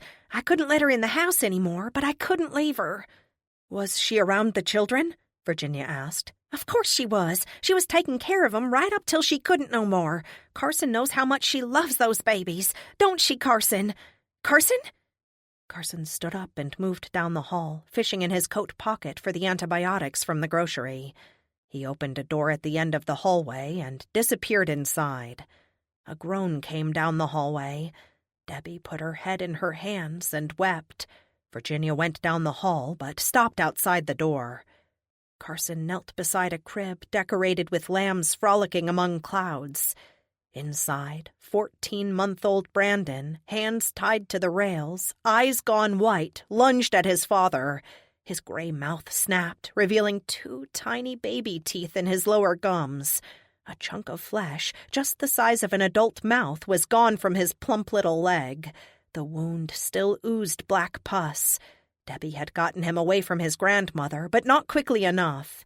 The pain in Carson's face shook her to her soul. He stood up and left the room, coming back with the police-issue shotgun. His thin, tired face was resolute as he stepped inside. The lock clicked. Debbie ran down the hall screaming and pounded the door. A shot rang out. Then another. Debbie collapsed against the door. Chapter 16. Have pity upon us miserable sinners, that now are visited with great sickness and mortality, that like as thou didst then command thy angel to cease from punishing, so it may now please thee to withdraw from us this plague and grievous sickness, through Jesu Christ our Lord. The Book of Common Prayer. Charles and Virginia took Carson's body out into the backyard, rolling him and Debbie's mother up in a tarp before placing them in a storage shed. Debbie wrapped Brandon lovingly in his lamb-print crib blanket. She held the tiny bundle for a long time before she finally allowed them to place him with his father and grandmother. They left the Toyota with Debbie. She would need transportation eventually, but was staying put for now. The trailer was isolated, and that was a plus. They also left a handgun with her. Debbie didn't want the shotgun. Daniel was quiet as they drove down the mountain. Virginia spoke. So what's the plan, Charles? You're the only one of us who hasn't mentioned where you're going. I plan to take this up and over 531, but we need to find another vehicle for you first. What do you think? Should we hit a car dealership? Honestly, Virginia, I don't have a plan. No family to find. I'll stick with the 2 of you for now. How about you, little guy? Feel like a road trip? He looked back to see tears pouring down Daniel's face. He was crying so hard he couldn't speak at first, then gulped and said, My mom and dad are monsters now, aren't they? Like that dead lady and that baby. We can't look for them because they're bad now. His thin shoulders shook with sobs. Virginia stopped the SUV and climbed into the back seat, taking him in her arms. Charles slid over and took the wheel. Sweetheart, a lot of people are sick right now. It's not their fault, and they don't mean to be bad. It's going to get better, I promise. Charles and I are going to take care of you until we find out more about your mom and dad. I'm so glad you're with us. You're the one who saved us back at the gas station, remember? I don't know what we'd do without you. He nodded, and she held him close, rocking back and forth. The sobs turned into hiccups, and eventually he fell asleep, but she stayed where she was, holding him. She watched the alpine scenery slide by as they drove down the steep road back into town. Back at Broad, the dead still wandered the street, but not in overwhelming numbers. They had no need to stop yet and got through the crowd without incident. They reached the 531 overpass and took the exit right onto the highway. Here, the scenery was especially breathtaking. No buildings or road signs marred the trees and hillsides lushly draped in white. Daniel slept on in the back seat. Virginia climbed into the front. I wish we had a car seat. A child his size should still be in one. Although I suppose zombies won't wait while we get him in and out. Child car safety doesn't appear to concern them much." Charles laughed. I promise not to write you a citation for it. "Thanks. Want a granola bar? I found some in the gas station." Of course. Charles grabbed the bar from her hand. Food is about to become a serious issue. I'm starving, and you're looking pretty peaked. "There are a couple of gas stations between here and Springfield. We'll need to refuel at some point. Maybe they weren't looted." Virginia lapsed into silence. She tried not to think about Carson and Brandon, 2 more casualties of this nightmare that wouldn't end. Instead, she focused on the fact that she was finally on her way up 31. The snow on the road was mostly slush now, and there was no other traffic. She fiddled with the heat controls. "I can't get the heat to blow. I think it's broken." As long as this thing gets us there, I'm not complaining. Digging through her backpack, she found the dried fruit from home. She passed some to Charles, who made a face but ate the whole bag anyway. Bill's papers, a little rumpled and damp, were in the bottom of the pack. She sorted through and found some she hadn't seen yet and started to read. What did you find? More of my neighbor's research. You read some of it in that email attachment. Yeah, that was interesting. Read it aloud? Sure. She went back to the beginning. The narrative below is part of the original Journal of the Plague Year published in 1722 by Daniel Defoe, but was not included in subsequent editions. It had been largely suppressed, possibly because of plain old ghoulishness. Although, like the rest of the journal, it doesn't claim to be anything other than fiction. It does provide an interesting twist on the version more commonly known. A journal of the plague year, being observations or memorials of the most remarkable occurrences, as well public as private, which happened in London during the last great visitation in 1665, written by a citizen who continued all the while in London, never made public before. Some said it came from Spain, others the Levant. However it came about, it was generally agreed that the plague had indeed returned to London. I resolved to cast myself onto the bosom of the Lord, and to remain in town and not flee to the countryside as so many, including my brother and his family, had done. I had a stout door and lock on my house, and no meager supply of stored goods to see me through.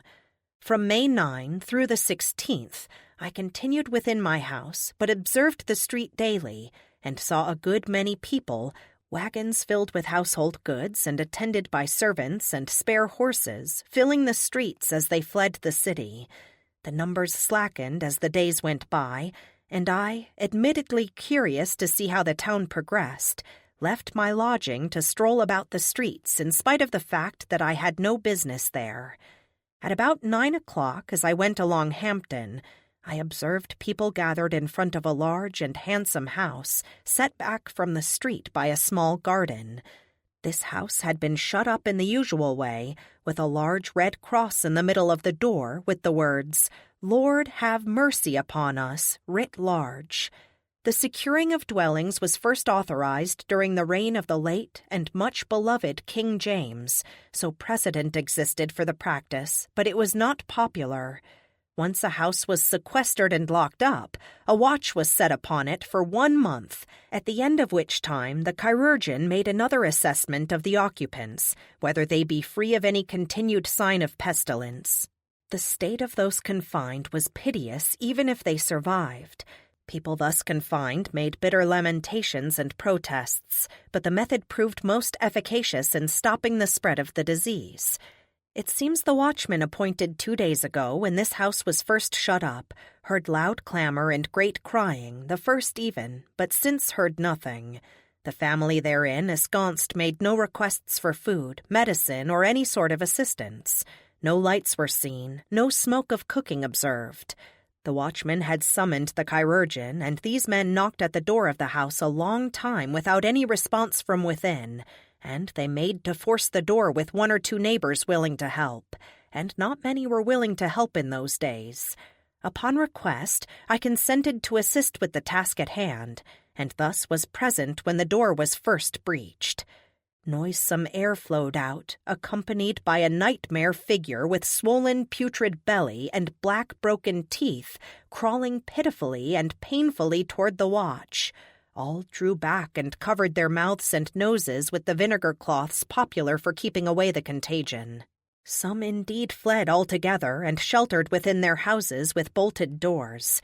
The watchman gestured to the chirurgeon to take the ill creature in hand, but the chirurgeon shook his head, eyes wide, and took to his heels, leaving the watchman and myself to deal with the afflicted.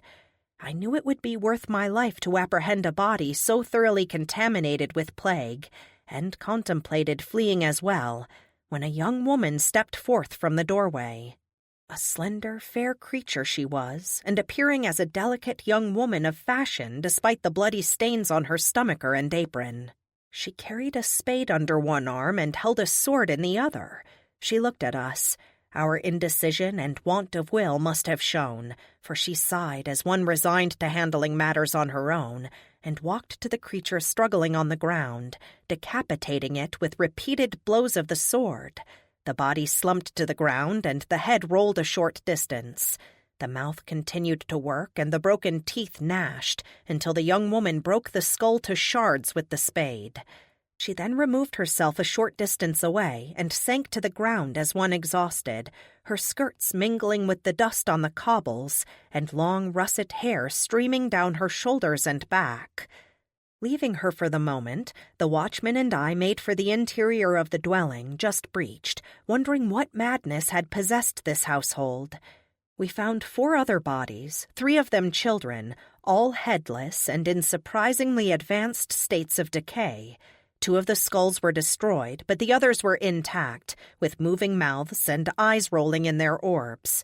Possessed of a stout staff, the watch smashed these abominations into clotted black stains on the floor. I was glad to quit the place and head back into the sunlight. The young lady we had left outside gave the particulars of her story. Her family lived several streets away, on a goodly estate backing up to the Thames. Hearing that her old nurse, to whom she was still devoted, was sickened of the plague, and that her current employer did not wish to care for her, she made her way to Shoreditch with the intent of removing her from this family. By ill chance, just as the girl arrived, the chirurgeon and justices also arrived to shut up the house, and she was locked in with the rest. I could not save my dear nurse, but did stay with her until the end. I had not the courage or heart to put her out of her final misery at first, and she became the creature you see here. She motioned at the remains of the creature on the ground. Amazed, the watchman spoke. I have heard of this manifestation of the disease, but have not seen it until today. You were already acquainted with this? Indeed, having seen it a fortnight past in my auntie's stable, lad. Auntie had to put him down with the sword. She hefted the sword in her hand. I knew not what I would encounter and came prepared. The family here were all infected before I arrived. I locked myself in the strong room before their final extremity, but they managed to break through the door. By law, you must be examined by the chirurgeon before you can leave this house. Canst thou find one who will not run away? She smiled, and 2 small pits showed fetchingly in her cheeks. Quickly, please. My lady mother will be most anxious at not having heard from me. A chirurgeon was found who gave the girl a bill of health, and she departed with it, making for her punt she had left tied up by the quay. I offered to row her home, but she smilingly refused. By good chance, the dead cart came through then and removed the bodies from inside the house. By sunlight, I was able to see what I had not before. Skin and flesh were ripped from the carcasses. One child was little more than a bloody skeleton, the meat having been torn from his small bones. Had their fevers driven them to such madness that families would attack each other so? I asked of the watchman. It is worse than you know. He walked over to the corpse of the child and with his staff pointed to the shoulder still covered with a bit of skin. I leaned in closer after covering my face with my cloth and observed a perfect indentation of teeth marks. I examined the other bodies and found similar marks. So they fought each other tooth and nail. I have heard of brief madness in some of the victims, but nothing like this. Again, it is worse than that. I advise you, Sirrah, if you come across anyone escaped from one of these sequestered houses, and you have not the stomach to destroy the afflicted on the spot, flee for your life. There is much still unknown about this plague. I withdrew then, and, cutting short my intended perambulations, went home. I later heard the plague house in Shoreditch had burnt to the ground, taking out the houses on either side as well. There continued to be stories of sequestered households going mad and slaughtering all inside, and my observations attest to the truth of such. Rumor of confined households turning to the eating of flesh were generally scoffed at. I must say that dreams of those severed heads, eyes rolling in their sockets, have awakened me at times. Although I looked often, I never again saw the delightful young lady with the sword, but it is my earnest hope that she did survive. Pits, meaning dimples. It's admittedly fiction. Virginia put the pages in her lap. True, but the entire journal was a fictionalized account based on true events. Makes you wonder if it actually didn't occur in some shape, form, or fashion, said Charles. I've never heard anywhere that the bubonic plague turned anyone into the walking dead. Good point. Still, it makes me wonder. Virginia stuffed the envelope in the backpack, but images kept playing in her mind. People survived that horrible time in history, and we will too. Only now it's worldwide. She looked out the window at the sparkling white scenery flashing by. Charles broke the silence. Are we going to talk about the 800-pound gorilla in the car, or just ignore it a while longer? What gorilla? You kissed me, Virginia. Not just a friendly peck either. But believe me, I'm not complaining. Were you trying to tell me something? She had been afraid this would come up. I'm sorry, I shouldn't have done that. I was so afraid in that tunnel, and then when I got out, I was so relieved. You were just there. It was an overreaction. Ouch. That did not come out as intended. She hoped he believed it. He didn't. Just an overreaction? You mean you would have kissed Carson or Gabriella like that if they were just there? Well, obviously not Gabriella, and probably not Carson either, but... So there's something there. I hoped so, but I didn't want to push it. I know about the divorce, but you're still wearing... How did you know about my divorce? I never talked about it. She was annoyed. It's a small town, and you are somewhat noticeable. People talk. She wasn't going to get out of this. They had been through a lot together over the past few days, and he had saved her life. She owed him the truth. You're fairly noticeable yourself, and I'm not immune. That probably has something to do with why I kissed you. But it was wrong of me. He reached over and took her hand in his. She withdrew it gently. Don't make this harder for me. I've been alone for a while, and you're very attractive. More than just attractive. Brave, smart, and caring, too. But I don't want to involve anyone else in my messed-up life. So you plan to stay alone for the rest of your life? I really don't know. Maybe. I think I still love my husband. Then why did you throw him out? I didn't. He left. He abandoned you, and you still love him? There were reasons. I made mistakes. We both made mistakes.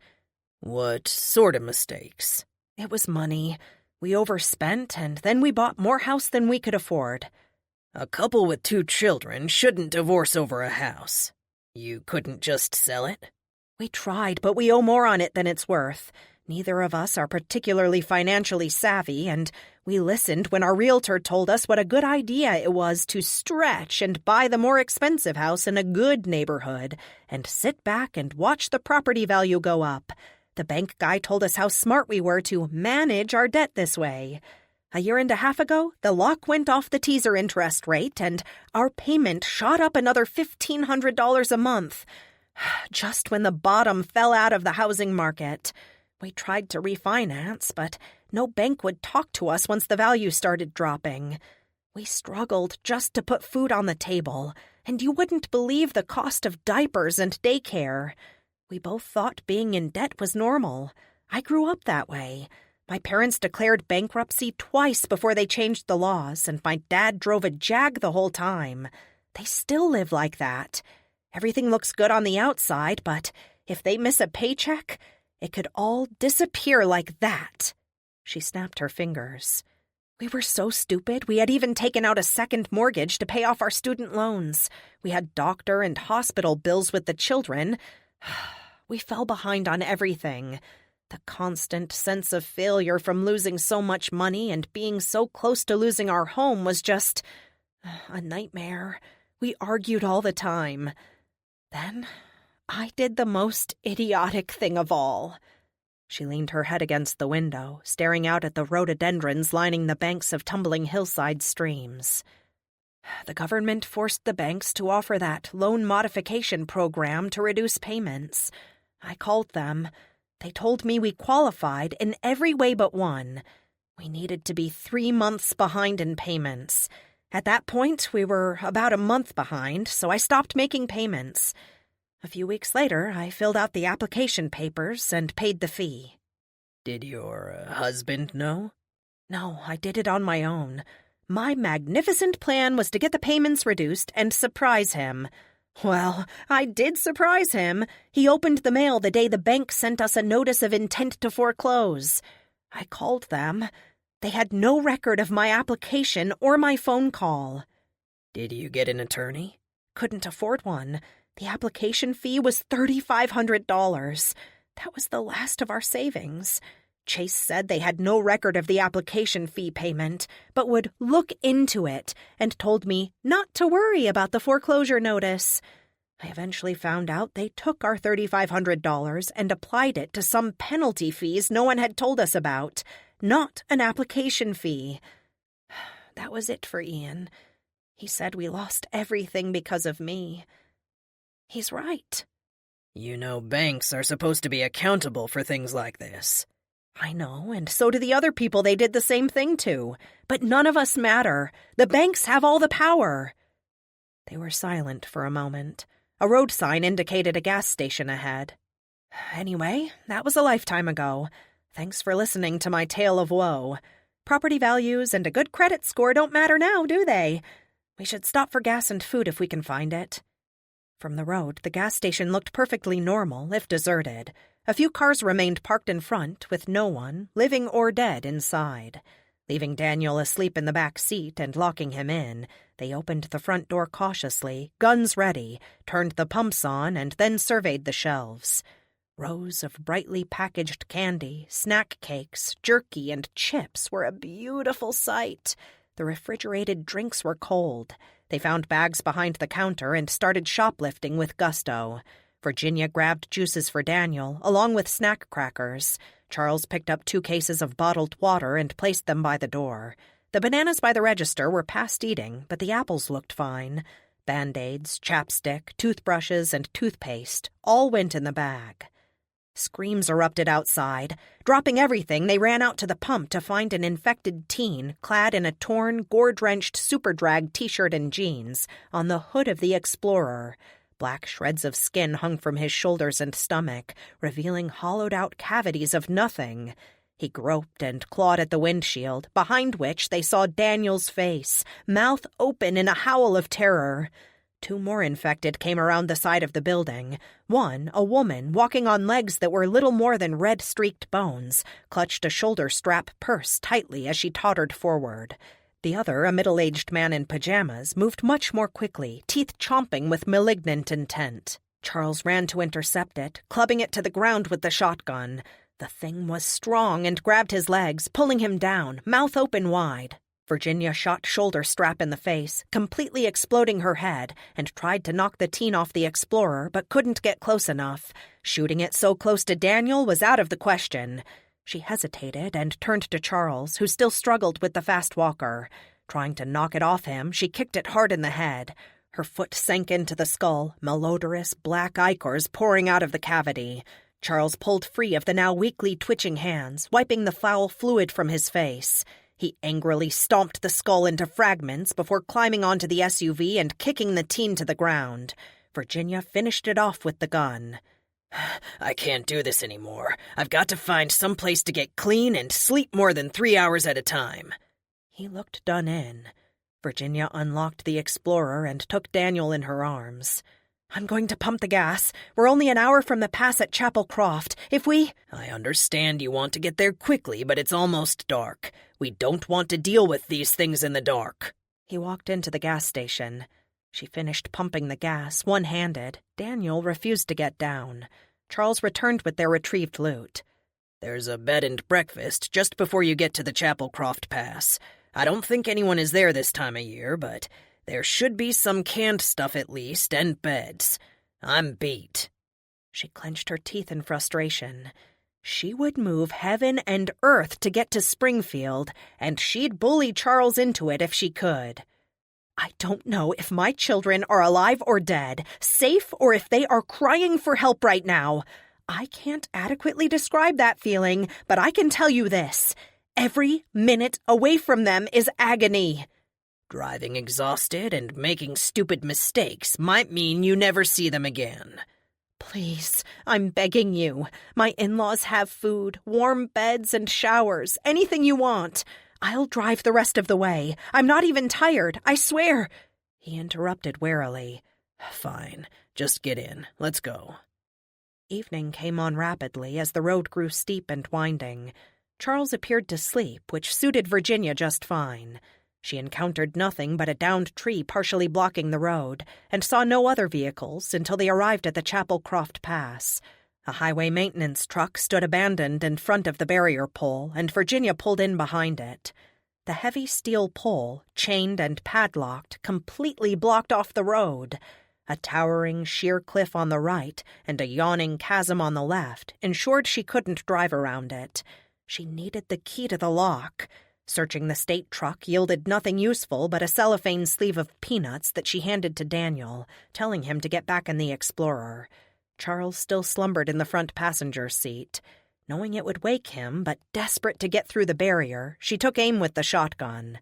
The blast echoed off the rock cliff, making roosting birds scatter, squawking. She inspected the lock and chain, but both were intact.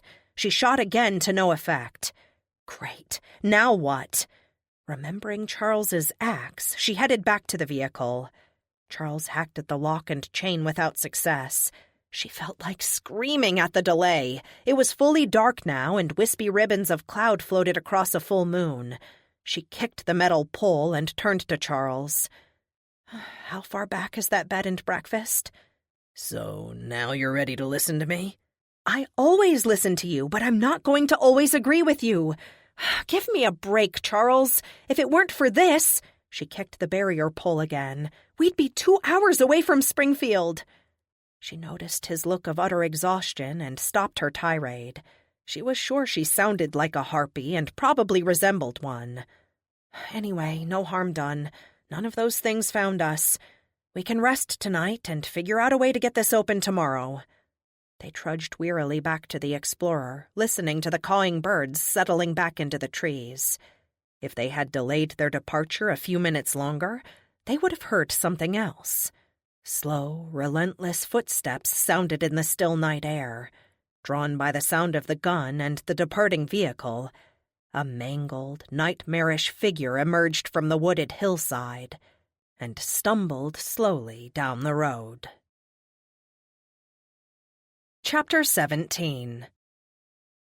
Young and old were hunted down by that dark death shadow who lurked and swooped in the long nights on the misty moors. Nobody knows where these reavers from hell roam on their errands. Beowulf. Moon shadows cast by towering pines darkened the road. Marked by a small tower of stacked stones, the entrance to the bed and breakfast was only a few minutes back down the mountain. Branches of giant rhododendrons scraped the sides of the vehicle like clutching fingers as the SUV bounced in and out of ruts on the steep graveled drive. They don't maintain this drive during winter, so it's bound to be rough. Take it as easy as you can. We don't want to blow a tire or scrape hard underneath. Charles's voice was tired. Virginia glanced at him briefly and saw deep circles under his eyes before the explorer passed back into shadows. The road leveled out and ended in a circular forecourt in front of the entrance. Illuminated by moonlight, the Laurel's Inn was impressive. Constructed of mountain stone, the 2-story structure loomed over them, blank windows revealing nothing about what might or might not lurk within. Virginia shut down the engine, and they sat for a few minutes, assessing the area. Constructed in the late 1800s by a group of British expatriates, the inn started life as a manor house set among paddocks and fruit orchards. It was built to be an example of utopian communal living, but had failed, as so many of those experiments had. Most of the outbuildings were long gone, but the house survived and operated as an exclusive bed and breakfast 7 months out of the year. Local artists exhibited in its large public rooms. Virginia had heard of it, but had never been here before. I'm sleepy, Virginia. Whose house is this? Are there bad people inside? Daniel crawled into her lap. Charles said grimly, I hope not. But we know how to take care of them if there are, don't we? They walked past the carved wooden front door to the glass sunroom on the south side of the house. Using a rock, they broke the glass pane in the door near the handle, unlocked the door, and went inside. Their wet shoes squelched on the highly polished wood floor. Walking into the central hall, they couldn't see much, but there was an impression of open space around them. The air smelled faintly of furniture polish and apples. The smell of death was blessedly absent. She mentioned this to Charles. I don't smell any of them in here. I feel safe. Do you? No, and you shouldn't either. Stay here. I'm going to try to find a generator and see if we can get some power going. Sitting on the floor, they listened to his retreating footsteps. There was a faint sound of scratching and shuffling coming from somewhere, but she attributed it to either mice or squirrels in the attic. Finding herself nodding off, she pinched her arm to wake up. Suddenly, they heard loud banging sounds throughout the house. Daniel cried out and clutched her tightly. She stood and switched her flashlight on, swinging it frantically as she turned in a circle, but saw nothing. The banging continued, but grew fainter, and they heard footsteps growing louder, coming nearer. She held her gun in both hands, ready to shoot, until she saw Charles enter from the area behind the staircase. Did you hear that? Are you okay? Charles looked surprised. I'm fine. I turned the water on. The pipes are knocking as they fill up, but they'll stop. The water comes from a spring-fed cistern farther up the hillside, so we should have good water pressure. But the pipes have antifreeze in them. We need to open the taps and let them run for a while to clear it all out. Help me find some matches, and we'll light the pilot and get some warm water. Matches, along with emergency candles, were in one of the kitchen drawers, and Charles lit the pilot. They climbed the staircase and explored the rooms along the mezzanine. The first room contained a high poster bed with a pull-out trundle. Across the room, one door revealed a closet, but another led to an attached bathroom. They found sheets, blankets, towels, soaps, and shampoo in a linen closet farther down the hall, next to another bathroom. 2 more bedrooms, each with their own fireplace containing kindling already laid, were at the end of the hall. They discovered oil lamps on the mantels and lit them, putting out the candles. Daniel, do you want your own room, or do you want to sleep in the little bed in the other room? I'm not a baby. I can sleep in my own room. Virginia was glad to hear little boy truculence in his voice. He had been too quiet over the last few days. Of course you're not a baby. Babies can't take their own baths, but you can. I'm going to start the water for you. Do you want bubbles? Bubbles are for girls. Right, I guess I forgot. The water gushed cold and faintly pink from the tap. She waited until it warmed and ran clear before she plugged the drain and let it fill the tub. Finding one of the toothbrushes from the mini-mart, she put a stripe of toothpaste on it and left it by the sink. She called to Daniel, "Bath's ready. Hurry before it gets cold, and don't forget to brush your teeth." Leaving the door slightly ajar, she left him to his own devices and went down the hall. She forced a grumbling Charles to help her make the beds with clean white sheets. Why do we need sheets? We'll only be here one night, and it's not like I have anything clean to sleep in. For some reason, I forgot to bring my pajamas to the apocalypse. Sleep in that. She pointed at the back of the bedroom door. A white, plush, spa-style robe hung from a clothes hook. He frowned at her, and she laughed. Daniel appeared at the door, wrapped in a huge towel. She found the robe from the other bedroom and wrapped him in it snugly, listening to his abbreviated prayers and tucking him in. The kindling in the small fireplace lit easily. He was asleep before she left the room. She had no intention of taking a quick bath. She took a shower first, washed her hair twice, then ran the tub full of clean water and lay back, soaking up the warmth, reveling in being clean for the first time in days. The body wash and shampoo both smelled like lilacs. The big house was quiet, but outside the wind picked up, gusting through the surrounding trees and rattling the old gutters under the eaves. The water cooled too quickly.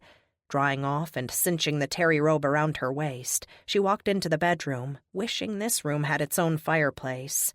There was a tap at the door. She opened it, and a hollow-eyed Charles came in. She had never seen anyone look so tired. I checked the rest of the house the best I could in the dark. There's some canned soup and beans, but they won't taste like much cold. I'm surprised this place doesn't have a generator. A hot breakfast would have been a treat. The shower was almost as good as a meal. Thanks for securing the house. Did you see any tools that might cut that chain on the barrier pole? There were tools in the basement, mostly gardening stuff, but we'll be able to have a better look tomorrow. I'm ready for a shower. See you in the morning. Night. Exhaustion rolled over her. She crawled into the tall bed like a penitent seeking the divine gift of sleep.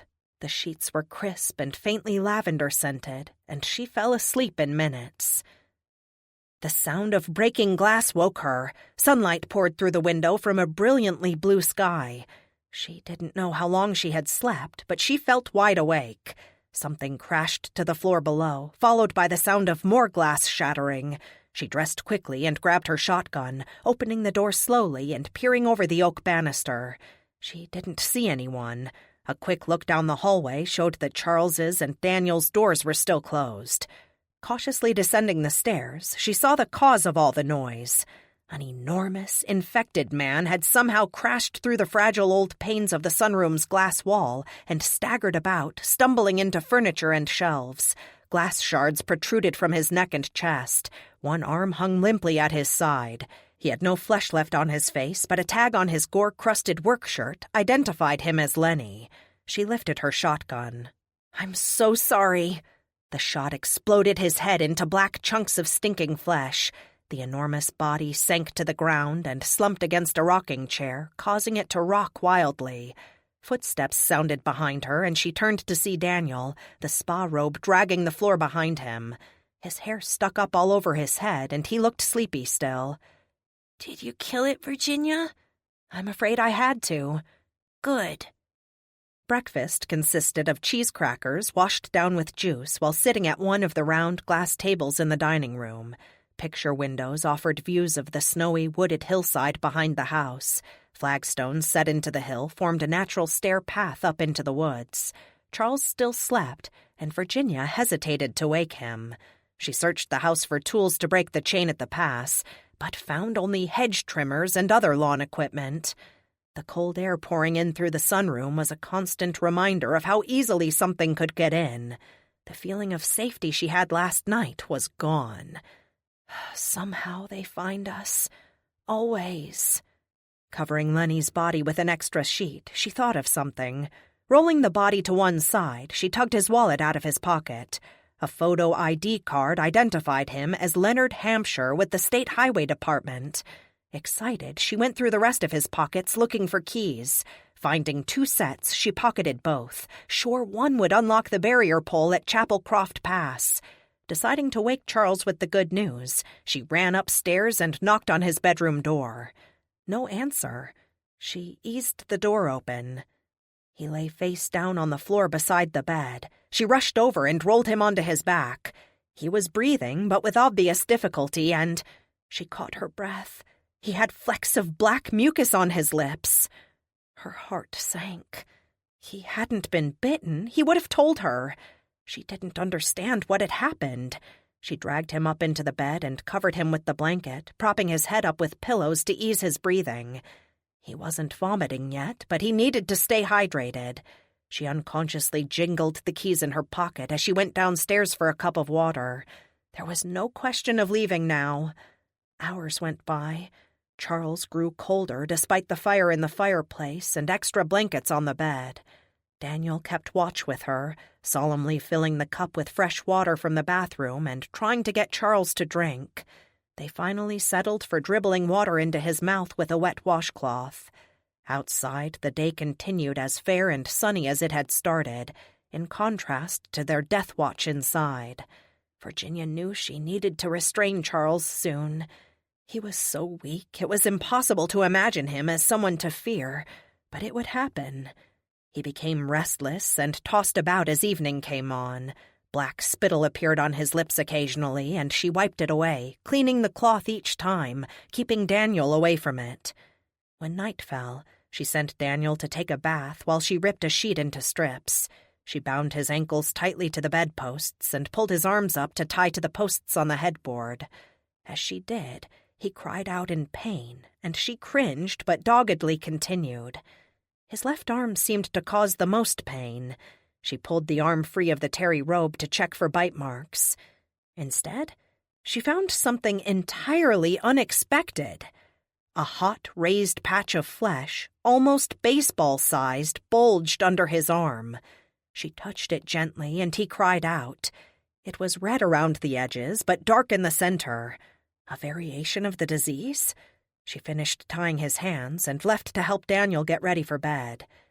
She didn't want him around when Charles turned, and she did what she had to. "How old is your little boy?" Daniel wanted to know. "Did you brush your teeth?" He nodded. "Almost 2. His name is Greg. My daughter is 5, and her name is Anna. You'll meet them tomorrow if we can get across the pass."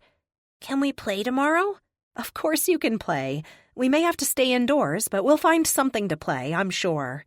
The thought of seeing them again brought an overwhelming feeling of joy mixed with apprehension. "They'll be there," she told herself, "and they'll be just fine."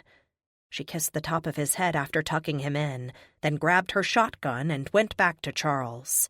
He appeared no better or worse. She carefully checked the growth under his arm. It might be slightly bigger, she wasn't sure, but it was definitely harder, the skin stretched taut. Just then he began to cough, spewing out more tarry phlegm. Gagging at the smell, she wiped it away. He lapsed deeper into unconsciousness, and she sat back to wait. Anger and grief mixed with incredulity that she sat at the bedside of a friend, waiting to shoot him in the head so he wouldn't come back to life and eat her. The room was cold. There wasn't any firewood left.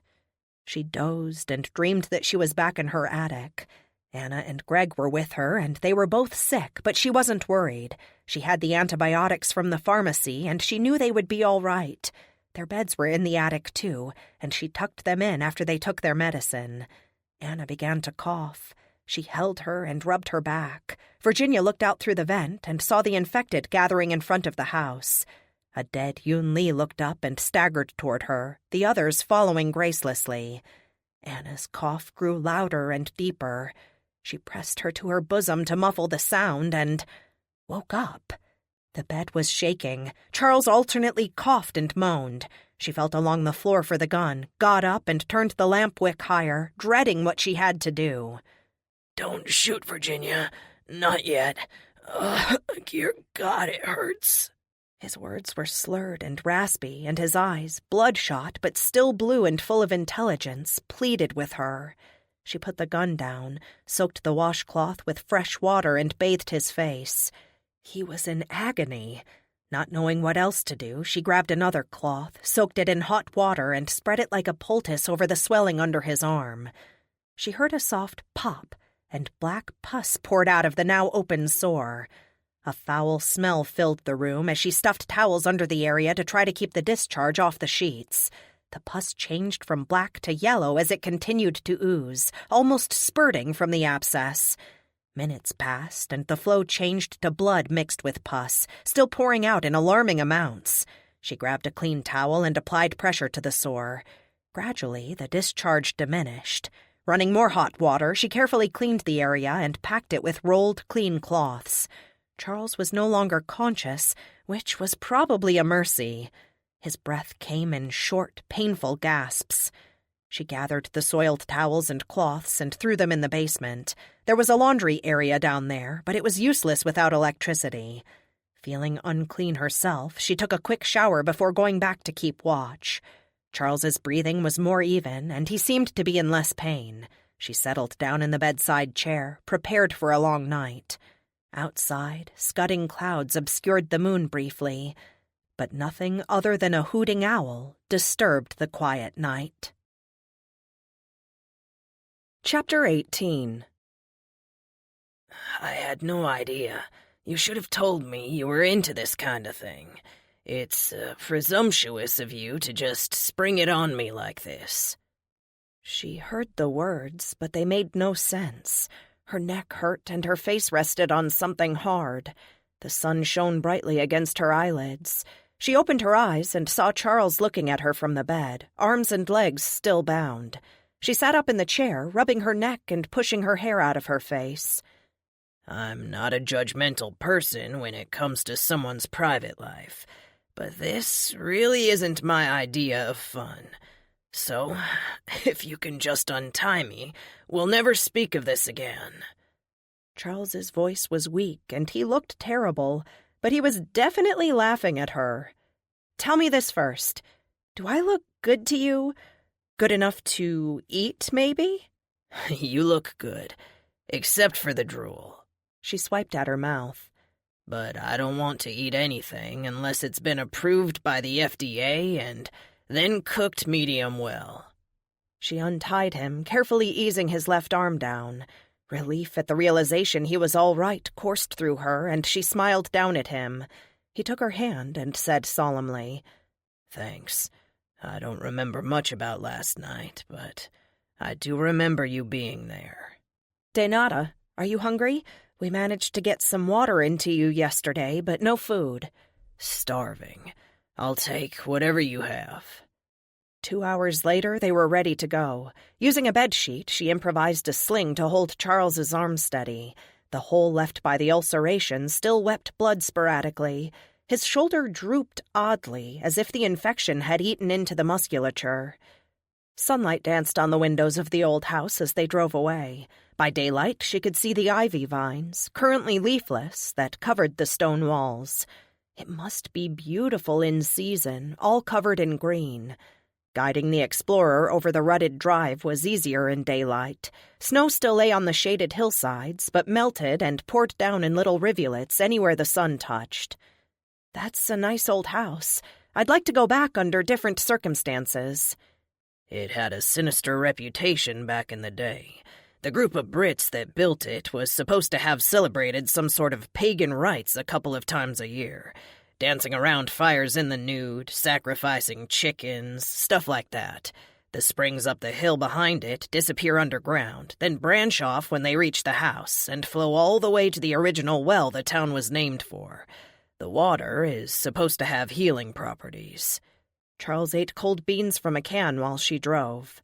Really? Where's the well? No one knows for sure anymore. I think the water either changed course or dried up.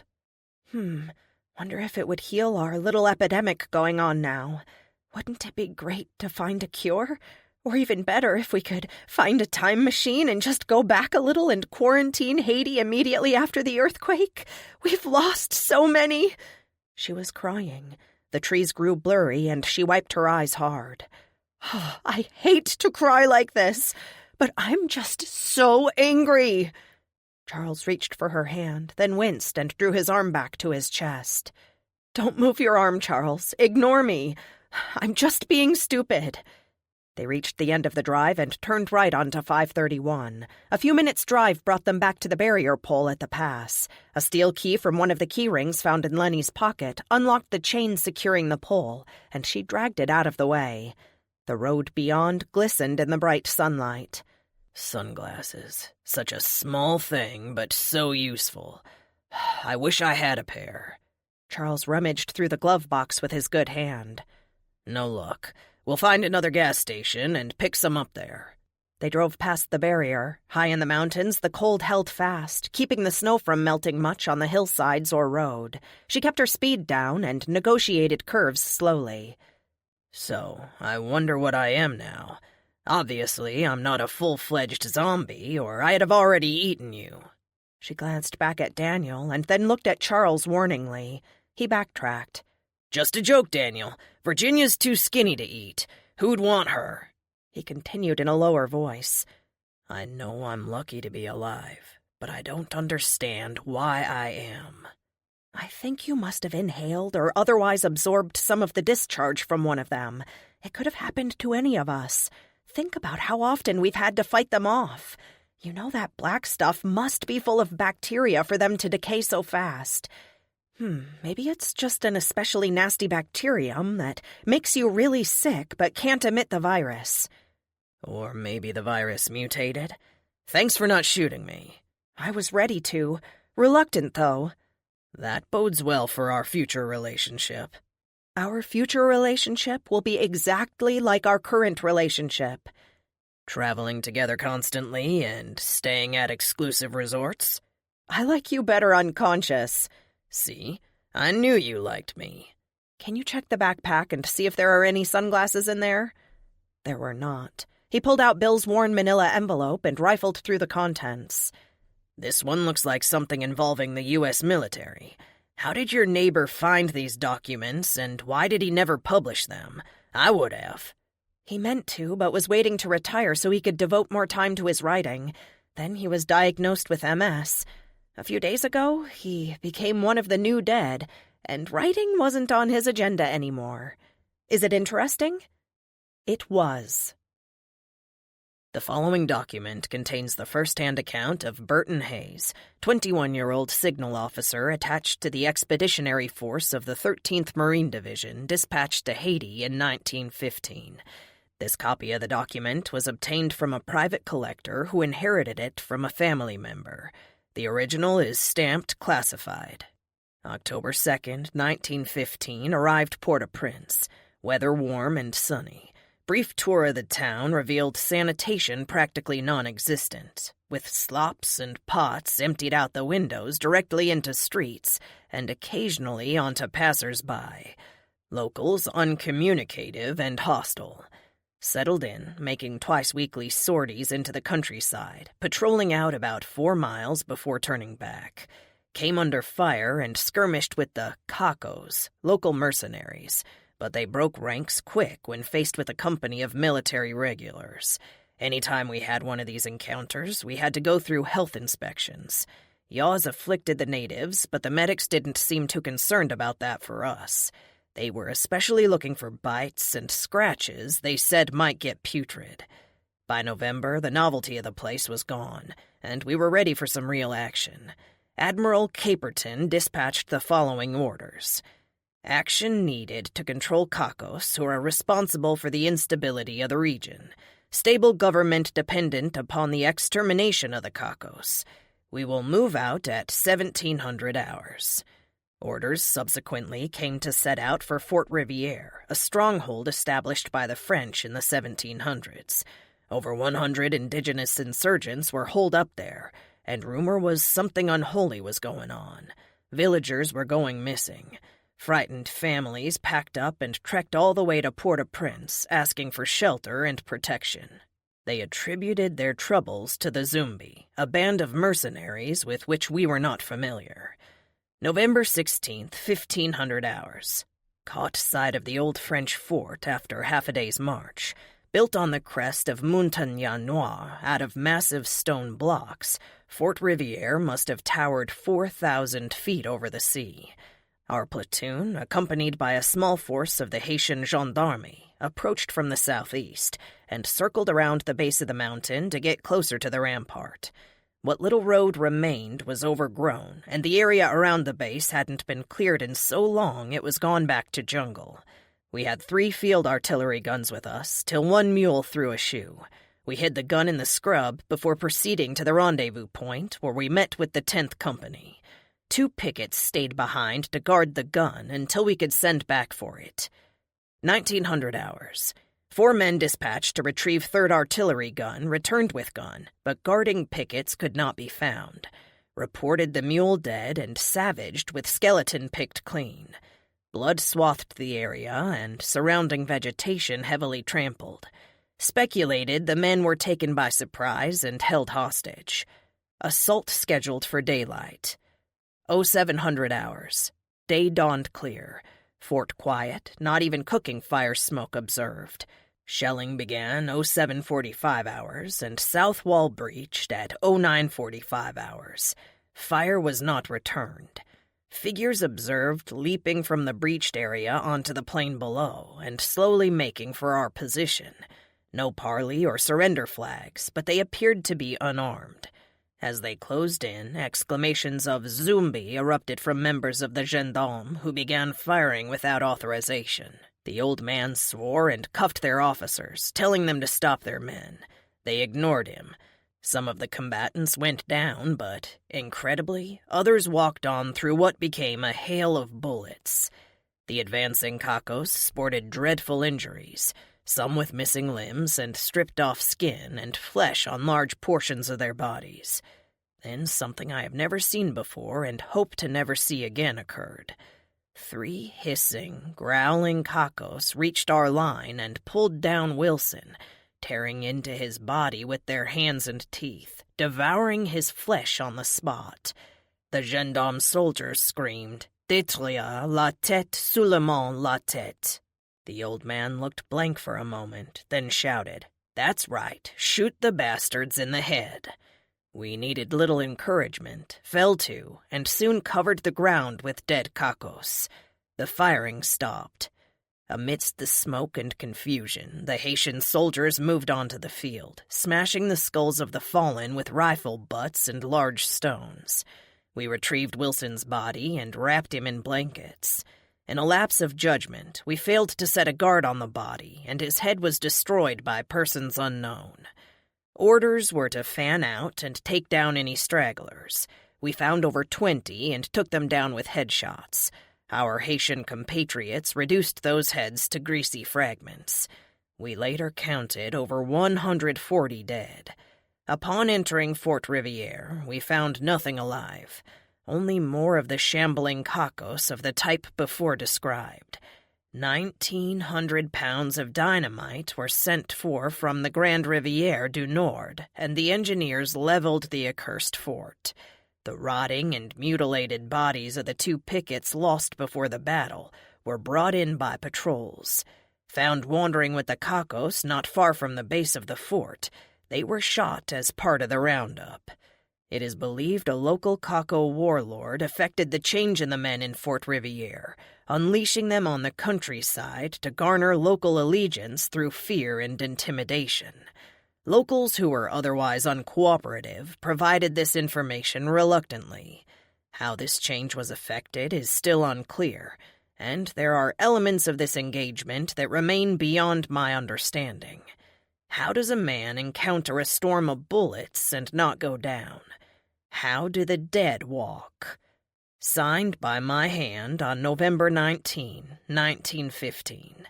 Lieutenant Burton Hayes, 13th Marine Company. Researcher's note. The old man referred to may have been either Major Smedley Butler or Captain Ramsey Campbell. Many consider the 1915 Marine invasion an early U.S. attempt at nation-building, and despite improvements in the country's infrastructure, is considered a failure as such. Both the 13th and the 10th Marine Divisions were disbanded shortly after this venture. Reinstated as companies in the 1920s, details of their Fort Riviere expedition were evidently scrubbed from the record and do not appear in any accounts of the company's histories. Wow, that's one little battle we never studied in school. Charles put the papers away. Neither did we. Sounds like some form of this virus, or whatever it is, has existed for a long time. The original natives, and probably later the Haitians, dealt with it in their own way. As long as too many people didn't die at once, they could contain it by destroying the heads prior to burial. The earthquake caused so many deaths, it just got away from them. I found something on the internet about West African burial customs. They try to confuse their dead so they won't come back home. They didn't mention anything about cannibalism there, though. Virginia squinted at the blinding sunlight and thought longingly of her sunglasses. Viruses, especially retroviruses, bind with their host's DNA. The dining habits of the Carib were probably absorbed by the virus when it replicated using the Carib's cells. How do you know that? About retroviruses? AIDS is a retrovirus. All law enforcement officers have to sit through about a gazillion health safety procedure films and presentations on dealing with sick prisoners. Some of it sinks in. Retroviruses are fast, too. They mutate constantly to confuse the body's defense mechanisms. Of course, we don't know this is a retrovirus, but it could be. None of this helps us find a way to fight or cure this. All we can do is run from them or aim for the head. No, but scientists in a lab somewhere can work on drugs to control it, just like they did with AIDS. Are there any scientists left, or working labs? Virginia was aware of how cynical she sounded. There was no answer to that. Virginia turned the radio on and scanned through the static. FM and AM bands were both voiceless still, so they turned it off. She felt she had forgotten something she should have noticed. It came to her. The state highway truck in front of the barrier. It was gone. We haven't seen anything else on the road, but I know it was there that first night we drove up there. It's a reasonable assumption that there are other survivors around here. Someone needed it and took it. I can't say I begrudge them. We have the keys. There are other ways to start a vehicle. We'll keep an eye out for them, but I wouldn't worry about it. They were still an hour and 20 minutes from Springfield, but there were 2 scenic overlooks on the mountain road that gave expansive views of the town. Virginia felt her stomach clench in anticipation and fear of what they would see. Would it be the familiar, lovely little town in the valley with pasture land and church spires, or something else entirely? Daniel noticed the smoke first. I smell a fire. Poor visibility slowed them to a crawl as an indescribably noxious smell entered the explorer. Smoke surrounded them. Turning on the headlights didn't help, and they were forced to stop. Virginia got the door open and climbed out just before she vomited on the ground. She remained on her knees and heard Charles walk around to her side of the vehicle. With every breath she drew, the thick, oily smoke nauseated her anew. What is that smell? I'd rather not guess. We're going to have to wait until this clears before we can go further. We'll be safest inside the Explorer. He helped her to her feet. They sat in uneasy silence.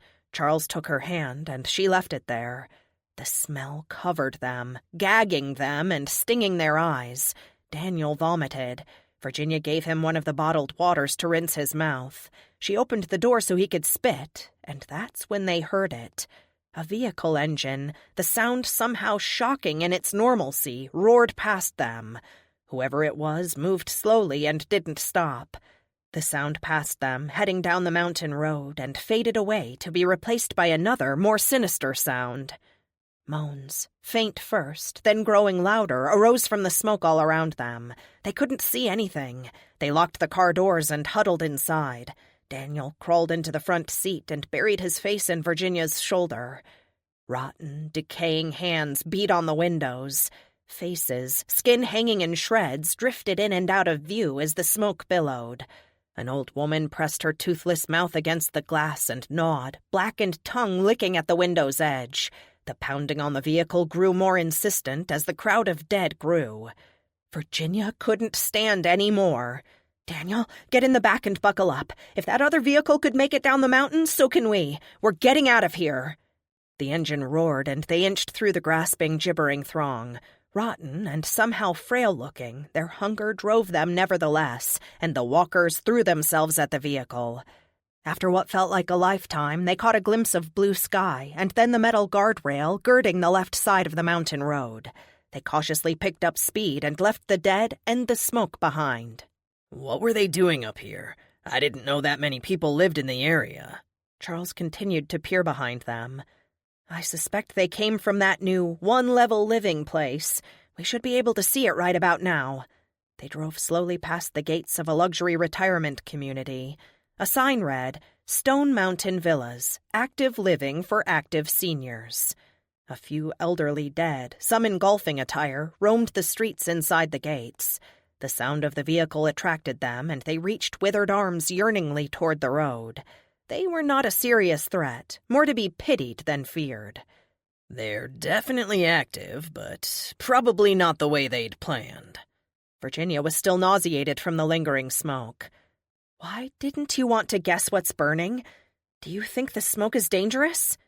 Probably not dangerous. I worked a bad accident on the west side of Wells a few years ago when a 16-year-old drove her brand-new car, full of her friends, right into a propane tank.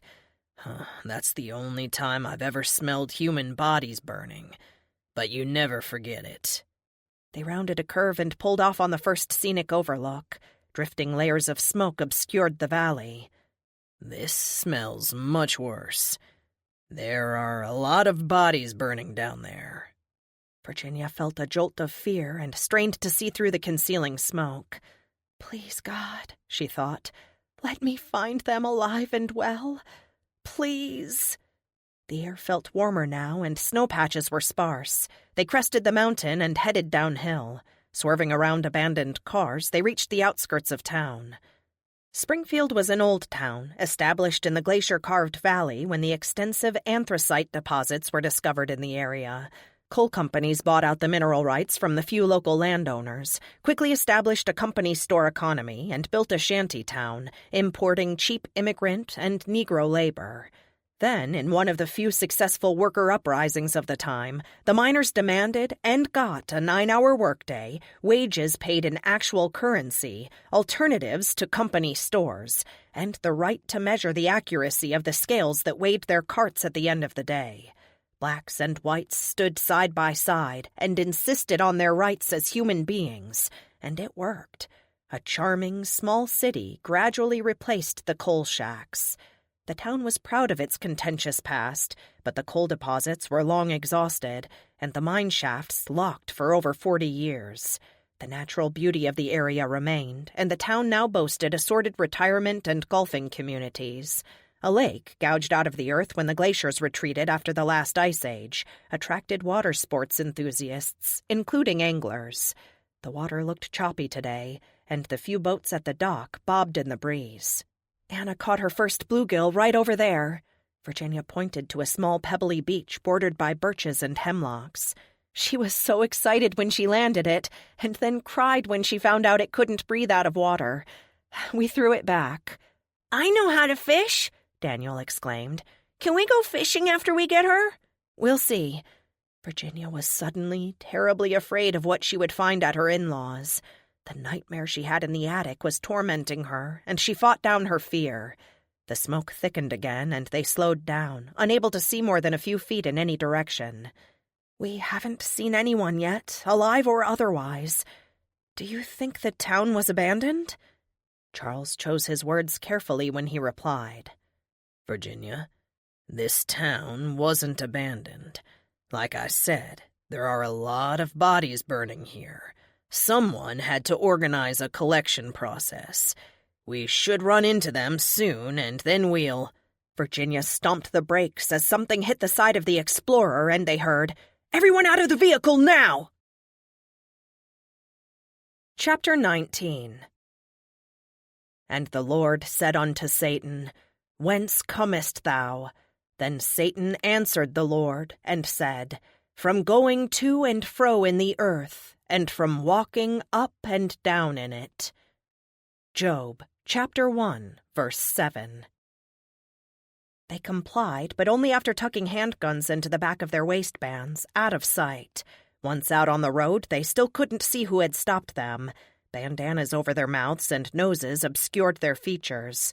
Charles raised his hands in response to the rifles trained on them, but Virginia balanced Daniel on her hip and glared defiantly.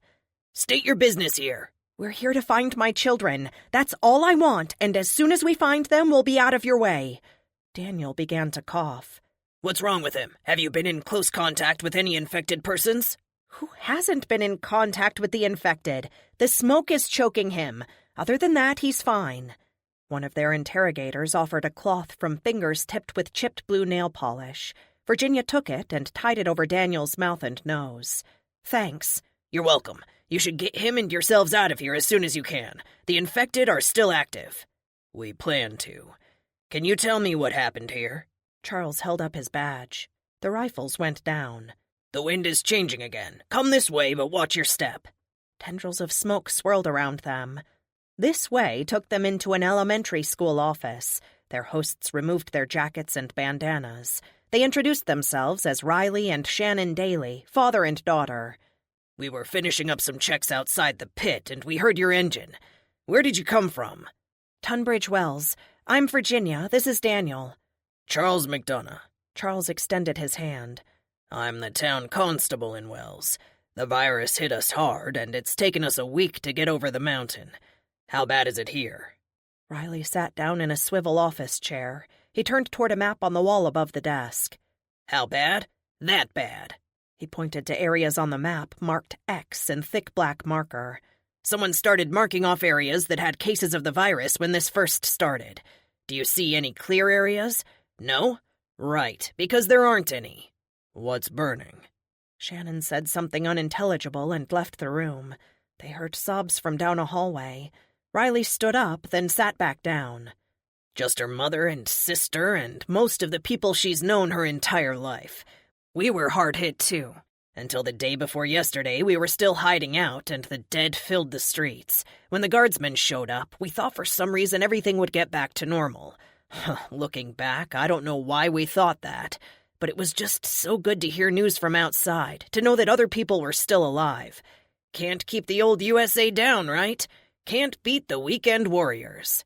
"The National Guard? Not the regular army?" "No, most of these people came from the capital. A few had been in other states and had come in to help our people finish up." "Finish up what?" "Sterilization and decontamination. It's probably colder up in Wells, and you guys haven't seen the rapid decay that we have. Most of the infected are still mobile, but with the warm-up, they're rotting at an accelerated pace. It's worse in other parts of the country, according to the Guard. The millions of rotting dead are contaminating the environment. They're releasing a bacterium that's getting into the groundwater. The majority of cities have no potable water supply anymore. The Guard tested our tap water, and it's full of bacteria. But we already knew something was wrong. Bottled water from before is worth more than gold right now." "You said you already knew something was wrong with the water? How? We didn't notice anything in the mountains." A door opened and closed somewhere down the hallway. Shannon, eyes a little red, accompanied by a stocky young man in a Cubs sweatshirt, returned. "We've got 2 more, Riley. Okay, see if Carolyn can get them trussed and we'll load them. I don't want the fire to die down if we can avoid it. Give me 2 minutes. The man nodded and left. Shannon perched on the edge of the desk next to her dad and put an arm around his shoulder. He patted her hand. "You guys are welcome to leave any time, but I'd recommend waiting till the smoke clears again. There are still infected out there. The Guard helped us take out a lot, but they're still showing up. If you can spare a few more minutes, I could use some help back here, and I'll explain about the water." A chilling scene greeted them in the small school gym. Cots and makeshift pallets littered the wooden floor. Some of the bodies that occupied them were grotesquely altered. A little girl, maybe 5 years old, had a concavity on her face that caused her eye to droop down almost to the side of her mouth.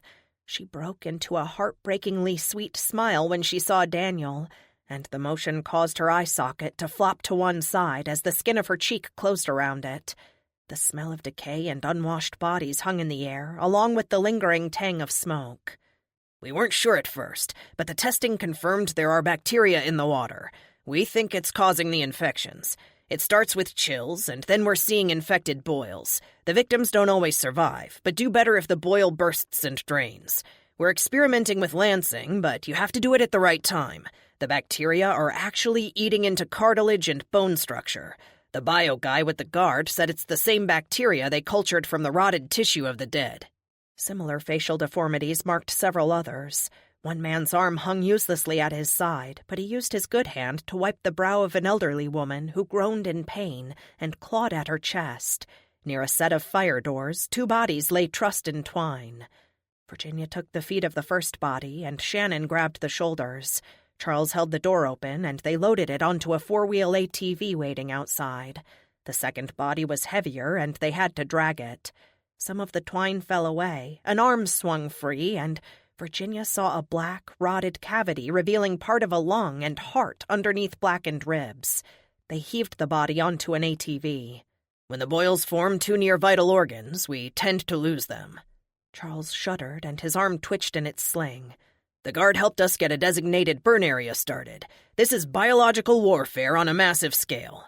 Riley called across the room. Thanks, Carolyn. We'll be on our way now. Before driving away into the smoke.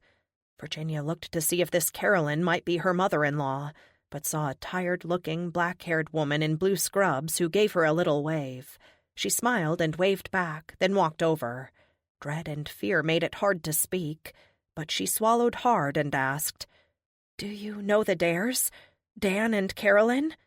The names sound familiar, but if you're asking me if I've seen them, I can't say. They're in their 60s, gray hair, and would have had 2 children with them, a 2-year-old boy and 5-year-old girl. Have you seen anyone like that? The look Carolyn gave her was full of compassion. Yes, but not living. We've disposed of so many dead, some in such bad shape. Determining identity would be practically impossible without a forensics team. I'm sorry that I can't help you. A man nearby began to sob, cradling a small, limp body close to his chest. The little girl's silvery hair hung down like a bright banner. Virginia turned away. Across the room, the young man in the Cubs shirt spoke to Charles animatedly. Charles caught her eye and motioned her over. Everywhere. They've limited the scope of their mission to cleanup/decontamination for now. We're better off here than in the big cities. They're going to the rail depot in Salinas to pick up supplies, including antibiotics, and they'll be back through in a few days. We're hoping the meds will kick this bacterium. He gestured at the sick surrounding them, then continued. Atlanta is on fire. The whole city, I kid you not. And they don't have any plans to put it out. The commander said they've been to 5 towns in 3 days and bulldozed out burn pits in every one of them. This smoke is going to be with us a while. Did they know anything about the rest of the country? Is the federal government still functioning? They think so, but it's probably not based in D.C. anymore. That's on fire too, or was. The states, and sometimes just cities, are handling their own problems now. It seems to be working better. They said they'll be back by in a few days and might have more information for us then. You know what else? They had plenty of guns and ammo as far as we could tell, but they're not using them much. They're using axes, picks, baseball bats, and I swear a couple were using swords to take down the walkers. They said it just worked better when the numbers weren't overwhelming. Virginia looked up at the high windows at the top of the wall. A grimy charcoal coating didn't completely block the view of black smoke billowing in the sky. Her gaze drifted to the gym floor and its occupants. So this was the aftermath. Children permanently maimed and crippled, a contaminated world lacking drinkable water and basic medical care and supplies. Everyone looked tired and hungry and disheveled. One woman wore gumboots with a bathrobe. She felt a desperate urge to get out of here and wished the smoke would clear. It's a low-tech solution, and it'll be slow going, but what choice do we have? You can't bomb them. There's no guarantee the heads would be destroyed. Flamethrowers are impractical and not readily available anyway. Headshots are difficult for most people unless they're pretty close up already. This mess is long-term. Charles looked grim. The walkers and this disease aren't the only threat anymore. Gangs are on the move, especially in Texas and California and the rest of the Southwest. They took advantage of the situation early in the outbreak and now control entire towns. The young man shook his head. We're going to have to reclaim our own country from the gangs and the dead. Virginia asked, "Do you know the Dares? Dan and Carolyn?" No, sorry. Do they live in town? Just outside. They have about 10 acres to the east. Did the National Guard head that way after they left? Yeah, but they aren't stopping at individual houses. The Dares, are they your family? They're my in-laws, and my children are with them. I hope you find them safe and well. Thanks, me too. At a sudden scream, they all grabbed their guns. Across the gym, the father who had been sobbing and holding his daughter earlier now held a hand to his bleeding neck as he backed away from his growling little girl. She hissed, teeth, lips, and chin red with blood as she bit the hands and arms he held up to ward her off. "Please, baby, it's Daddy! Stop it!" He tried to take her in his arms, and she sank her teeth into the fleshy web of flesh between his thumb and index finger, tearing free and swallowing the dripping mouthful greedily before going in for another bite. With bloodied hands, he tried to hold her silvery head still, and she tore into his wrist, blood raining onto her cherubic face. Her father slumped on the floor, still weakly fending her off. Carolyn grabbed a shovel, walked over, and knocked the child 4 feet into the wall. The father grabbed her leg, but she shook him off and smashed the girl's face, causing a sickening crunch as her skull cracked, and she slid, inert, to the floor. Carolyn walked back to the father. "You lying sack of garbage! You told us she wasn't bit! You endangered everyone in here!" She hit him on the head with the bloody shovel while he scrambled on all fours, trying to get away. She smacked him a couple of more times before the stocky young man went to her assistance, shooting the man in the head twice. Several people in the gym protested.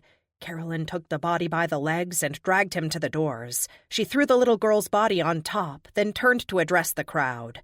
"Shut up! He was already dead and you know it! It takes one person, to infect all of us. If anyone here has brought in a bite victim, you will be shot. No excuses accepted." Taking a bundle of twine, she trussed the limbs to the bodies. "Shannon, when your dad gets back, tell him we have 2 more. Virginia went back into the school office and looked out the window. Daniel followed and reached for her to pick him up. She rested her chin on top of his head. The smoke had retreated and now blew in little curling tendrils across the lake. She could see the road and the explorer again. "Ready to go, sweetie?" He nodded. "Okay, let's go see if Charles wants to come with us." She didn't know when she and Charles would part company on this journey, and didn't assume he would want to go with her to the Dares. He would be an obvious asset to this group here who were intent on reclaiming and restoring their little community. Back in the gym, they saw that Riley had returned, and the 2 bodies were loaded onto the ATV.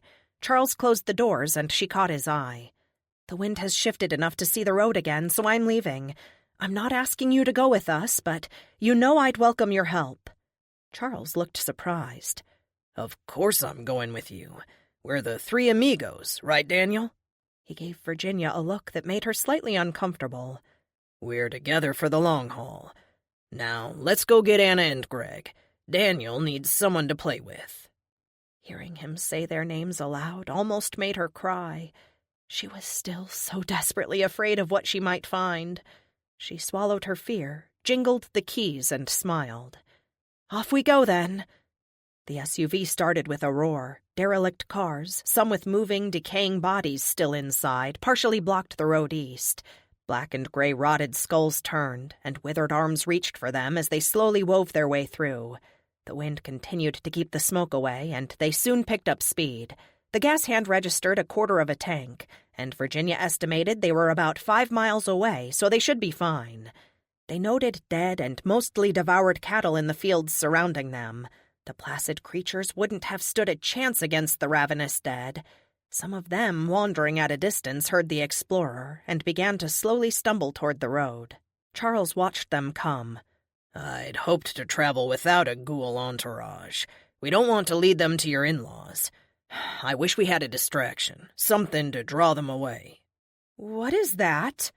Just ahead on the road, a vehicle lay on its side. Beyond that was what looked like a transport truck. Both vehicles were painted with camouflage and looked like military issue.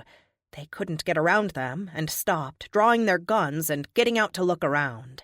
Dark fluid stained the road. Empty shell casings were everywhere, but no bodies. "Oh, no." Charles scanned the roadside.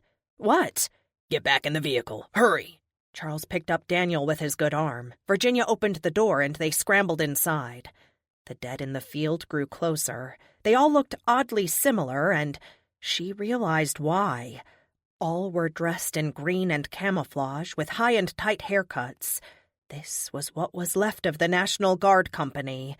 They were freshly dead and staggered jerkily but steadily forward. Dark blood stained their chins and jackets, and they gibbered excitedly, teeth gnashing hungrily. One took bites from a red, dripping cow liver he held as he stumbled their way.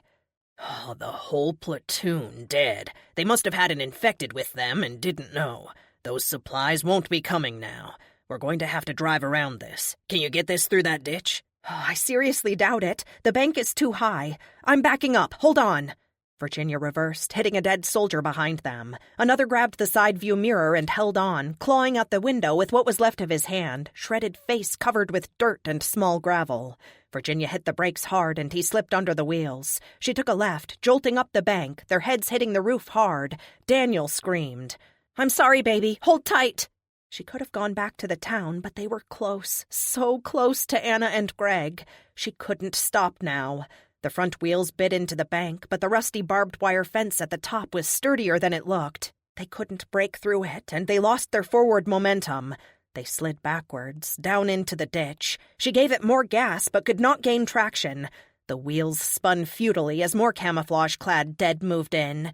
She gunned the engine, and one wheel caught, but the SUV tipped to the side. Stop, we can't get up. Charles found the shotgun and handed it to Virginia.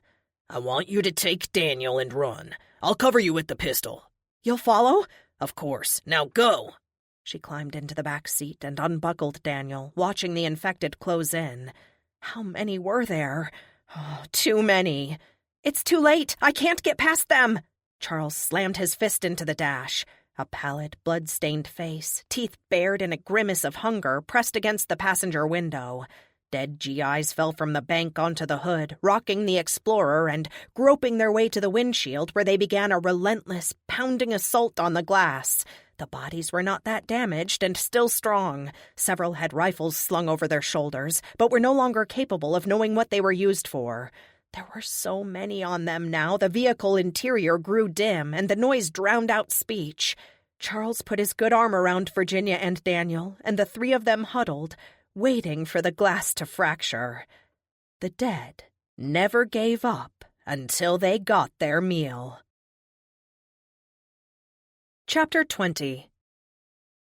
A dead soldier clawing at the windshield latched onto a wiper and pulled hard, snapping it off and falling backwards when it broke. He tumbled off the hood and didn't come back up. Another, badly chewed with holes where his nose and ears should be, fell onto the windshield and lay still, his gaping belly pressed wetly on the glass. The pounding lessened and more bodies fell off. They heard gunshots and ducked low between the seats. More gunshots, then a shout. A fist pounded on the driver door. 5 hits, a pause, then 2 more. Then the same rhythm again. They raised their heads cautiously and looked out. A man stood behind the bed of a pickup truck, sighting his weapon on the oncoming corpses and taking them down with precision shots. He wore civilian clothes and did not look like military. Then another man, presumably the one who had just banged on the door, climbed out of the ditch back onto the road. Something about his stance looked familiar. Both men wore cloths tied over their mouths and noses. Charles unlocked the door and climbed out cautiously, turning around to retrieve Daniel and set him on the ground. The man who had banged on the door looked back and nodded at Charles and Daniel, motioning them to follow him. Virginia climbed out last, and they walked forward, guns drawn with Daniel between them, keeping an eye out for infected. There were probably 12 or 14 bodies on the ground with neat holes in their heads. Some of the faces were so young, teenagers really, and Virginia, who thought she would be beyond grief by now, felt sad at the sight. She held on to Daniel's hand tightly. It was a miracle that any of them had made it this far, and she felt gratitude as they drew close to the shooters. One, spotting a group of walkers flocking a cow, ran down the road and began to pick them off. The beast's frightened lowing drew other dead in closer. The other shooter, still standing in the road, crouched to reload, and Virginia stopped, her legs suddenly wobbly. She turned and started walking back up the road, in the direction of her in-laws' house. Charles grabbed her arm.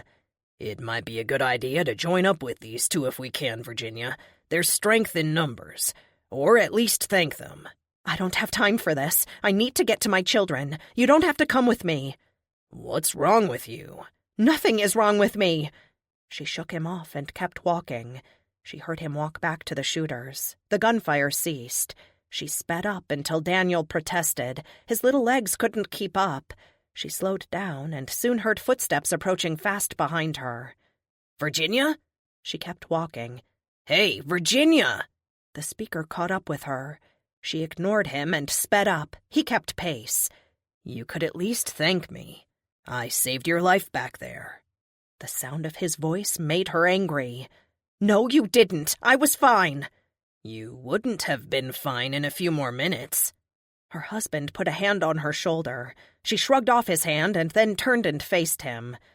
Ian looked tired, dirty, and somehow dangerous. Maybe it was the stubbly, not quite a beard yet growth on his face.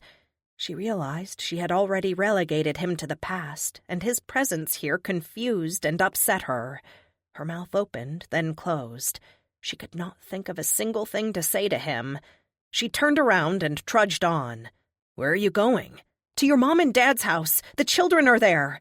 "Stop and listen to me. I've already been there." That stopped her cold. A deadly fear took hold of her, and she turned and looked up into his face, unable to read his expression. "What's going on, Ian? You left them there unprotected?"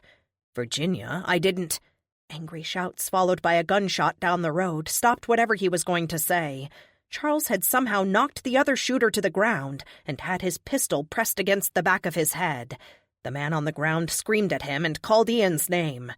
Virginia had heard that voice before. Larry had somehow survived and turned up like the proverbial bad penny. "Ian, where are my children?" Ignoring her, Ian strode angrily toward the two men. Virginia outran him and stood in front of Charles defensively. "What's this? This guy is with me. He's a neighbor, actually." Ian seemed perplexed. "This guy," Charles placed his foot on Larry's neck and pulled a set of cuffs from his belt, "is a murderer and is under arrest. You have the right to remain silent. Anything you do say may be used." Virginia moved away. She was a little surprised Charles hadn't just shot him. A flashback of Sue groping through Kincaid's mutilated body made her shudder. Larry had killed him and was probably responsible for many other deaths with his part in blocking off the subdivision exit when all this started. Larry, realizing he had been caught out, began to protest. Who am I supposed to have murdered? Don't you need proof? Witnesses?" Charles finished the Miranda warning, hauled Larry to his feet with his good arm, and slammed him against the truck. "In lieu of incarceration due to lack of facilities, I'm cuffing you to this fence until I can come back for you. If you're still capable of demanding proof and witnesses then, we'll start searching for a forensics lab to compare the bullet markings on the bullet in Kincaid's brain to the marks this." He snatched the pistol from Larry's belt. "Gun leaves, and see what we find. It'll probably take a while. Ian, tell him how I helped you in Wales." "What are you doing with this guy? He broke into our house and then helped block the subdivision exit so no one could escape when the dead first showed up." Virginia looked quizzically at Ian. "I didn't know. I ran into him when I got into Wells yesterday. He had climbed a tree and a bunch of walkers had him trapped. I shot enough of them so he could get out of the tree, and he's stuck to me like glue ever since. I don't know how he thinks he helped me," Ian said. "Why were you in Wells? You knew the children were here, and you said—" "Oh." Virginia fell silent. "I was looking for you. They're both okay. Mom is still hanging in there, but Dad—" "How could you leave them, Ian?" She knew she was being unreasonable, but couldn't stop. "I'm so sorry about Dan, but you should never have left them. You know it's still not safe." "I wasn't going to take them with me. That would have been even more dangerous." "I was fine. The snow slowed me down, but I was on my way. You didn't need to come for me." "My children wanted their mother, and even if I hadn't wanted to come, Mom would have made me." She stopped listening. They were alive. Euphoric and impatient, she wanted to run all the way to the Dares. She remembered something and went back to the Explorer to retrieve her backpack. Larry, now cuffed to a length of barbed wire coiled around a sturdy post, shouted out tauntingly, "Ask your wife just how cozy she is with the guy she's been with for over a week. Those two were pretty close back in Wales. Don't you want to know what she's been up to with the handsome sheriff? Keep yelling, big boy. They'll find you even faster that way." Charles backhanded him in the face and then walked over to Ian and Virginia. "Are you guys ready to go? I'm afraid I'm not quite up to driving, so if one of you will do the honors." The truck wouldn't start. Getting out, they noticed a strong smell of gas and found that a stray bullet had punctured the gas tank. "So we walk. We should be there in an hour." Virginia was undaunted and wanted to run, but she knew Charles wasn't up to it. "You do realize this whole area is still full of infected, and it'll be dark soon?" "We'll be as quiet as possible, and we're armed. We'll make it." With no other real options, they set out, Daniel on Ian's shoulders. No infected were in sight. The sun on their backs was warm, while a chill breeze nipped around them. Snow still lay in shaded patches, and their breath came out in frost vapor. Larry yelled at them a few times. Then Charles's warning that his shouts would only draw the infected seemed to sink in, and he fell silent. Virginia said, "Charles, this is Ian Dare, Anna and Greg's father." She felt odd not calling him her husband, but she supposed he wasn't really anymore. "Nice to meet you. Same here. You guys worked together, right? On occasion. What happened to your arm?" "That was a close call. I'm lucky it wasn't worse, or so I'm finding out. Your wife was nice enough to nurse me through it." "Charles saved my life more than once. Daniel and I wouldn't be here without him." "Where have I seen you before, Daniel?" Ian asked. "I don't know. Virginia lives near my house. She drove her car through my yard, and she's helping look for my mom and dad. We didn't find them yet." "It's hard to find people right now. Maybe we'll find them soon." "They're probably not alive anymore." His voice was shaky but matter-of-fact. Virginia couldn't think of anything comforting and truthful to say, so she reached up and squeezed his hand. Frantic, deep lowing drifted across the road, and they watched a group of dead swarm the terrified bovine. Just ahead, early leafing willows tipped with pale green hid the branch that ran alongside the road, and they clambered down the bank where they were less visible. "How were they when you saw them? I got a voice message from Anna, and it sounded like they were hiding inside the house, and something had happened to Dan." She trailed off. "They were okay. They hadn't had real baths in a while, but who has? You know Mom. She keeps enough food in the house to last 6 months or better. No electricity, but they had bottled water. Dad had gone out to start the generator, and that's when it happened. I think the noise attracted them. He probably never heard them coming. The generator is loud, and he still wouldn't wear his hearing aids. Mom said Anna and Greg saw it happen from the kitchen window before she could get them away.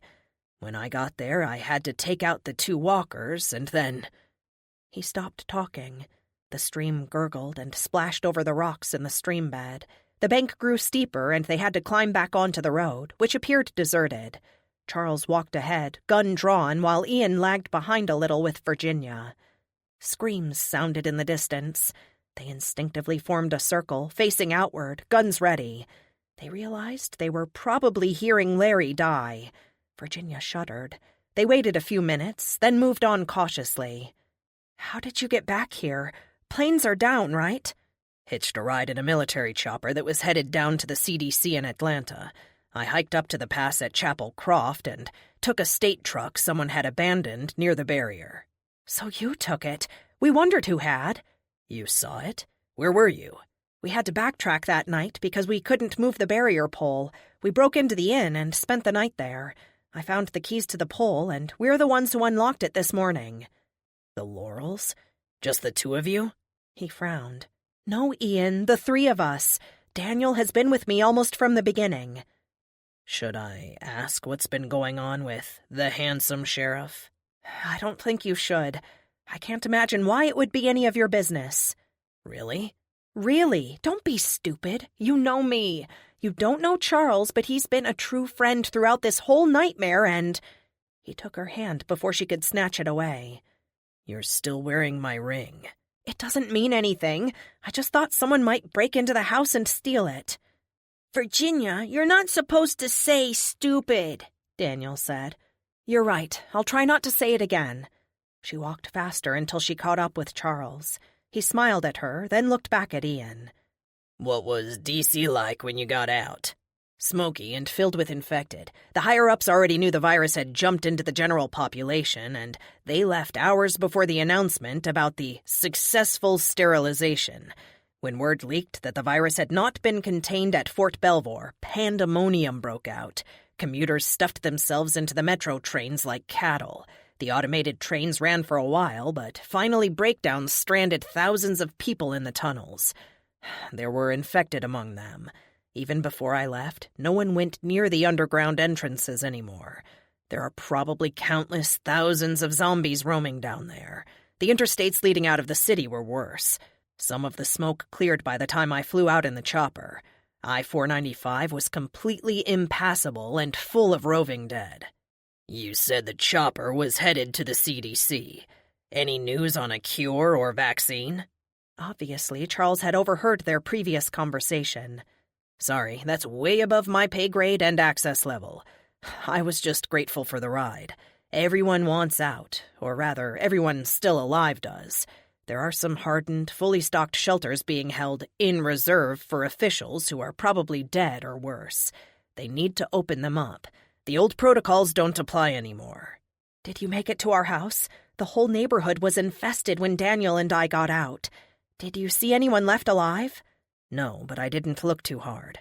There were a few dead still there, but they weren't moving much. I think the decay had become debilitating. We were already seeing a few like that in D.C. The whole decay process is pretty rapid, and warmth speeds it up even more. Haiti has less than a quarter of their previous population, but most of the living dead are not mobile anymore. Body disposal is obviously a problem, and their water is contaminated. The bacteria supposedly caused this new illness, and it's devastating them. Bill and Portia are both dead. Did you get Bill's documents I emailed to you? Yeah, thanks. I sent them to a few people, but the situation was still evolving. Still is, and there wasn't a lot of time for historical reflection. Do you remember David Chambord? Vaguely. Years ago, he found some old documents in the archives about the 1915-1916 Marine Corps expedition in Haiti. Apparently, in the early 1920s, there were a few experiments where they tried to use the virus to create a new invincible soldier. They didn't go well, and everything was hushed up. David did some research on his own and traced the issue back even further.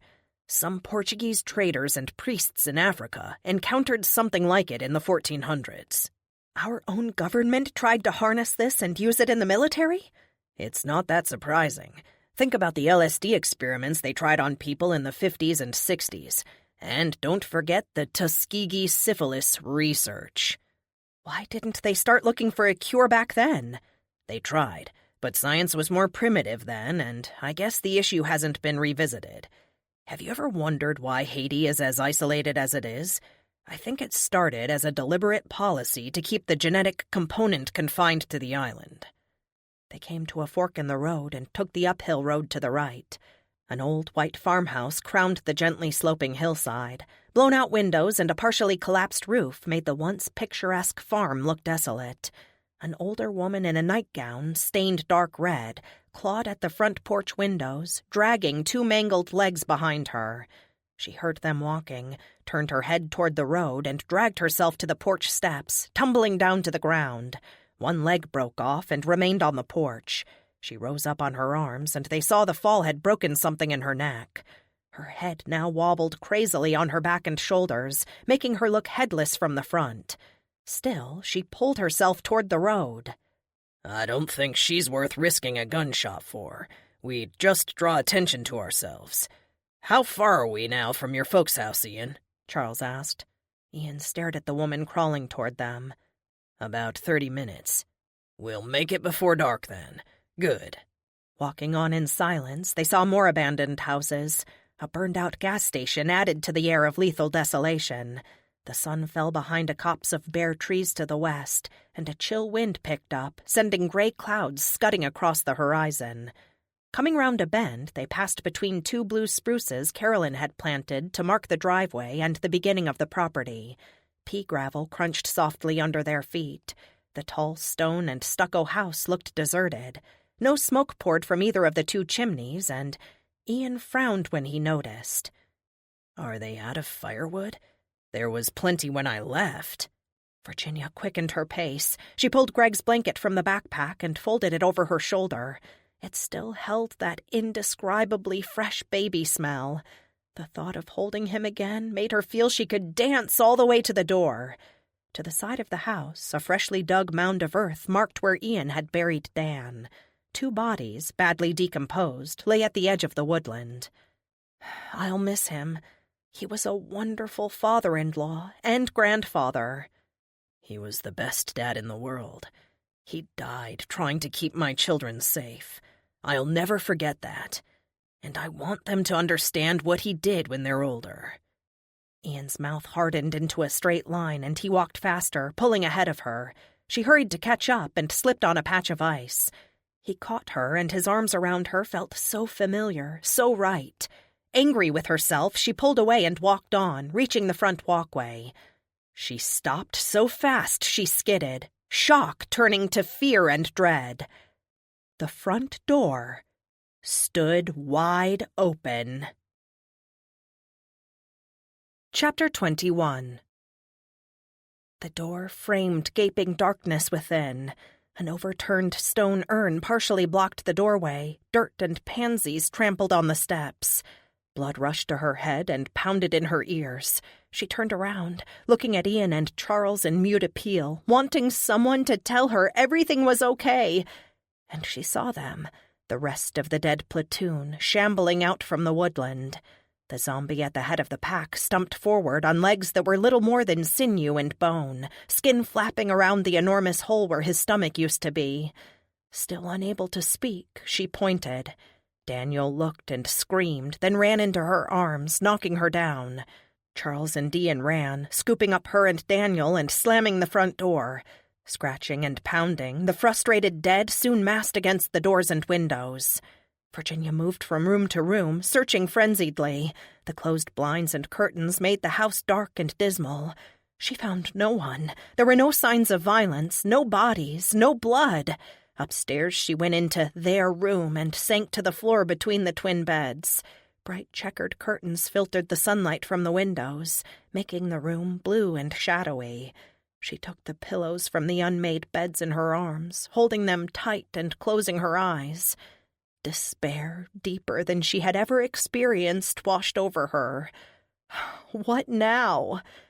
A small object, round and hard, fell out of a pillowcase and rolled under the bed. She groped for it and pulled out an eyeball. She flinched and dropped it, then picked it up again. A glass eyeball. Turning it over in her hand, she remembered. Miss Alice's eye, the one Anna lost the first night she was here. Virginia looked around the room for Miss Alice, but the doll wasn't anywhere. Neither were their sleep-away backpacks. She put the eye in her pocket and went downstairs. Charles sat on the sofa, trying to rewind her improvised sling back around his neck and shoulder. It had come undone in their long walk and mad dash for the door. He looked up. Anything? I think they left on their own. Something must have happened that made Carolyn decide it was safer to get out. She swallowed her fear and disappointment and took the ends of the sling. Just hold still and let me do it. We should probably check the bandage later, too. How does that feel? She reached behind his neck to tie the ends together, just as Ian, along with Daniel, came back into the room. She caught a bright flare of anger on his face, quickly suppressed. Better. Charles lay back and closed his eyes. The old Land Rover is gone. Something happened that made Mom feel it was safer to bug out than stay here. I'm sorry, Virginia. You were right. I should never have left them. No, you shouldn't have. Miss Alice and both their backpacks are gone, so yes, Carolyn probably took them somewhere she thought would be safer. But where, and why no note? And why was the door open? They may have forgotten to lock it, and an infected pressed against the latch. That might explain the broken flower pot, too. The assault from without continued. Fortunately, the elevation of the house set the windows above ground level, and the doors were solid maple. The incessant moaning seemed to be coming from everywhere. It gave her chills. Ian, would it be okay if we looked for something to eat? The last week or so has been lean on meals. Charles had already started toward the kitchen. You're welcome to whatever you find. Mom wouldn't have been able to take it all with them. Carolyn's kitchen was state-of-the-art and comfortable. Virginia used to love to come here and spend time with her mother-in-law while copper pots simmered and delicious smells wafted around the white cupboards and old marble countertops. She found Charles and Daniel devouring cold, canned ham and crackers, washing it down with tea. The breakfast nook window framed the last dying light of the day. They were up high enough that they couldn't see the roving, infected guardsmen. "Can we get up on the roof and take them out from there? We've more than enough ammo." She wrapped her arms around herself and couldn't stop shivering. Now that they were inside and not moving around much, the cold seeped into her bones. "That roof looks steep and still has icy spots, Virginia. We don't want to get up there tonight." "I'm not suggesting getting up there tonight. I'm just trying to plan ahead for in the morning. Yes, I am a little worried they might get in, but we don't have much control over that at the moment." The kitchen grew darker. The daylight was gone. "Let me see if I can find some oil lamps or candles." "Already done." Ian entered the kitchen carrying 2 lit lamps. "There's one in each bedroom, too." "Where did you find that ham?" "In the cupboard."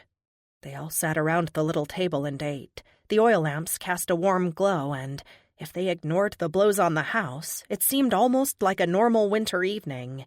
Ian brought them up to date with what he knew of how the rest of the world was coping. "Like I said before, Haiti is severely depopulated and contaminated. Everyone figures Cuba is a goner too, because no one had heard from Gitmo in several days. We think most of the Caribbean islands are little more than toxic body dumps by now." "What about Europe? Does anyone know what's happening there?" "They're fighting for survival just like we are. Parts of the Middle East and Africa are finished. They're sacrificing children and women to what they consider demons. Turning on the most helpless members of your society like that. They won't be able to repopulate when this is over." "We heard that gangs are taking over cities." "That is probably true. Time will tell how long they hold them. Right before I left, there was info indicating that China had rerouted several of their troop transport ships to California. When I left, we were still trying to find out what they planned to do once they got there. This is still our country, though. We may be down, but we're not out of the game yet." They sat in silence while Virginia gently folded Greg's blanket and placed it in the backpack. Bill's documents rustled, and she placed the envelope on the table. "Are these the docs you sent me?" Ian picked the packet up. "Yes, they're Bill's originals. I haven't finished reading them yet." "Mind if I take a look?" "He wanted you to see them. That's why I sent them to you. He would have been disappointed if you didn't look at them." Ian rifled through them and then exclaimed, "This is what David was talking about. It's much more detailed than what he had, though. Bill was a thorough guy. Listen to this." The following tale, taken from writings of Fray Segun de Viambra, details the rigors of one of the journeys of the Catholic friar accompanying Portuguese traders seeking trade routes in Africa in the late 1400s. Fray Segun sought to bring Roman Christianity to the region. It should be noted that parts of Africa had been Christian, albeit not the Roman version, since the 1st century after Christ. When Christmas fell, I had been with these villagers for many weeks, preaching the good news of the life everlasting. I feel I have made progress with their chief, though his subjects continue to express their disappointment with me for refusing, and in their eyes failing, to have my God make the rains come for them. Every tribe identifies itself with some animal, and this tribe is known as the Baktu, or the tribe of the scorpion. If one wants to know the name of a particular tribe, one asks not the name, but rather queries for the ritual performed in worship of that animal, and each tribe has their own dance that exemplifies their mascot. Thus far I have visited with the Bakatla, or the people of the monkey, and the Bakwena, the people of the alligator. My hosts spoke of other tribes they came into contact with from time to time, and it is thus that I first heard of the Idafedo tribe, the people of the snake. These people live deep in the interior of the jungle and have little contact with other tribes. Indeed, I gather they are disliked and shunned, and I became determined to find and treat with them. At this time of year, enervating heat sets in by noon. I set out early with a small party of traders whose intended route would take them near the region of the Idafedo. The nearby river Niger offers the fastest course, though there is danger of unpleasant encounters with both the hippo and crocodile. The boats we embarked in seemed undermanned, and I suspect this is deliberate so that if one boat is lost, there is room for survivors in the others. However, for my part of the journey, while we saw several crocodiles sunning themselves on the mud banks, We had no dangerous dealings with them or hippos. 3 days of swift currents bore us to the village of the Ambanda.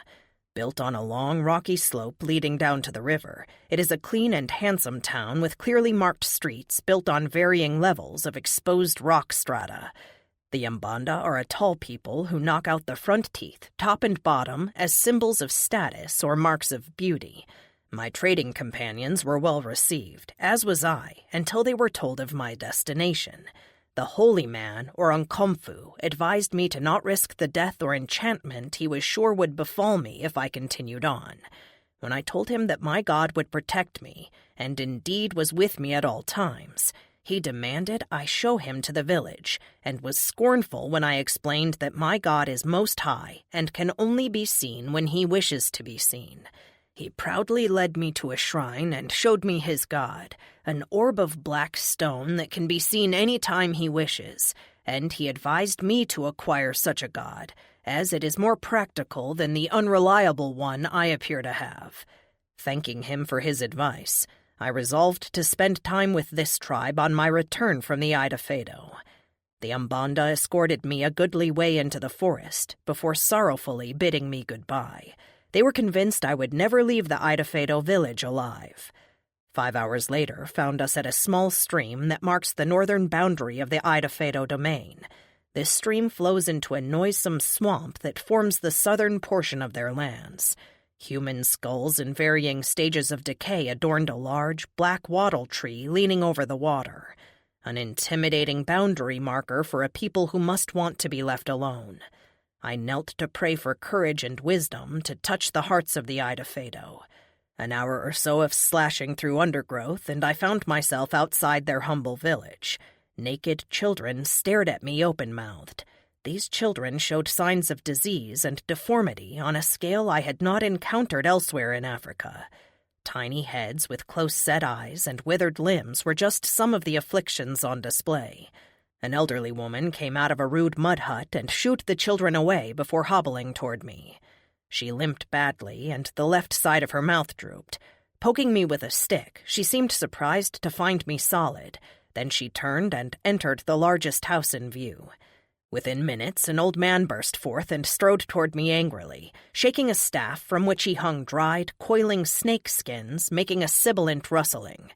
I recognized some of the words in his shouted inquiry, and mildly replied that I was an Akomfu from across many waters, and had traveled far to meet with him and learn of his people, and share the news of my God with them. He contemptuously replied that he is the Akomfu of his people, and they need no other god but their own. I judged it best to bide my time for now, and merely asked for shelter for the night. This was granted. Evening approached, and the deserted air of the village puzzled me.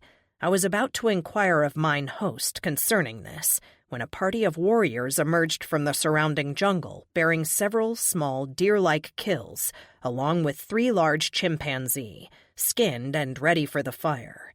I must say they were a disturbing sight, and I did not partake of this simian delicacy during the communal meal that followed. These young men were by far the healthiest seeming of the Idafedo. Even so, several of them evidenced deformities of the spine and lower limbs, and some had split upper palates.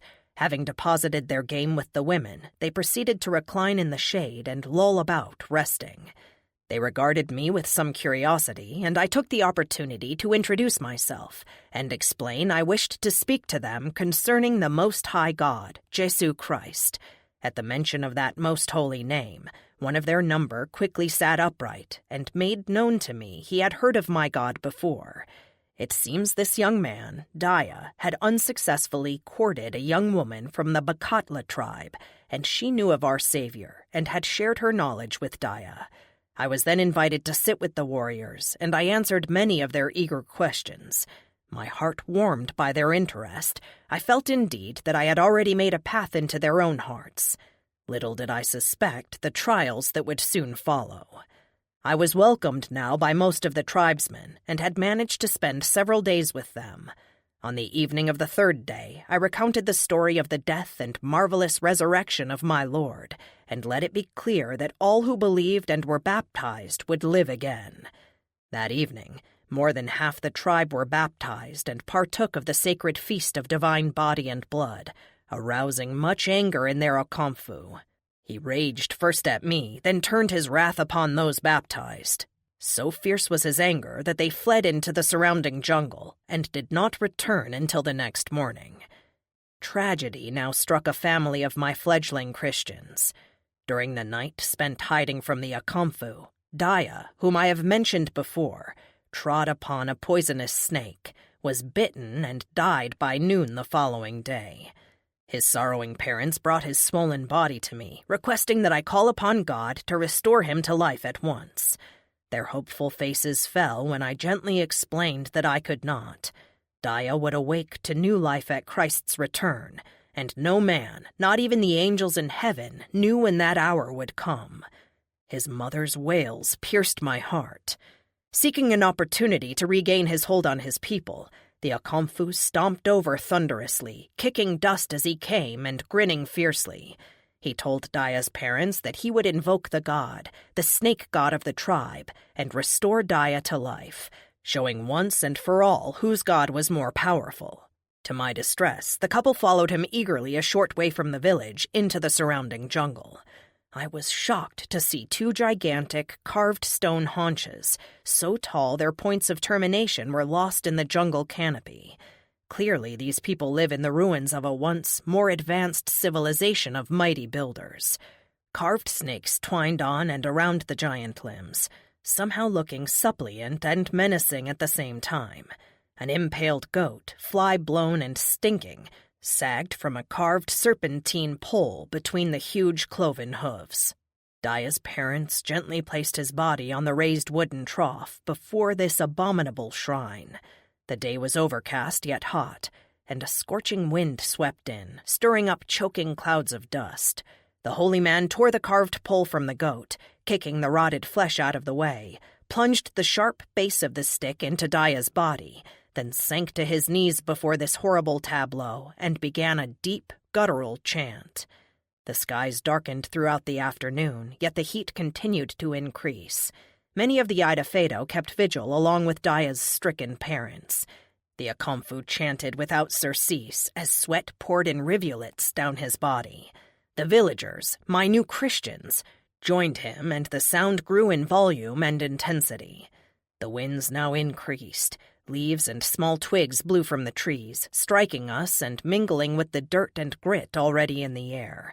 A distant cracking and boom, as of gigantic trees falling to the ground, sounded in the dark recesses of the surrounding jungle. The villagers flung themselves face down on the ground, crying out and pulling at their hair. I alone remained upright, struggling against the maelstrom. Trees on the south side of the clearing groaned, then snapped off at the base of the trunk and fell to the ground, revealing an avenue of downed trees behind them. The wind stopped, and the villagers ceased chanting as well. Heralded by a cracking, scraping sound, a massive, snake-like creature crawled forth from the torn foliage, leaving a sinuous path at least 6 feet wide on the ground. Covered in glistening red scales interspersed with obsidian bands, it reached the young man's body, raised its enormous, oddly flattened head, and sank foot-long fangs into the boy's abdomen. The creature's red eyes sparked with evil intelligence, and I believed, and still believe, that on that sweltering evening I met for the first time in my life with a demon. The Akamfu, with his foolish pride and desire to triumph over Jesu, had somehow called up a true imp of Satan. The holy man backed away from the monstrous form, but began to chant again. He commanded the creature to restore life to his servant Daya, and suddenly the previous supine body twitched and jerked around the impaling pole. The snake continued to pump venom into the body, and yellow fluid oozed out from the young man's nostrils, eyes, ears, and mouth. The Akamfu caught this liquid in his cupped hands and drank deeply before catching more and offering it to the now kneeling villagers. All drank. The creature withdrew his fangs and slithered back into the jungle. Transfixed by horror and grief, I saw Daya's eyes open. His father pulled the pole from his body and helped his son to his feet, supporting him on the slow walk back to their mud hut. The Akamfu leered triumphantly at me. The young man stared vacuously ahead, expressing no interest in his surroundings or family, and followed his father docilely, squatting on the ground outside the hut. Flies soon covered him, and he made no move to brush them away, but rather ate them when he could catch them. I stayed with the Idafedo for 3 additional days, trying to undo the damage to their newfound faith. For a while, Daya was the focus of all interest.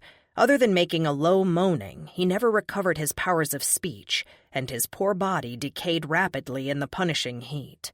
On the morning of the 3rd day, he was gone from his customary spot by the hut. That afternoon, his father returned from a jungle errand of which he would not speak. Daya was seen no more.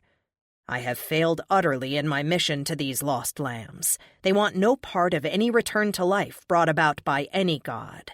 This devilish mockery of the resurrection has destroyed their newfound faith, and all of my efforts to undo this damage have been to no avail.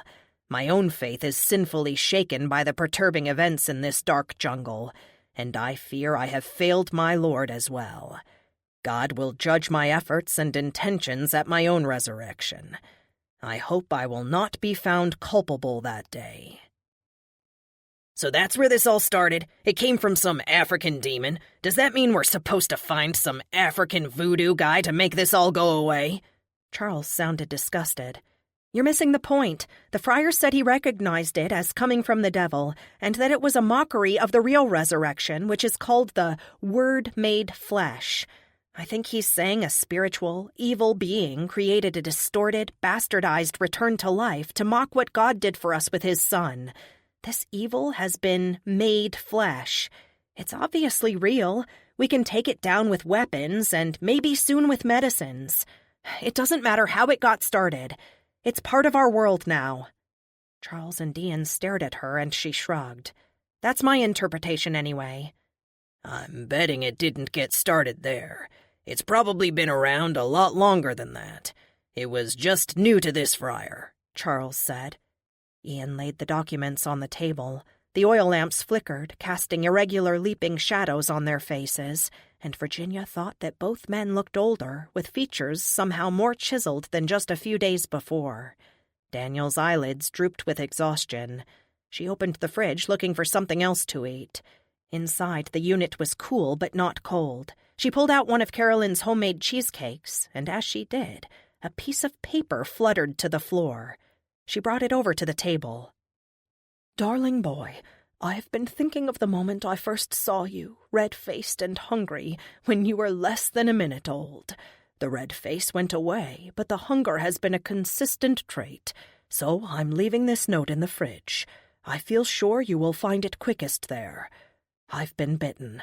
Careless of me, I know, but Mrs. Costas needed help caring for Wilfred, and I couldn't say no. I didn't know he was infected, and in all fairness, I don't think she did either. They don't have a television, you know, and they both are somewhat deaf. She thought she was dealing with a case of flu. Enough said on that, and no one is to blame. Time is limited. As much as it pains me, I left the children with Mrs. Costas and came back here. Wilfred, of course, is dead, really dead, and Mrs. Costas is happy to care for the children. It is too dangerous for me to be around them now. I left the rover there behind the house, and I want you to take it and get somewhere safe, if such a place exists anymore. I hope you find your Virginia safe and well and bring her back with you. Yes, I still call her your Virginia. You know how I feel about divorce, and I still hope the two of you will come to your senses. I will do what is needed in a timely fashion. I plan to use the garage so you can get me out easily. If you are able, please bury me beside your father. I love you all. Mom. Ian, who are the Costas and where do they live? How far away? Ian ignored her and ran to the garage entry door down the hallway. Virginia checked her coat pocket and found her flashlight. She followed him, and together they found Carolyn behind the water heater, her jaw and most of the top of her skull gone. Blood and brain matter covered the wall behind her. She was barefoot, and it looked like she had used her toe to pull the shotgun trigger. Her hands were still locked around the barrel. Ian buried his head in his hands briefly, then left. Virginia searched until she found a tarp and draped it gently over the body. Back inside, Ian already had his coat on. He grabbed his shotgun. "What are you doing? Those things haven't gone away, and it's too dark to take them down." "Virginia, we passed the Costas' house on the way in. We walked right by it." "Good, so it isn't far. I'm sure Mrs. Costas is reliable. I trust Carolyn's judgment. We'll go as soon as day breaks and get all of them. Do you think Mrs. Costas will want to—" "We can't wait that long. Remember the dead woman on the porch of that farmhouse?" "Yes." "That was Mrs. Costas." Chapter 22. Time and again, foul things attacked me. Beowulf. "Ready and go. On 1, 2, 3. Ian opened the door and fired at the closest shadowy shape he saw. The creature went down. Virginia came next, closed the door firmly behind her, and stepped directly into the rotted chest cavity of the felled infected. It was still moving. Ian had missed the head. Pulled off balance, she crashed into the stucco wall of the house, scraping her cheek raw. Her foot was stuck in the ribs or sternum, and she couldn't get it out. The soldier moaned and grabbed her leg, the biting mouth trying to get closer. Her eyes had adjusted to the dark, but still she hesitated to shoot it so close to her feet. Ian was nowhere in sight, but another infected already staggered her way, drawn by the moaning dead thing on the ground and the noise she made. She let it get close, then took it down with a shot to the face. The front door opened. "You're less than 2 minutes into this rescue, and you've got your foot stuck in a zombie?" Charles decapitated the dead soldier with the axe, then stomped the head. "Are you sure you don't want to stay with Daniel and let me go?" They had argued about this earlier. It could have happened to anyone. She extricated her foot. Gross. She felt wetness on her sock. A bone must have ripped the leather. "I'll be back in less than an hour. Thanks, by the way." "Don't mention it." He leaned down and kissed the top of her head. "Charles, don't think that I—" She trailed off. He had already closed the door. The cold wind stung her lacerated cheek, and she wished she had borrowed one of her mother-in-law's scarves. She ran, trying not to make much sound, but crunching through patches of snow and ice anyway. A moving figure walked ahead, and she ran faster, not knowing if it was Ian or an infected. Either way, she needed to go in that direction. She gripped her shotgun tighter. There were more infected stumbling after her, but they were slow. They would pursue unless she shot them or some other sound distracted them. That unnaturally acute sense of hearing was one of their greatest advantages. She wondered if the moaning was a sort of echolocation system, because the dark didn't slow them down. She caught up with Ian. He glanced at her, but didn't speak. She grieved for Carolyn, but it had to be much worse for him. He had lost both parents in gruesome deaths in less than a week. She knew he wasn't ready to talk about them, but she needed to hear his voice. Something, anything other than the noise of the infected. The troop transport ships that China sent to the West Coast. There must have been some speculation about why they sent them there. "Yeah, there was a lot of speculation, but I think it's obvious. The U.S. is in total disarray. We have a barely functioning federal government and very few functioning local governments. Our military is the best in the world, but let's face it, what did a lot of soldiers do? They left to find family and loved ones if at all possible. The National Guard is the same way. Our communication lines are hit or miss now. China saw an opportunity and took it. They want world domination by any means possible. For years they've been pursuing it through trade and by stealing our military secrets and technology. But this is a golden opportunity to walk in and help themselves. Think of all the computer and aerospace tech facilities in California and Washington state, abandoned and open for plunder. How could they resist? I hope they find the whole place bristling with soldiers when they get there. Was anyone able to get word to the military bases out there that the Chinese were coming? Warnings and orders were sent, but who knows what will happen. Think of the population numbers out there. Those Chinese troops will have enough trouble just getting through the hordes of infected. More dark figures stumbled out of the surrounding woodland. Virginia shot twice and took down one of them. Others fell over the body, but were soon back up and in pursuit. Ian stopped in the road and took out the two closest. They were now near the farm gate that enclosed the Costas' front pasture. "I didn't think they would be on us this fast," Ian exclaimed. They stood back to back and fired at the dead encircling them. Virginia leveled the gun at a clean-cut young man, ripped open from throat to stomach. Intermittently visible ribs flashed white as torn skin flapped in the wind. He moved in on her, mouth open and teeth gnashing hungrily. She shot, exploding his head into black chunks that flew back into the open maw of the older man behind him, who chewed them briefly before spitting them out. She shot again, missed the head, but took off the older man's one remaining arm, knocking him to the ground where he floundered and writhed in the snow, unable to get back up. "When did you learn to shoot? You're not that bad." Good grief, Ian. It's hard to miss something 4 feet away. Don't patronize me. I've made mistakes in the past, but I'm not an idiot. I didn't mean to sound patronizing. I've had a lot of time to think about us, and I know I've said some harsh— Not now. I can't do this with you now. Let's just get our children, okay? Ian didn't respond. They were at the gate, and they quickly opened and closed it behind them. The frustrated infected lunged against it, but it held. For now.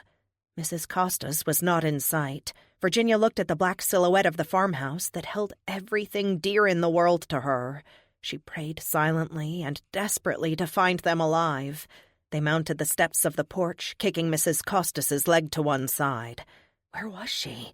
The screen door stood partially open, bottom hinges broken. They moved silently inside and stood, eyes adjusting to the darker interior. The house smelled of rotten meat. The cold wind blowing in the open door couldn't dispel it. In the central hallway, the staircase beckoned them up to a deeper darkness, and Virginia was already on the 3rd step when Ian stopped her. "Listen." They heard a scratching sound, but couldn't tell where it came from. Could Mrs. Costas have dragged herself up to the 2nd floor? I'm going up. You know Anna loves to hide under the bed. If they're here and we're frightened, that's the first place she would go. I think we should clear this floor first. We'll have to come back down with them, and we want to know what we're bringing them into. We still don't know where Mrs. Costas is. Let's make sure there won't be any surprises." She reluctantly agreed. They checked the kitchen first, guns at the ready. It was spotless and undisturbed, and through the window they saw the Rover parked in back where Carolyn said it would be. Virginia opened the pantry door. It was full of canned goods they could take back with them. A set of keys lay on the scrubbed pine table. Ian recognized them as Carolyn's and snatched them up. There was a living room with the ceiling partially caved in, one small bedroom, and a mud porch on this floor.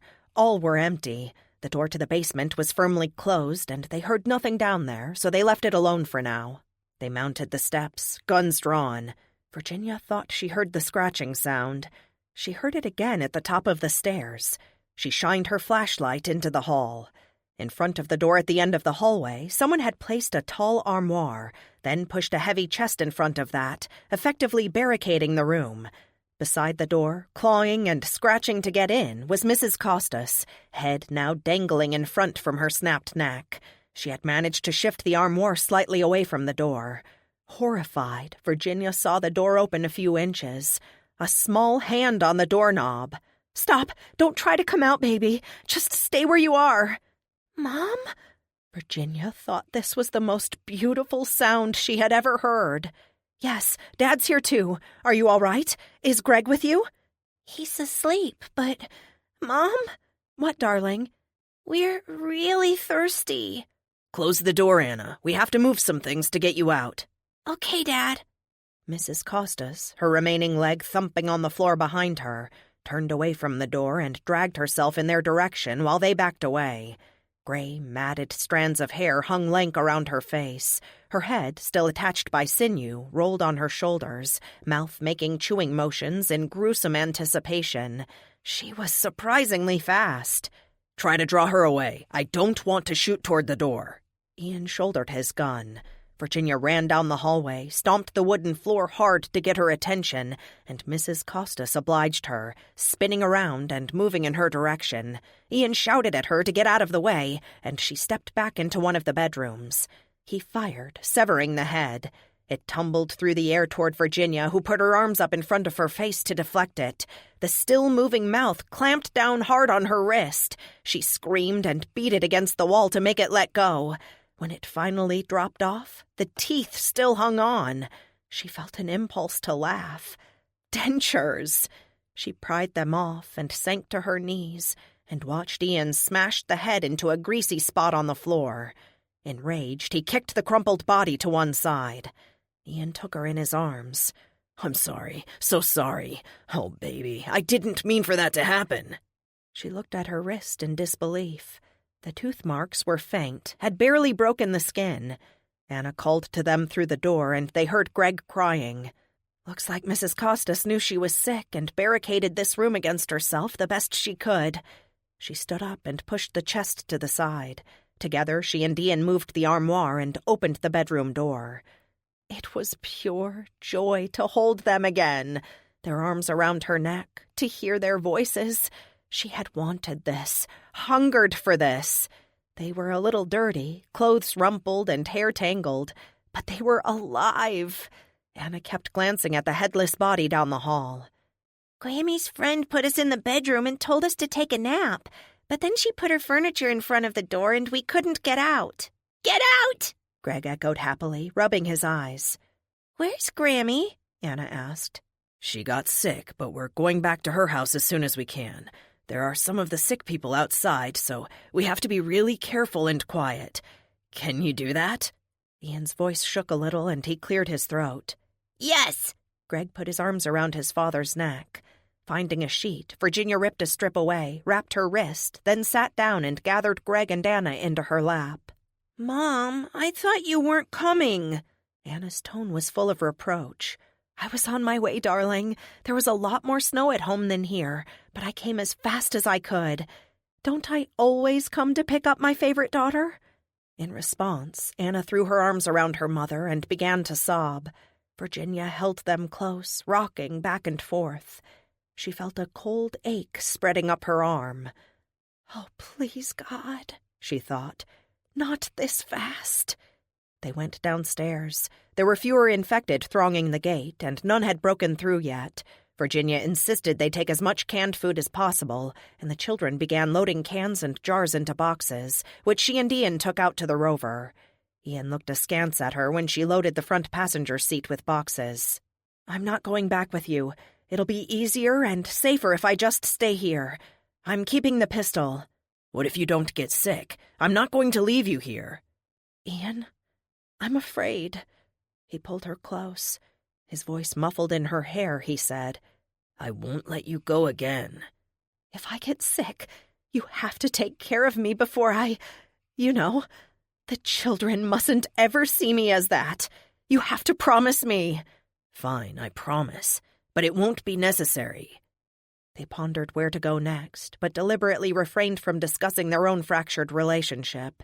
Virginia said she might stay here and join forces with the folk in Springfield. They seemed intent on rebuilding their little town. Riley was a stand-up guy. I'm not putting the children through any more danger than I have to. Any travel right now is out of the question for them unless I have no choice. You have a point. We have no idea what we'll encounter outside the mountains. The big cities are in bad shape. Ian reflected a moment before continuing. Small groups are safest. You have someone to watch your back, plus you have a pretty good idea how trustworthy everyone is. But the main thing is, we're together now and we're not splitting up again. Virginia said nothing.